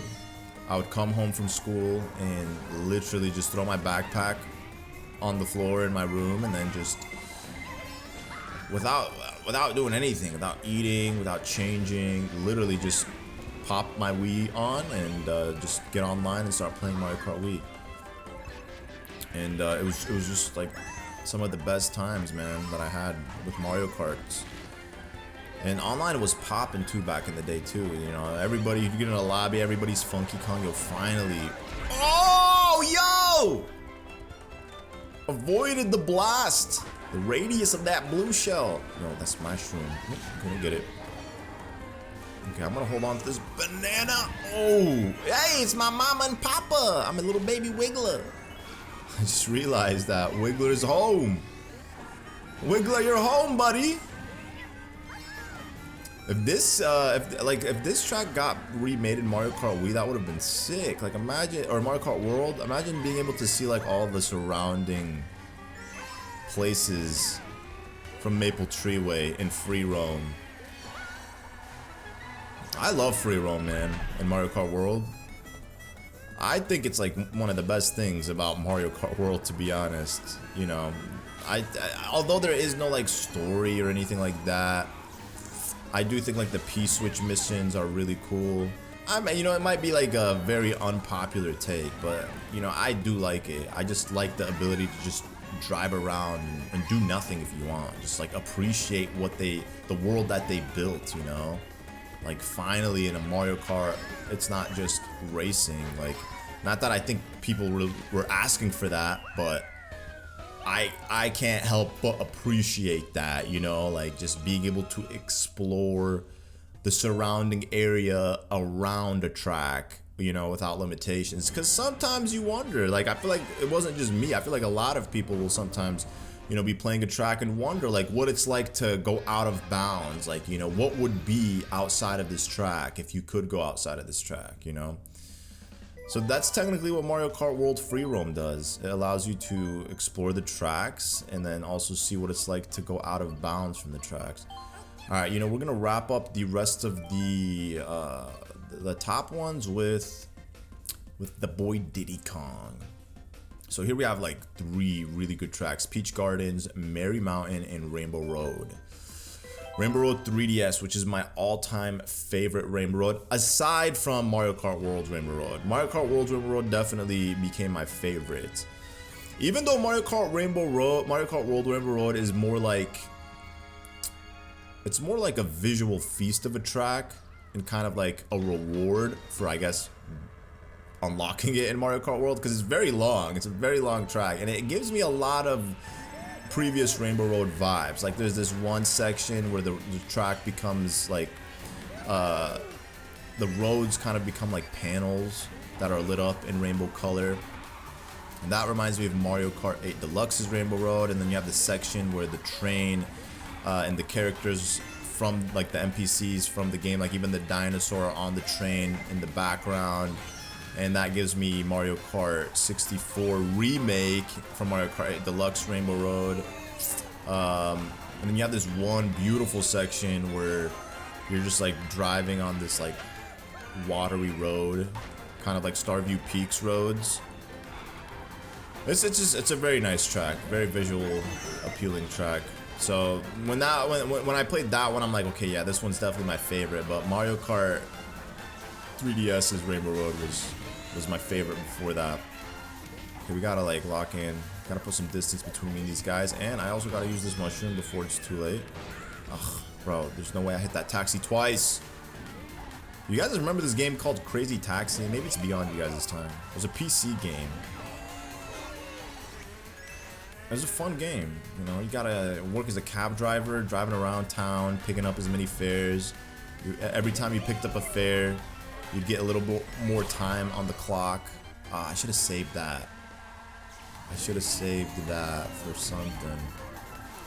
A blue shell, but hopefully I don't get hit by a blue shell. Hopefully we can beat this in peace. Okay, everybody got zapped, fortunately. Eliminates the items that the people behind me were holding on to. Okay, let's go down this way. Usually when I hit an item box after a shock, it gives me enough time to gauge, like, okay, the person behind me, how much time do they have to reach that item and then launch that item to come after me. But I was able to put a decent gap between me and the other players, like, towards the end of that track, which is nice. So, the last 3 tracks of this cup, goated. Peach Gardens, Mario Kart DS got a glow up. They switched up lap 3, where, you know, instead of taking the traditional route, you go reverse, which is really cool. And you know, the next track after this one is pretty much a brand new track that they created for this game. I think it was also a tour track. It was like it's like Sky High Sunday, tour track that they don't really announce as a tour track. Maybe they were originally designing it for DLC in Mario Kart 8 Deluxe, but then they decided to add it to Mario Kart Tour. I mean, who knows? It's a possibility. Okay, let's see what we can get. Give me something good, Red Shell, man. Let me find out some shrooms. Like a Donkey Kong got a shroom. Okay, come on, shrooms. Nope, no shrooms. Yo, Pink Gold Peach. They got rid of the pink characters too, the gold characters. You know, no Metal Mario, no Gold Mario in Mario Kart World, no Pink Gold Peach. You know, they got rid of Tanuki and Cat Mario. It was nice to see that they put Tanuki and Cat Mario, paying tribute to what I want to say is paying tribute to obviously 3D World and 3D Land. Because in 3D Land, you know, you have the Tanuki suit, 3D World, you have the cat suit. Alright, here we go. We about to experience the glow up. Ooh, yo, that Montimo was close to popping up in my face. Alright, here we go, here we go. Yeah, this one threw me off when I first played. I'm like, yo, what? Yo, where am I going? Oh, no! I ruined my momentum so bad. I wanted to, like, reach this area before the characters all passed. Okay, well, at least Bowser Jr., we could see him coming, too. We saw Inkling earlier as well. But if you reach this place quick enough, you'll be able to see, like, the other players making their round this way. And then here, got a nice little glide section where you just glide all the way through instead of having to race on the road down there. Yo, we are zoomed ahead. We are so far ahead of everybody. Like, this is probably the most dispersed I've seen players on the map. Like, look at Bowser Jr. compared to Inkling. So 12th versus 11th, and then 2nd versus 1st, and then 10th versus 9th, and 11th versus 10th. It's a lot of disperse. And next we have Merry Mountain. Very, very beautiful track. And you got a full moon too, blazing in all its glory. It's a nice little Christmas village.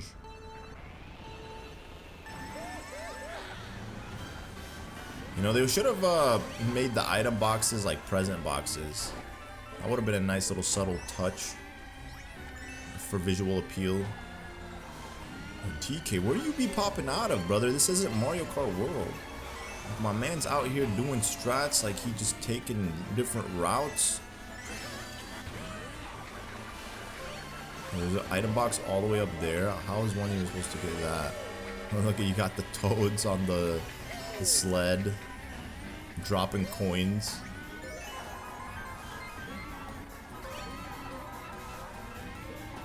You got the present, it's like the, what is it? It's not a conveyor belt. Excavator, seems. Ugh, no! No! Okay, we good, we good. Oh, DK, you came out of nowhere, brother. I'm telling you, man. Every character I'm playing with, they just like set up a rival who's similar to the character that I'm playing as. And Funky Kong's in this too. Okay, here, we gotta lock in. I gotta get 3-star rank. You gotta lock in. Rainbow Road, I'm not like worried about. I could always get a lead ahead of everybody in that. So we already had one blue shell. Hopefully there's no more blue shells for the remaining duration of this track. Come on. Okay. Okay, perfect, perfect. We got a banana to protect me. Nice. And we did it! We did it. Diddy Kong, you are a great racer. I mean, he had practice, you know, Diddy Kong Racing 2, Mario Kart Wii, Mario Kart Double Dash. Diddy Kong Racing, it's like one of those games that I would love to see come to Switch. Recreated, you know, like redone, obviously, in modern 2025 graphics. I sometimes forget there was like a Diddy Kong Racing DS. Like recently I played through Diddy Kong Racing. I was talking about it, I think in this video or in maybe a previous video that I've done on the channel. Played through that game.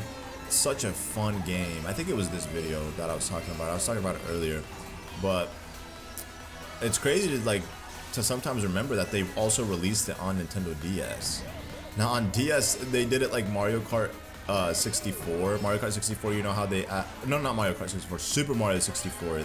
With Super Mario 64, they added 3 playable characters aside from Mario, Wario, Luigi, and Yoshi.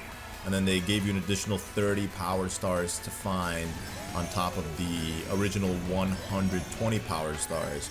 So Diddy Kong Racing is on DS is very similar to that, where they added content to the original game, and it also plays slightly different. I don't like the way it plays on DS, because it was one of those things on my bucket list. Like, Diddy Kong Racing is a game that I want to play for the channel, but then I remembered that it also came out for DS, and I'm like, okay, maybe playing it on DS would be the better version. But then when I watched a YouTube video on it just to see how it is, I was like, okay, maybe not. I'd rather just play the original. Or why not both? You know, I could do that. I could easily play both of them. Oh no, here comes a blue. It's not gonna reach me in time. I better target Pink Gold Peach. Nope, of course not. Of course not, it's gonna target me.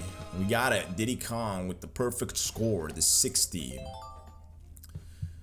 It's interesting to see the point system in this game, the way they reward you with the stars. I mean the star system, not the point system. In this game, you literally just gotta get 3-star or first place in every cup, which made it much easier than Mario Kart 7.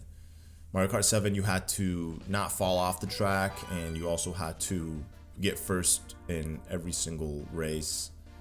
Not every lap though. You just couldn't fall off the track, because they would penalize you, and then it would deduct a star off of your rating, even if you got first in every track. Now that we played as Diddy Kong, let's run it back with Funky Kong. We're gonna play with the Pipe Frame, Other Rollers, and Cloud Glider, keeping it simple. So this is the first cup of the last 6 cups, the Fruit Cup. We have Amsterdam Drift, Riverside Park, DK Summit, and Yoshi's Island, a brand new track for the Mario Kart 8 Deluxe Booster Course DLCs. Now, Riverside Park is the track that I've been talking about this whole time that I just couldn't figure the name out, you know? Sometimes it's like that. I feel like as I get older, my brain just doesn't retain the littlest of informations. Whereas I felt like in my early 20s, my late teens, I had really good memory. I don't know what happened, man. It's just, my brain just sometimes forgets the silliest things that you wouldn't think I would forget. But let me just say, Amsterdam Drift, is that what it's called? Amsterdam Drift is one of my favorite tour tracks in this game. This one is split up into 3 different sections, and each section is incredibly fun to play. And then we got this little section right here, which reminds me of Daisy Hill from Mario Kart 7. And I remember when I was playing Mario Kart 7, I was convinced that Daisy Hill was a part of this game. And it was because of this. And I'm like, wait, no, it's not. I just knew it wasn't, but at the same time, I was so confused saying that it was. It was weird. And then for lap number 2, which we're about to pass the finish line, it's weird. I think we pass the same finish line every time, but it's it takes you from the finish line all the way to a different section of the track. So this section is now the underwater section, where you're driving the whole lap underwater with pipes that have gusts coming out of it, pushing you the direction you need to go, giving you that little extra oomph that you need. And then once you pop out of it and cross the finish line this way, you're gonna be thrown into a little area that has a bunch of roses. No! Okay, we gotta go. Oh, yo, somebody threw a bomb there. I hate the blooper so much. They should have gotten rid of that item in Mario Kart World. Brother! Donkey Kong, my nemesis! Why? Why, DK? You were literally sabotaging me in the previous cup, and here you are doing it again. No! I got a banana for you, DK. If you want it, it's all yours. No! No! Okay, yo, this actually might work out. It's not gonna work out. I was going too fast, man.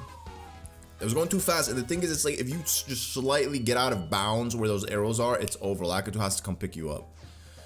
It was meant to be. It was meant to be that I didn't win, and I honestly blame Donkey Kong. Donkey Kong, you suck. I'm glad they got rid of you, and they gave us the modern DK that we have today. That DK looks better. At first, I wasn't really feeling it, but then, you know, it grew on me when I saw Donkey Kong Bonanza. And then Mario Kart World came out. I was like, yo, this DK's sick.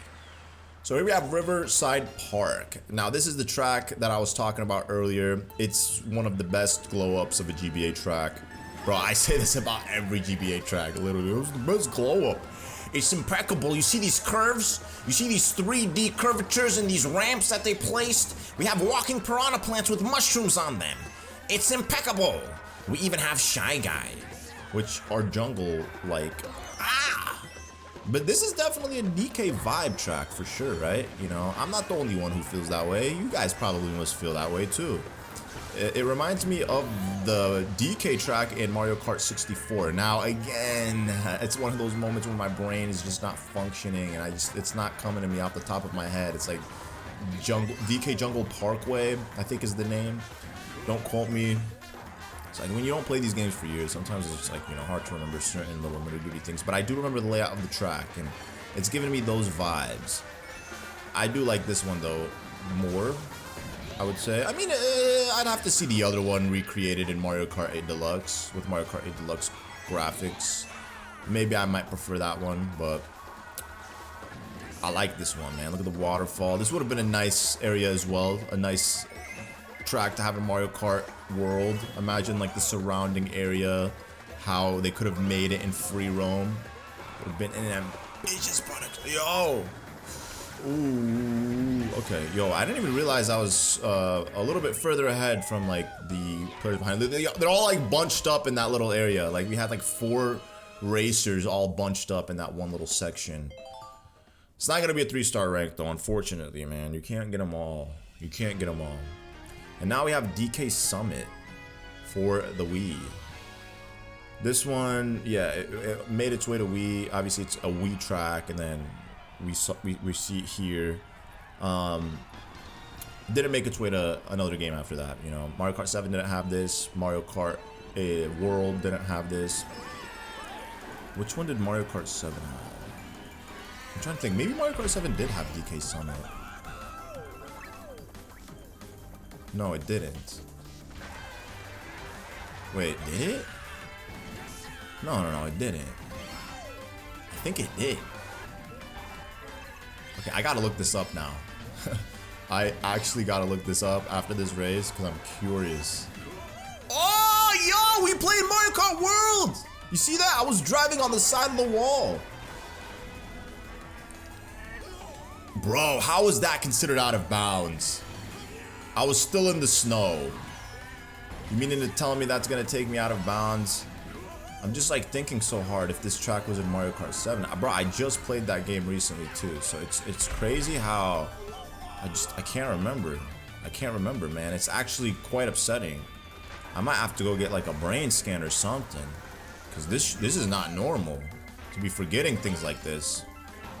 You know, I was reading that, like, you know, maybe this is just like copium right now, but apparently when you have more pressing things on your mind, your brain just doesn't retain frivolous information. Now, maybe when I was younger, I was like so obsessed with games and into games that like every little thing I would remember. You know, that's why like I feel like I remember like my childhood gaming years very well, because that was like my whole world as a kid. But nowadays you can play a game and then if you don't play it, or if it doesn't like have like a heavy impact on you, you don't retain the memory for it. Like sometimes like I'll watch shows and it'll be a good show and then I'll just like be like, what was the name of that show? Like, how do I watch a whole show of something and then just forget the name? You know, the title of the show. It's a little weird, right? Okay, we got 10 coins anyways. Let's do a little snaking. Mario Kart DS. Let's take a look. This is DK Summit. DK Summit MK7.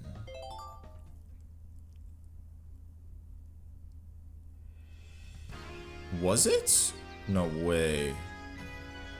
Hold up. I don't think it was. Okay, yeah, it wasn't. Mario Kart Wii, Mario Kart Tour, and then Mario Kart 8 Deluxe. See, I knew I wasn't tweaking. I feel like I had the memory, but it's like, it just didn't make sense, because I feel like I would remember for a fact if it was. Now here we have Yoshi's Island. Again, this is a track that I don't know if it was created for Mario Kart Tour, if it was a track created for the DLC in this game. But this is a really, really nice track.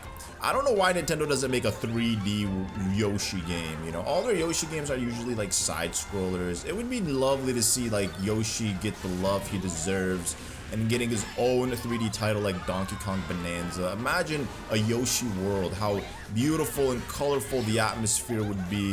Look at that, I activated the super secret route and of course can't even stay on it. How pathetic. How pathetic. I need to retire. Is that Yoshi? No, that's Peachette. Come back here, Peachette. Come back here, Peachette. Technically that'd be Toadette, you know? Toadette with a Peachette crown power-up. Whatever the crown power-up is called. I'm sure it has a specific name. Oh no. There is a new Yoshi game coming out though. It's Yoshi, it's like a storybook like Yoshi game. I never really was like too crazy about the Yoshi games. Maybe when I was younger I was really into like the GBA titles. But those are like Mario Yoshi adventures, you know? Because you always had Baby Mario being carried by Yoshi. A Yoshi 3D game though would be like next level. It'd be like, yo, who's that? Is that Metal Mario? Okay, yo, he got a nice little shortcut there. Just hopping in the dirt. Right, please, no blue shells. Please, no blue shells. Game, just let me complete this in peace.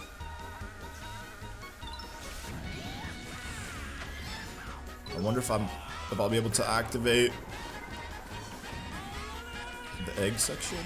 This? Nope. Did anyone activate it? Nah, it was too out of bounds. Somebody activated it, and Metal Mario's on it. Now Metal Mario. Oh, Metal Mario almost got me. Actually, no, he didn't. He disappeared off the map for a second, so I couldn't tell if he was like on me or if he was behind me, but we did it. We did it. That's the Fruit Cup right there. Impeccable cup. You know, all of the booster courses are just short and sweet. And it's showing off for Riverside Parkway. Or Riverside Jungle? Riverside Parkway? Bro, I'm telling you, my memory, man. I just read it and made a big deal about forgetting the name. And then here I am, not recollecting what it's called. I'll play as Inkling. You know what? We'll play as this Inkling right here. Yeah, Inkling's time, buddy. Let's make some moves happen. Riverside Park. I don't know where I got the way from, but it's Riverside Park. So here we have Bangkok Rush, Mario Circuit, Waluigi Stadium in Singapore Speedway. This one has 2 tour tracks. This one also has 2 tour tracks, and yeah, that's it. So 2 cups will have 2 tour tracks. And then they give us 2 classic tracks. Waluigi Stadium. Why didn't Waluigi get any love in Mario Kart World? Why did Wario get a stadium and Waluigi didn't? Why didn't we get Waluigi Stadium? That would have been nice. You know, Wario had a shipyard in the game. They could have at least given one of the Waluigi tracks some attention in that game, you know what I'm saying? Alright, here we go. This one's a big track too. I think maybe all of the tracks for all the tour tracks and the bottom cups are gonna be like split up into sections. That's just a theory. I have to, you know, I have to see if I'm right about that. When I say theory, I mean like I just don't remember. So this is just like me trying to remember off the top of my head. Yo, relax. Going a little too quick. Yo, Lakitu, Kung Fu Lakitu? Yo, Lakitu, since when did you become a Hollywood actor? Okay. Stay away from me with the piranha plant. Alright, give me some. Brothers.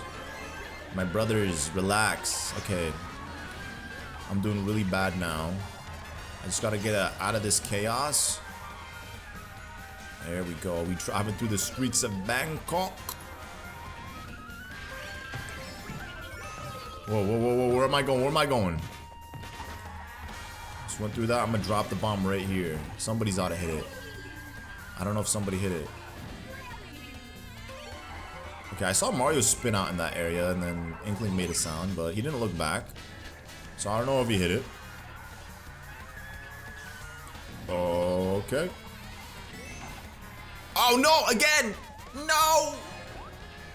You be zooming so fast. Oh, this is the part where you gotta like drift all the way up, and then we're gonna start bouncing on trampolines. Ooh. Okay, we good.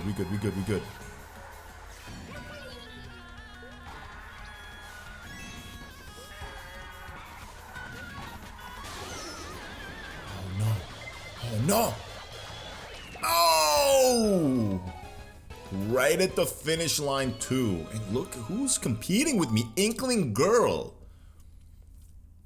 It's like Mario Kart World, where if you play any of the cups, there's always the rival character that's the NPC that's going to give you a hard time.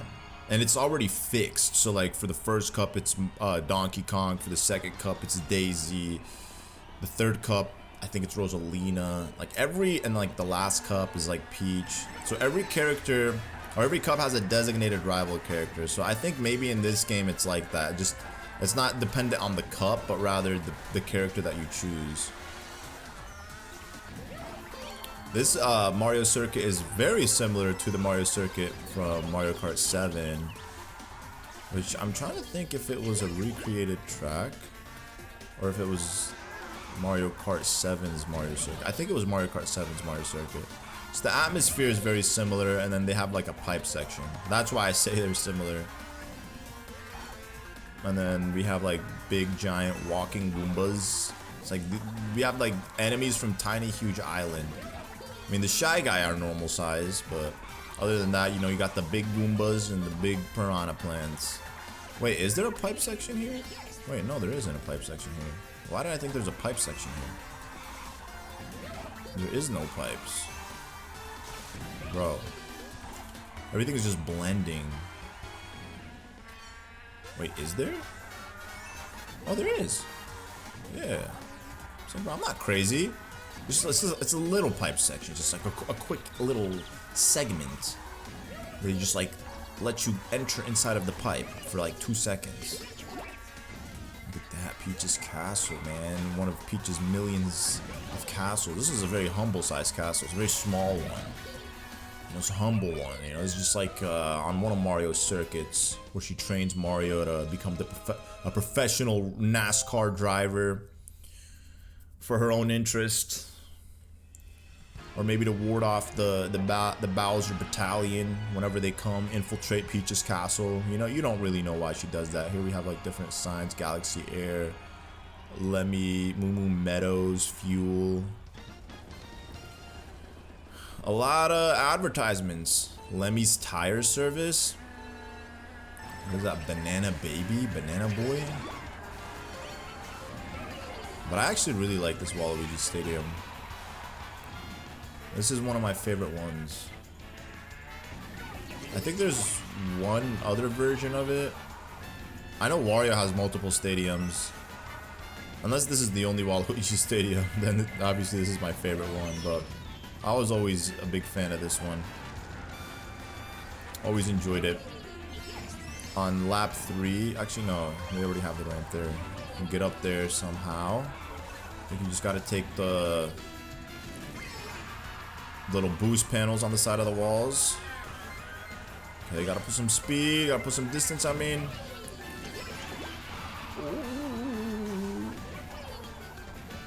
Okay. Almost slipped on that banana, would have been dangerous. I also think going up this route, I feel like it is a little bit faster. I don't know. Okay, here, let's try to get on that ramp. Nice. Oh, dang it, bro. That was horrible. Just killed my momentum. Sometimes going a little too fast. You don't know where you're going. Where's Boo? Alright, he got hit. As long as I can see the radius of the blue shell in front of me, that means I'm good, because first place is not too far ahead.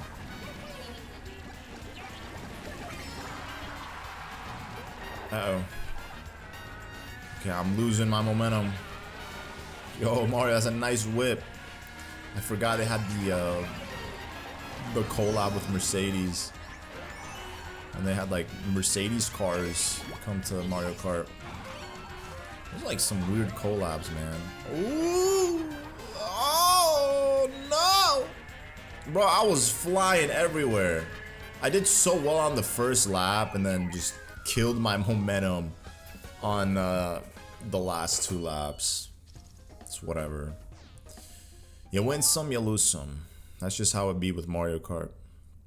Especially when you're playing like the tracks all back to back. And now we have Singapore Speedway. This is a really fun track. It's massive and it's also split into sections. Has a lot of cool sections, and then like you know you have like the city in the background. You have like the modern buildings, the high rises, palm trees on the roads, and then you also have like old architecture. I don't know if they're like churches or whatever, but we're on a rooftop. Let me get this. Okay, look at that. Just flying into a stadium. Oh yeah, look at that. You can see the church as well. Alright, finish line.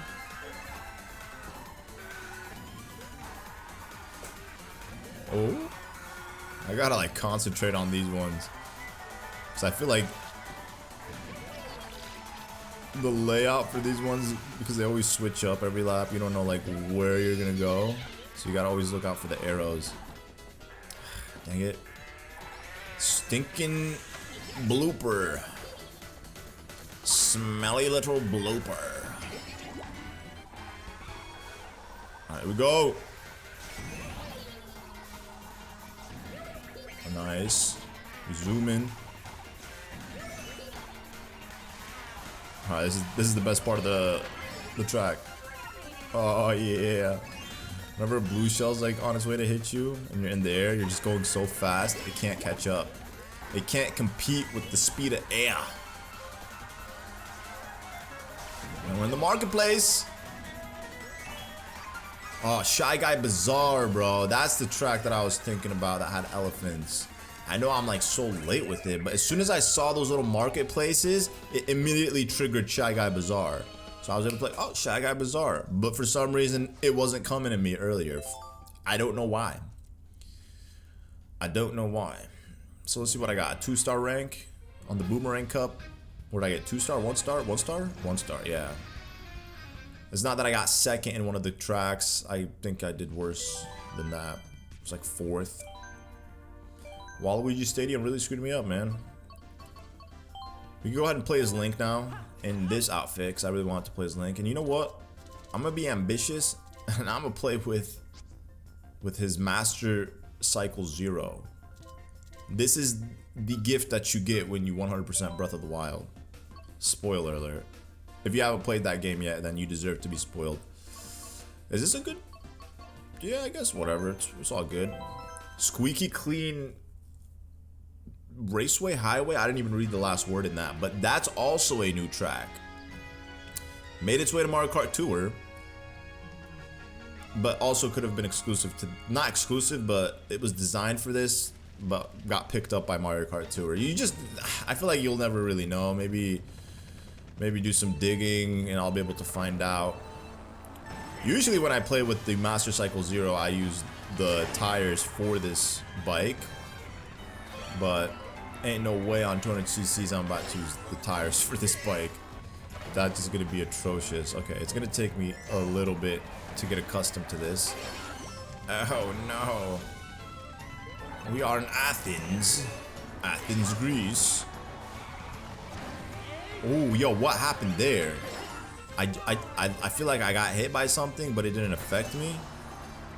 Yo, Wario, you need to slow down, big dog. Oh, no! They let you go out of bounds. It's to penalize you. Okay, yeah, this is a little too fast of a bike to be using. You know, maybe if I was playing with a baby character, I might do that for another one of the cups. Just use a baby character, but play with this bike. I don't know why I never thought of that. Using this bike combination with a baby. You know, I'm very bland. I use the same thing over and over again. I'm boring, I know. This definitely feels like I'm in Greece. Not that I've ever been to Greece, but, you know, based off of watching Hercules a million times when I was a kid, I feel like this is a very accurate depiction of what ancient Greece would look like. Very vibey track. Very, very vibey track. Switches up too. You got boulders. Get this ink off of me. Alright, here we go. Oh, clean. Didn't even touch one of those pillars. Yo, Link, you gotta have this exact same performance throughout the rest of this, the rest of these cups. Don't disappoint me, dog. So here we have Daisy Cruiser. This was obviously GameCube. Then it made its way to Mario Kart 7. And then it graced its way over here to Mario Kart 8. And, you know, I was never too crazy about this track. It's you know, not say anything bad about it. It's just, you know, it's just a track. It's just a track. What could I say? Yo, come on. Why? He bounced me, man. Screwed me up. Yo, they got cat bell banners too up there. That's cute. Ugh.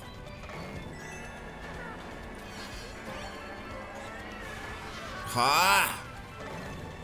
Just pisses me off when I start getting hit by items or run into people's items. So like, let a brother get some momentum going. Yo, Toad. Are you cheating, Toad?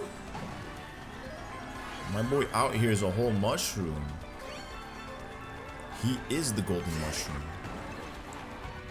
Okay. Here we go. Right, don't hit the tables. Don't hit the tables. We don't want customers to be upset. Here, let's go inside of the bunker. Oh yeah. Get that little boost off the clam. Oh yeah. I mean, it definitely plays better on Mario Kart 8. When I played it recently on Mario Kart 7, I didn't like the track. But playing it on this is like, okay, yeah, this is smooth on 200cc's. I'm actually quite enjoying myself right now. If you couldn't tell by my face. And I'm not being sarcastic. I mean, aside from like slipping on bananas and running into people's items unintentionally, just because they're in my way. You know what? We'll plot these two bananas here. Hopefully somebody slips on one. Okay, it better target second place. It better not target me. Bro, it was still coming after me. Ridiculous. No, no, no, no, no. Skip, skip, skip, skip. There we go. I'm not about to watch the blue shell actually hit me. And now we have Moonview Highway. This is actually a really fun track. On Mario Kart Wii, it was one of my favorite tracks. It's like, it gives the same vibes as Toad's Turnpike, but there's a lot of speed panels on this track, and I think that's what makes it fun. In Mario Kart Wii, you know, if you could like have a consistent wheelie going from this, like on a speed panel, from one speed panel to the next, you just felt like you were flying in that game. Alright, I'm gonna use it now. You can't be secure, man. You never know when somebody's gonna just hit you with the zap. Oh yeah, look at that. Oh well. Oh, I should have got the trick off of that. Why did I not get that trick boost? Yo, Toad is following my footsteps. Oh no! Ah, and he has a red shell. Diddy Kong, please. Please, brother, spam me, brother. Don't use the red shell on me. No. Okay, that's fine. I got a banana. If I just gotten on that boost panel a little bit sooner, I would have outran the red shell. It's all good though. Uh-oh. Oh, yo, how? Okay, somebody got hit by a vehicle, but how did they pass me? I was virtually taking every single speed panel. He must have had a mushroom. No! Not again! There is this one area though that they got rid of. where you can take the shortcut. It's like at the top section, at the beginning of the track. How? Was there a banana there? Am I blind? Because I didn't see any bananas. Come on, yes! That is a crazy clutch. Oh, it's right there. I guess there's, but it was on the other side too. Maybe you can get on it. I just never tried. I honestly have only ever played these tracks on 200cc, so maybe because I'm always going too fast, I don't even attempt to like try to take the other routes or discover any other routes. Squeaky clean sprint. That's what it's called. Squeaky clean sprint. This is like Ribbon Road, where you're in somebody's house, in somebody's bathroom, the nastiest place you could be. Except, don't worry guys, this is squeaky clean bathroom. Except when you go inside this drain, then it gets nasty. Look at all that dirt. Somebody's wedding ring. You know, we don't know if that's dirt. It could be something else. You know, who has a fan just sitting on the bathroom floor like that? These guys are weird. And then you got the toilet. You could literally fall into the toilet too. Absolutely disgusting. Disgust.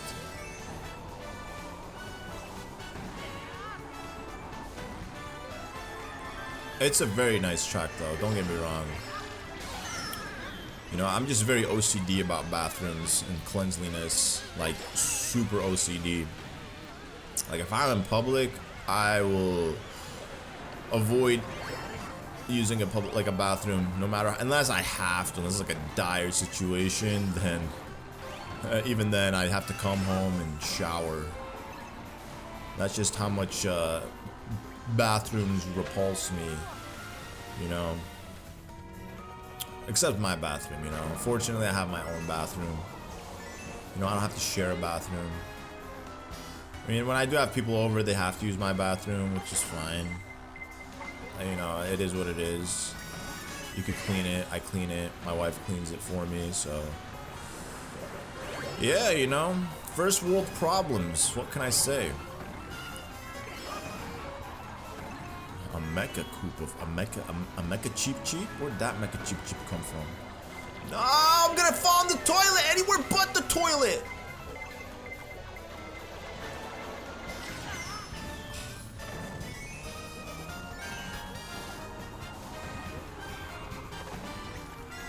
Okay, perfect. Yo, I was so nervous that he was gonna pass me. And with that, we got the perfect score with Link. I honestly was not expecting to get the perfect score. When I like started using this bike combination, I was like, there's no way with Link too I'm gonna get a perfect score, but it worked out. We got the triple star rating. Now, who haven't I played as that I should play as? I mean, I haven't played as Bowser. Gotta show him some love, I guess. We'll use the Mr. Scoop. We have Los Angeles Laps. I don't like this tour track. We have Sunset Wilds, GBA track, Glow Up, of course. Koopa Cape for the Wii, and Vancouver Velocity. Vancouver Velocity actually is a good one, but I do not like this one at all. Maybe because I got like bad memories with this track. I remember trying to get a 3-star rank when I was like recording Mario Kart 8 Deluxe like in its entirety on my channel Nintendo Central, and I was just trying to get a 3-star rank, you know, upload every single cup with a 3-star rank, and this one was just giving me a hard time. It was this specific track. Because I was also like trying to switch up the characters and the cart combination too. So I would try to use a character that's like most fitting for the cup that I'm playing as. Pretty sure I was playing with Koopa. So it's like either I wasn't going fast enough where I would just always get passed. Oh no. Or I would just have like really bad luck when it came to like the item choices that the people behind me were like sending out. You know, just getting spammed by reds and blues and all that good stuff. Not good stuff. It's not good when you're the victim of it. It's only good when you're throwing it, you know. But this is also a track that has 3 different sections. Yeah, we taking the shortcut, Luigi. Here, you want this bomb? Can't see! I hate when they do this. I can't see. Please, please.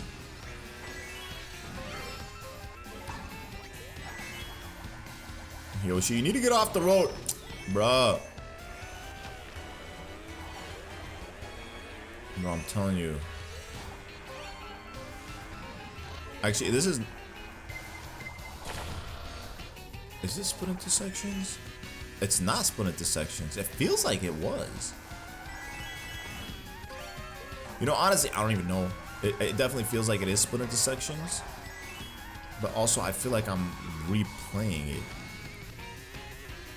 No, it is. It's like you kind of loop around certain areas that are the same, but then like the rest of the lap takes you on a different route. That's what it is.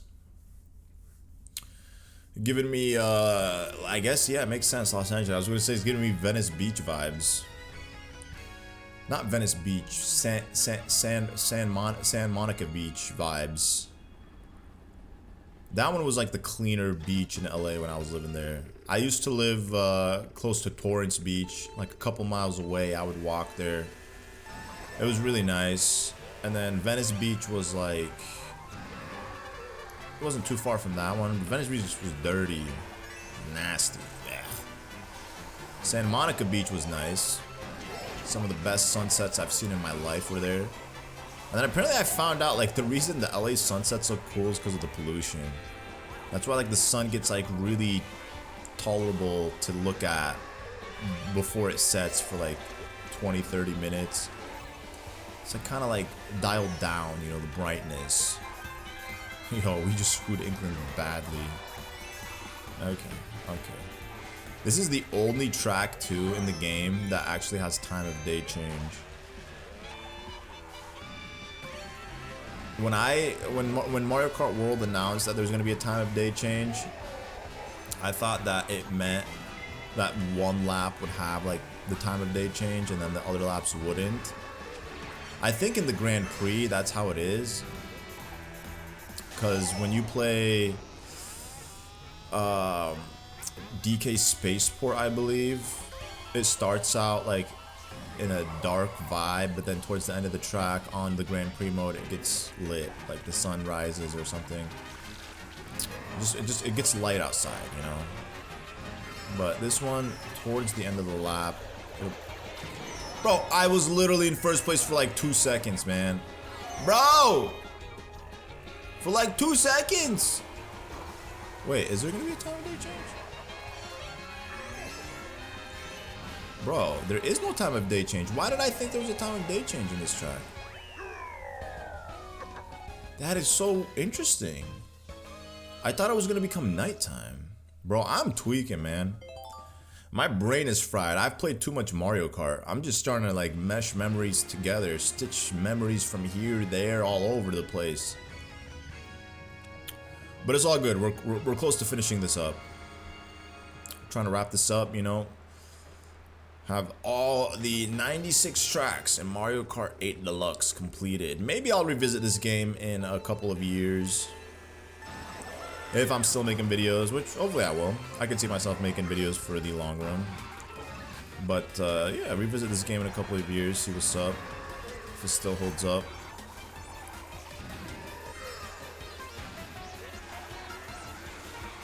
Okay. Oh, not bad. Bowser was fast enough to not slow down too much in that section. And then they did get rid of the cheap here. Why? I don't know. This was one of my favorite tracks in Mario Kart 7. I think it's because it was a Wii track. I mean, obviously I enjoyed playing it a lot too. But it was just something about like all the Wii tracks being on a handheld that was like super fascinating. I honestly like the retro tracks more than the... No, that's not true. That's not true. Because you have Rosalina Ice World, Music Park, Piranha Plant Slide, 3DS, Rainbow Road, Bowser's Castle. Those were all goated tracks. Mario Kart 7 definitely had like some of the best selection of tracks. And the retro selection was also really lit. Come on, please! Boost. What? Yo, I just snagged someone's mushroom. That's awesome. I don't think computers can snag your mushrooms. At least I don't feel like that's ever happened to me. Where I have like triple shrooms orbiting around me and then somebody's been able to snag it. Come on! Okay, well, I guess it counteracted me getting hit by that red shell. I went spin out. Okay, Mario, please. Please. Let me go.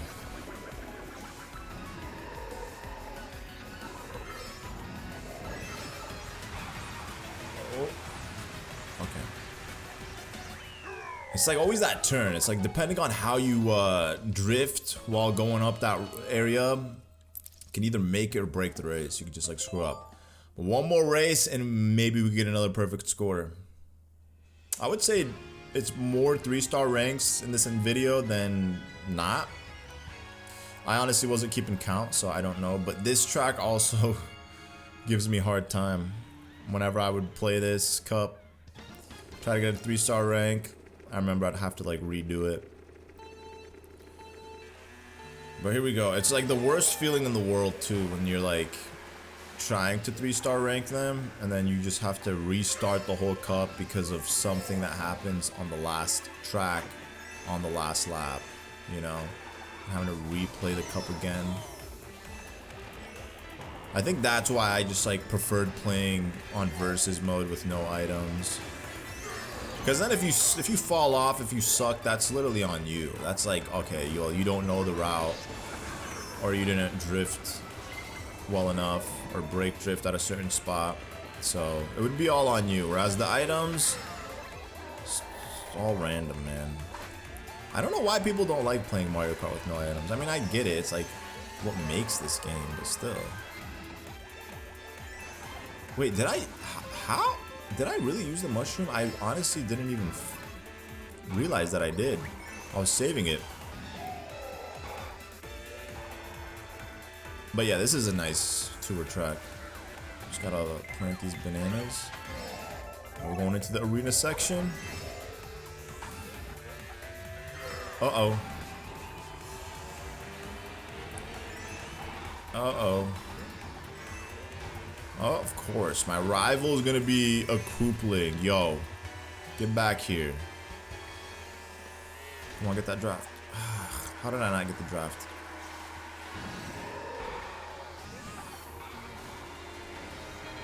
Come on, get it, get it, get it, get it, get it, get it. Okay, well, at least he lost his shell. I'm pretty sure he was holding a red. Come on, get the coins. Oh, I didn't mean to do it! No! Oh, that mushroom saved me! I was like, how is he moving faster than me? I'm the heavyweight here. But we did it. We got that 3-star rank. Exactly what I wanted on the Cherry Cup. The double cherry. So is it like a thing where they use the third track of every cup as like the screenshot for the trophy selection? I'm just realizing that because in the previous cup they used the third track as well. All right, we'll play with a baby character now. I know I played as Baby Mario before, but I want to play with Link's bike. Wherever that is. There, yeah, so there's two, the Master Cycle and the Master Cycle Zero. I just love the Master Cycle Zero. We gotta run it back with this. So we're gonna have one tour track and then 2 retro tracks, and then we have Piranha Plant Cove. Now, Piranha Plant Cove, again, similar to Sky High Sunday, similar to Merry Go Round, whatever that track is called, bro. I'm so bad with names. It could have been a track designed for this or a tour track. Again, I don't know. I feel like I'm just parroting the same thing every time whenever there's a track like that. But this one's a very nice track. Reminds me of Philly. You know, with like the old buildings, but then like the modern day high rises. Actually, no, this is such a vibe. Yo, honestly, playing with a baby character in this bike is smooth. It's such easy handling. You know, you're going fast, but not too fast either.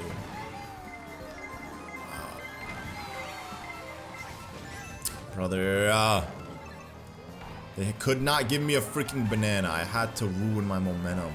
Wait, whoa. Yo, that guy threw me off. I was so thrown off by that guy. By that shy guy. He was finishing the first lap. I was about to follow his route.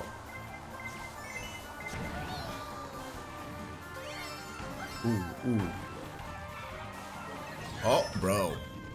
Yeah, see, they throw you off. And then you could still get hit by their items, too. Ridiculous. Okay, come on, get rid of it. Bro, how did the boost panel not get rid of it? Was it because it's not an orange one? Was it because it's a gliding boost? It's unfair. Oh! Okay, we zoom in. Oh, please don't hit the side. Thank God. Let's get some coins. You know, not that I needed them, but just rob anyone else who was going to get coins. Prevent them from collecting. Hopefully we can get another 3-star rank. It'd be nice to end off the last 2 cups with 3-star ranks. Now we got DK Mountain from the GameCube. This was not Mario Kart 7. It was Mario Kart Wii that had this track? Yeah, Mario Kart Wii. So it was nice to see this track make its way to Mario Kart 8.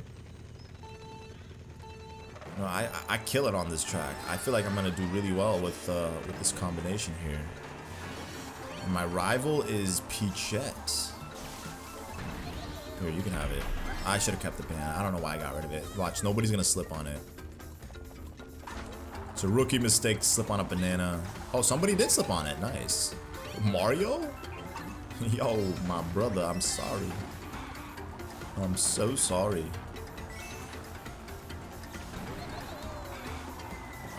Oh.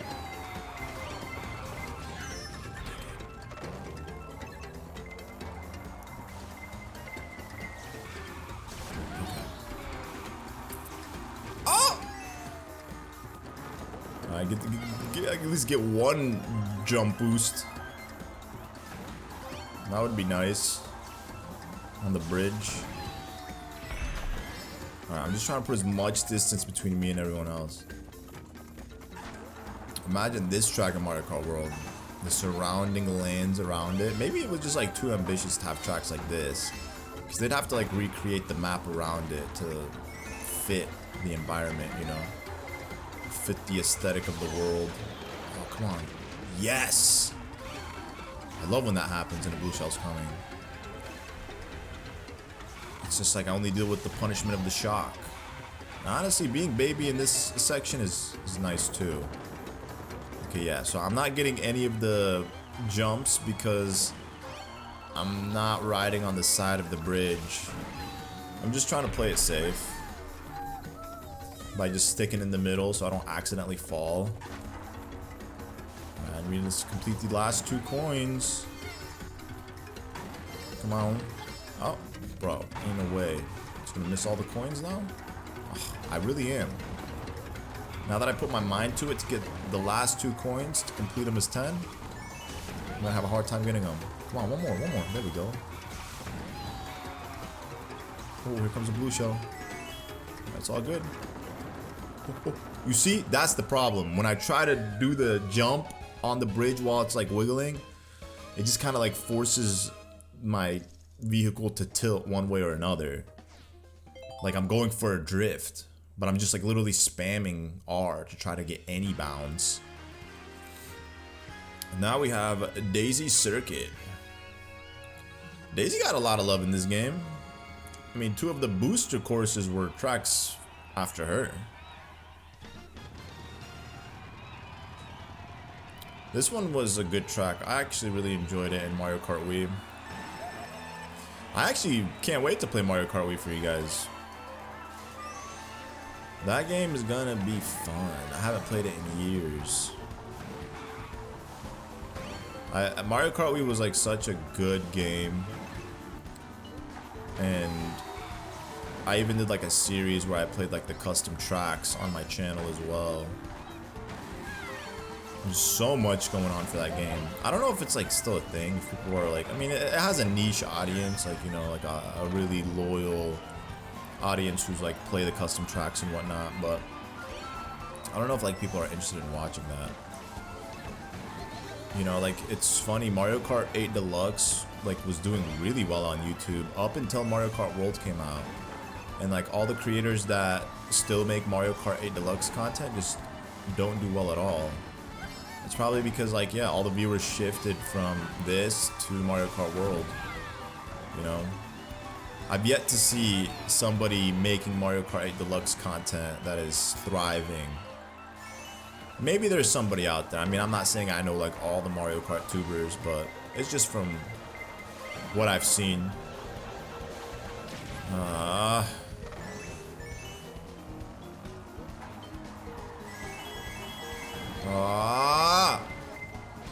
Bro, there's nothing worse than just like losing your momentum, man. Bro, ain't no way I was gonna get hit by another red. Look at that too. Evil. Evil, evil, evil. Just let a brother breathe, man. Like, I get it, I'm too good, but just let a brother breathe, you know? They ain't gonna beat me.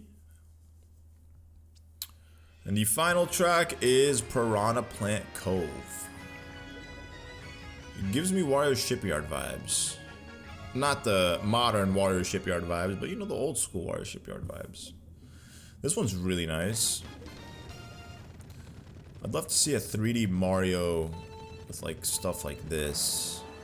Like deep underwater exploration.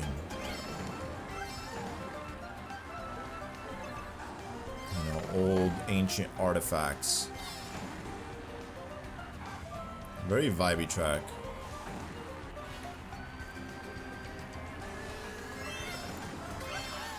It kind of reminds me of Bubblefish Island from Mario and Luigi Brothership. It definitely gives off Bubblefish Island vibes for sure. It's going deep into the oceans. This is probably one of my favorite ones too, of the tour tracks. I don't remember this being in Mario Kart Tour. I mean, it is in Mario Kart Tour. I just don't remember playing it. Well, no, wait a second. This is a brand new track.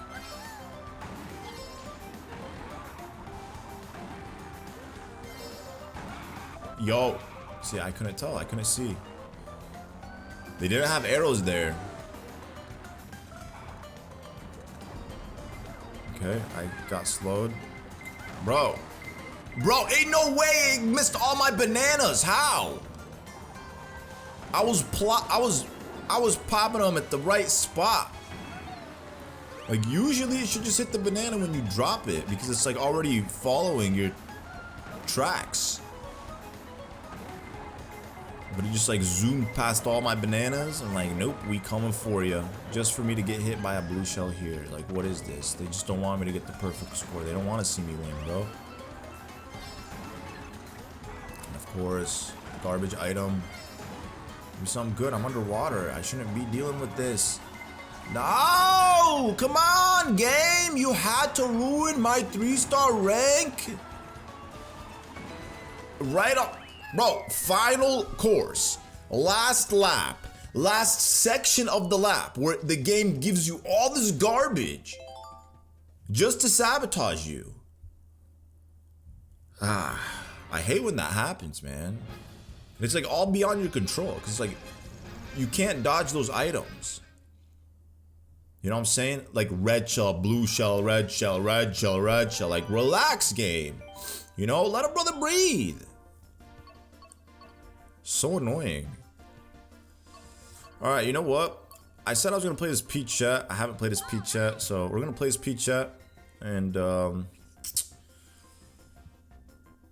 Yeah, I guess we'll stick with this combination.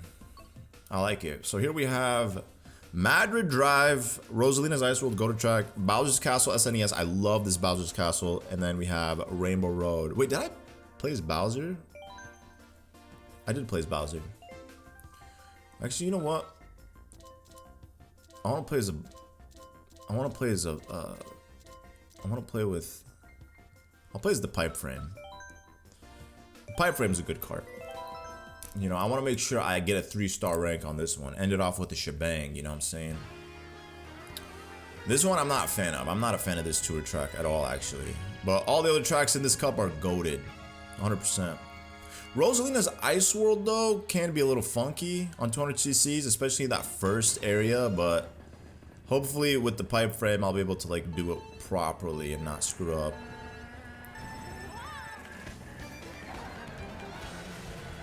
All right, here we go. Just gotta lock in.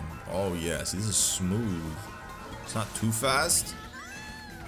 Just the handling is impeccable. Oh, come on. See, I literally was like, I knew I had to brake drift there.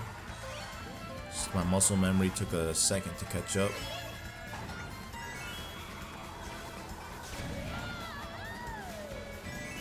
Okay. Oh, look at the portraits. Yo, I want to take... I want to like take some time to like actually indulge in what kind of portraits they have on those walls. Churros? Where is this? South America?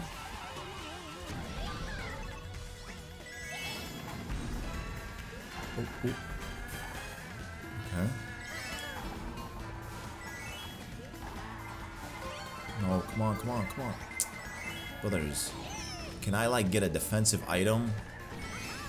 Like, I get you love to give me coins, game, but like I would appreciate a banana. Like throw a brother a banana peel. Like it's not gonna kill y'all. That's why it's like if you don't get the double box, you're screwed. So you'll never get double coins. And then like sometimes you get a good roll like this. You know, you got a defensive item and you got the blue shell defense. This is until somebody shocks. Of course. You get the blooper. I can't see. I can't see. Oh man, I can't see. Okay, we good. We got some distance between me and everyone else. Nice. Hopefully I can carry this energy for the rest of this cup. 3 more tracks. Rosalina's Ice World. Looks like it's that starting planet from the garden is what it is, right? It looks like the garden floating in the background, and then you have like the observatory somewhat fused on this little ice world. I wonder if there will be a reference to this in the Super Mario Galaxy movie. Okay, yeah, so this is the spot, but I think, yeah, I got this. Ooh, see? Oh. What the heck, man? What the heck? Okay, gotta redeem myself. Yo, I got something for you, Wiggler. Oh, he uses banana. Smart guy. Yoshi? Don't you dare.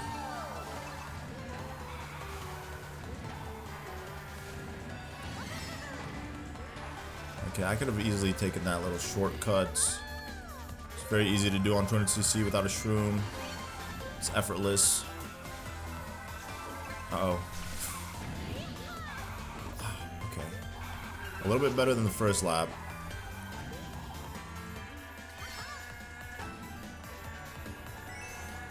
Okay, now it's coin collecting time. What was that? A clam?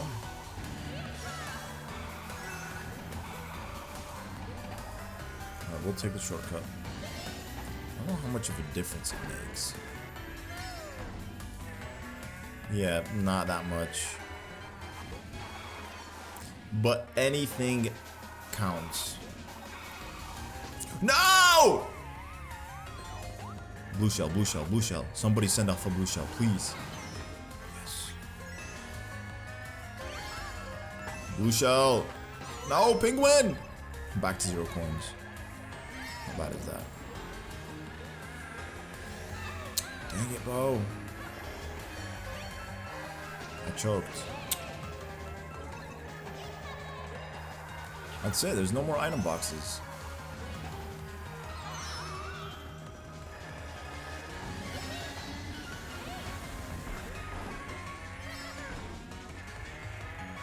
Well, there goes my chance at getting the 3-star rank. I'm in 2nd place?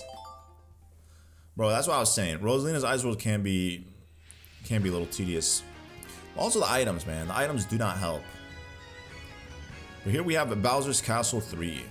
Now this one got a massive, massive, massive glow up, of course. You know, coming from the SNES. Just being built in 3D, it's just aesthetically one of the most beautiful Bowser's Castles. It's just the vibe, man, the ambiance, the fiery lakes. Absolutely love this track, man. You know, all the jumping, it's just like you're going very fast, you know, there's a lot of obstacles, swamps, you know, you got like little mud patches, you got like these little areas where you can ride the walls at the top, and then back here you have like dry bone piranha plants. You can literally get that little jump off the swamp right there too. You have to avoid the fire right here. You can see Grumble Volcano, at least that's what I think it is, Grumble Volcano in the background. Dang it. I'm praising you, track. Come on. And of course, you gotta hold on to that. Hey, Wiggler, let it go, let it go. Let it go. Well, I was hoping it hit the wall.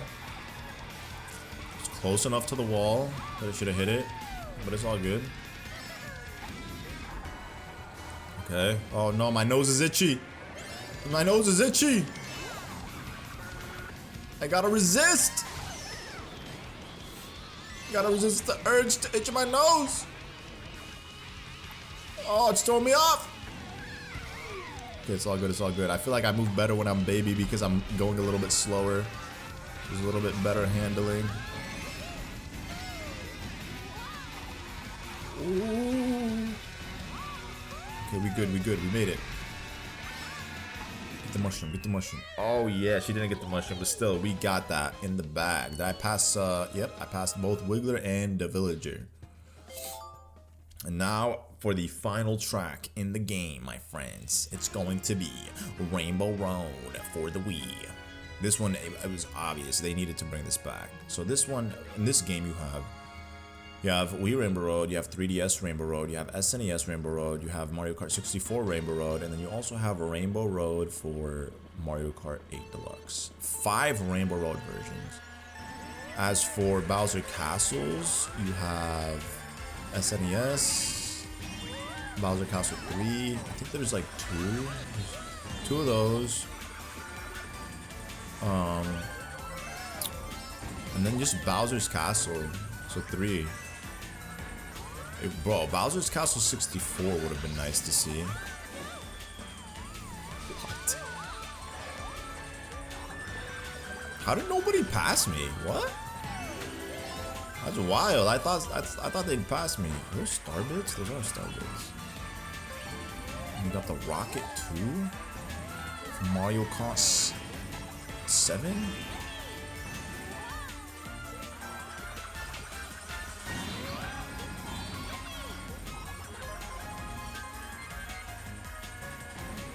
Okay, we zoom in. I mean, they kind of look like star bits, but they're not bits. They're like big. They're like big star bits, jumbo sized star bits. Those are a little too big to be bits.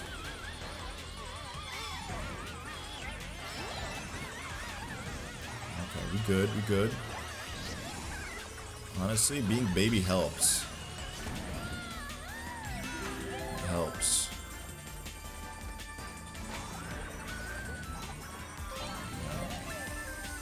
Yeah, so hugging the corner on that ramp is definitely not the way to go, because it's an easy way for you to fall off the track. I know that. I don't know why I accidentally did that. I guess I was just moving too fast.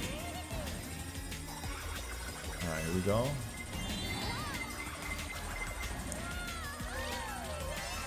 huh?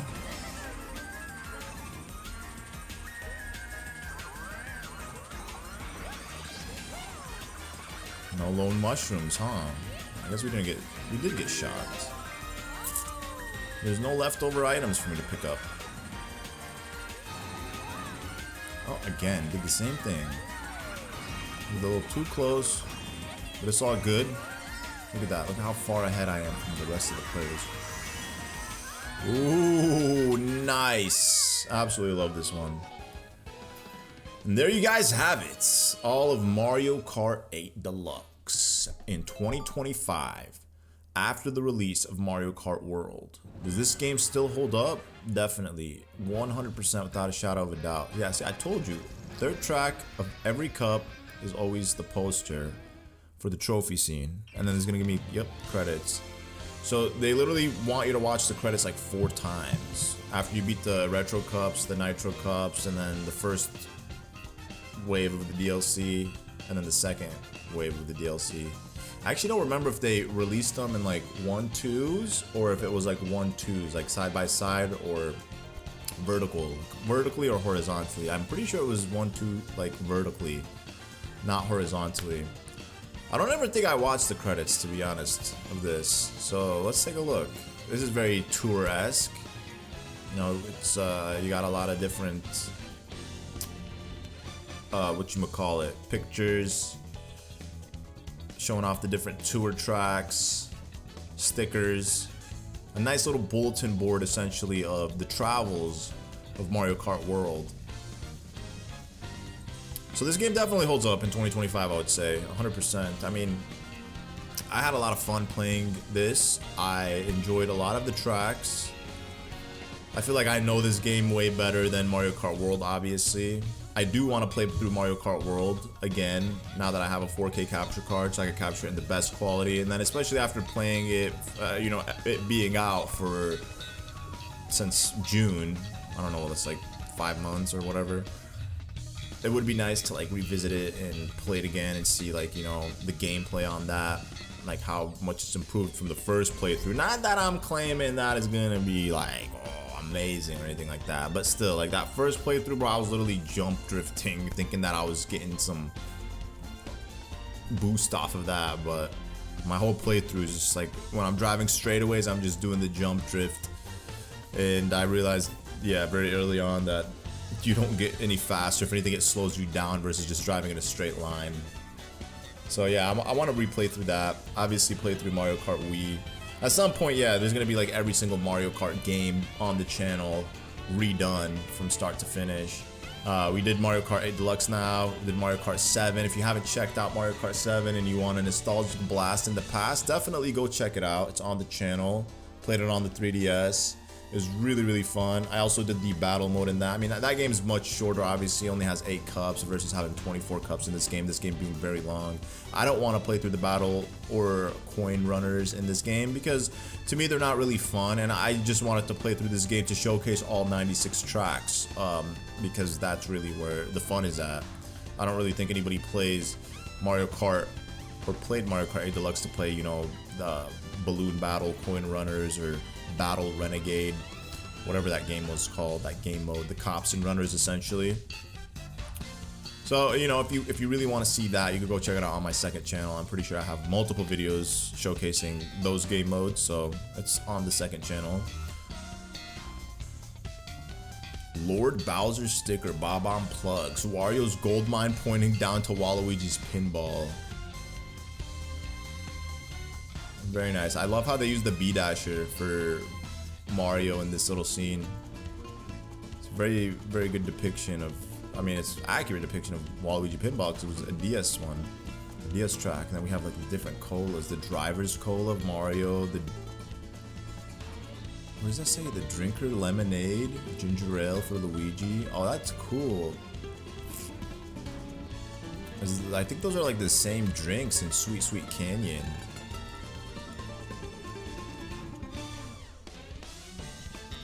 And here we have the sweet treats, ice cream. We got all these companies. These are all fake companies. And then these are the medallions, the the cup medallions. So yeah, let me know what you guys think of Mario Kart 8 Deluxe compared to Mario Kart World. How does it fare? Do you guys prefer this one? Do you guys like Mario Kart World? Are they vastly different games that it's just not fair to compare the two, considering there's like an 8-year buffer between the releases of both titles? Yo, that is a sick screenshot right there.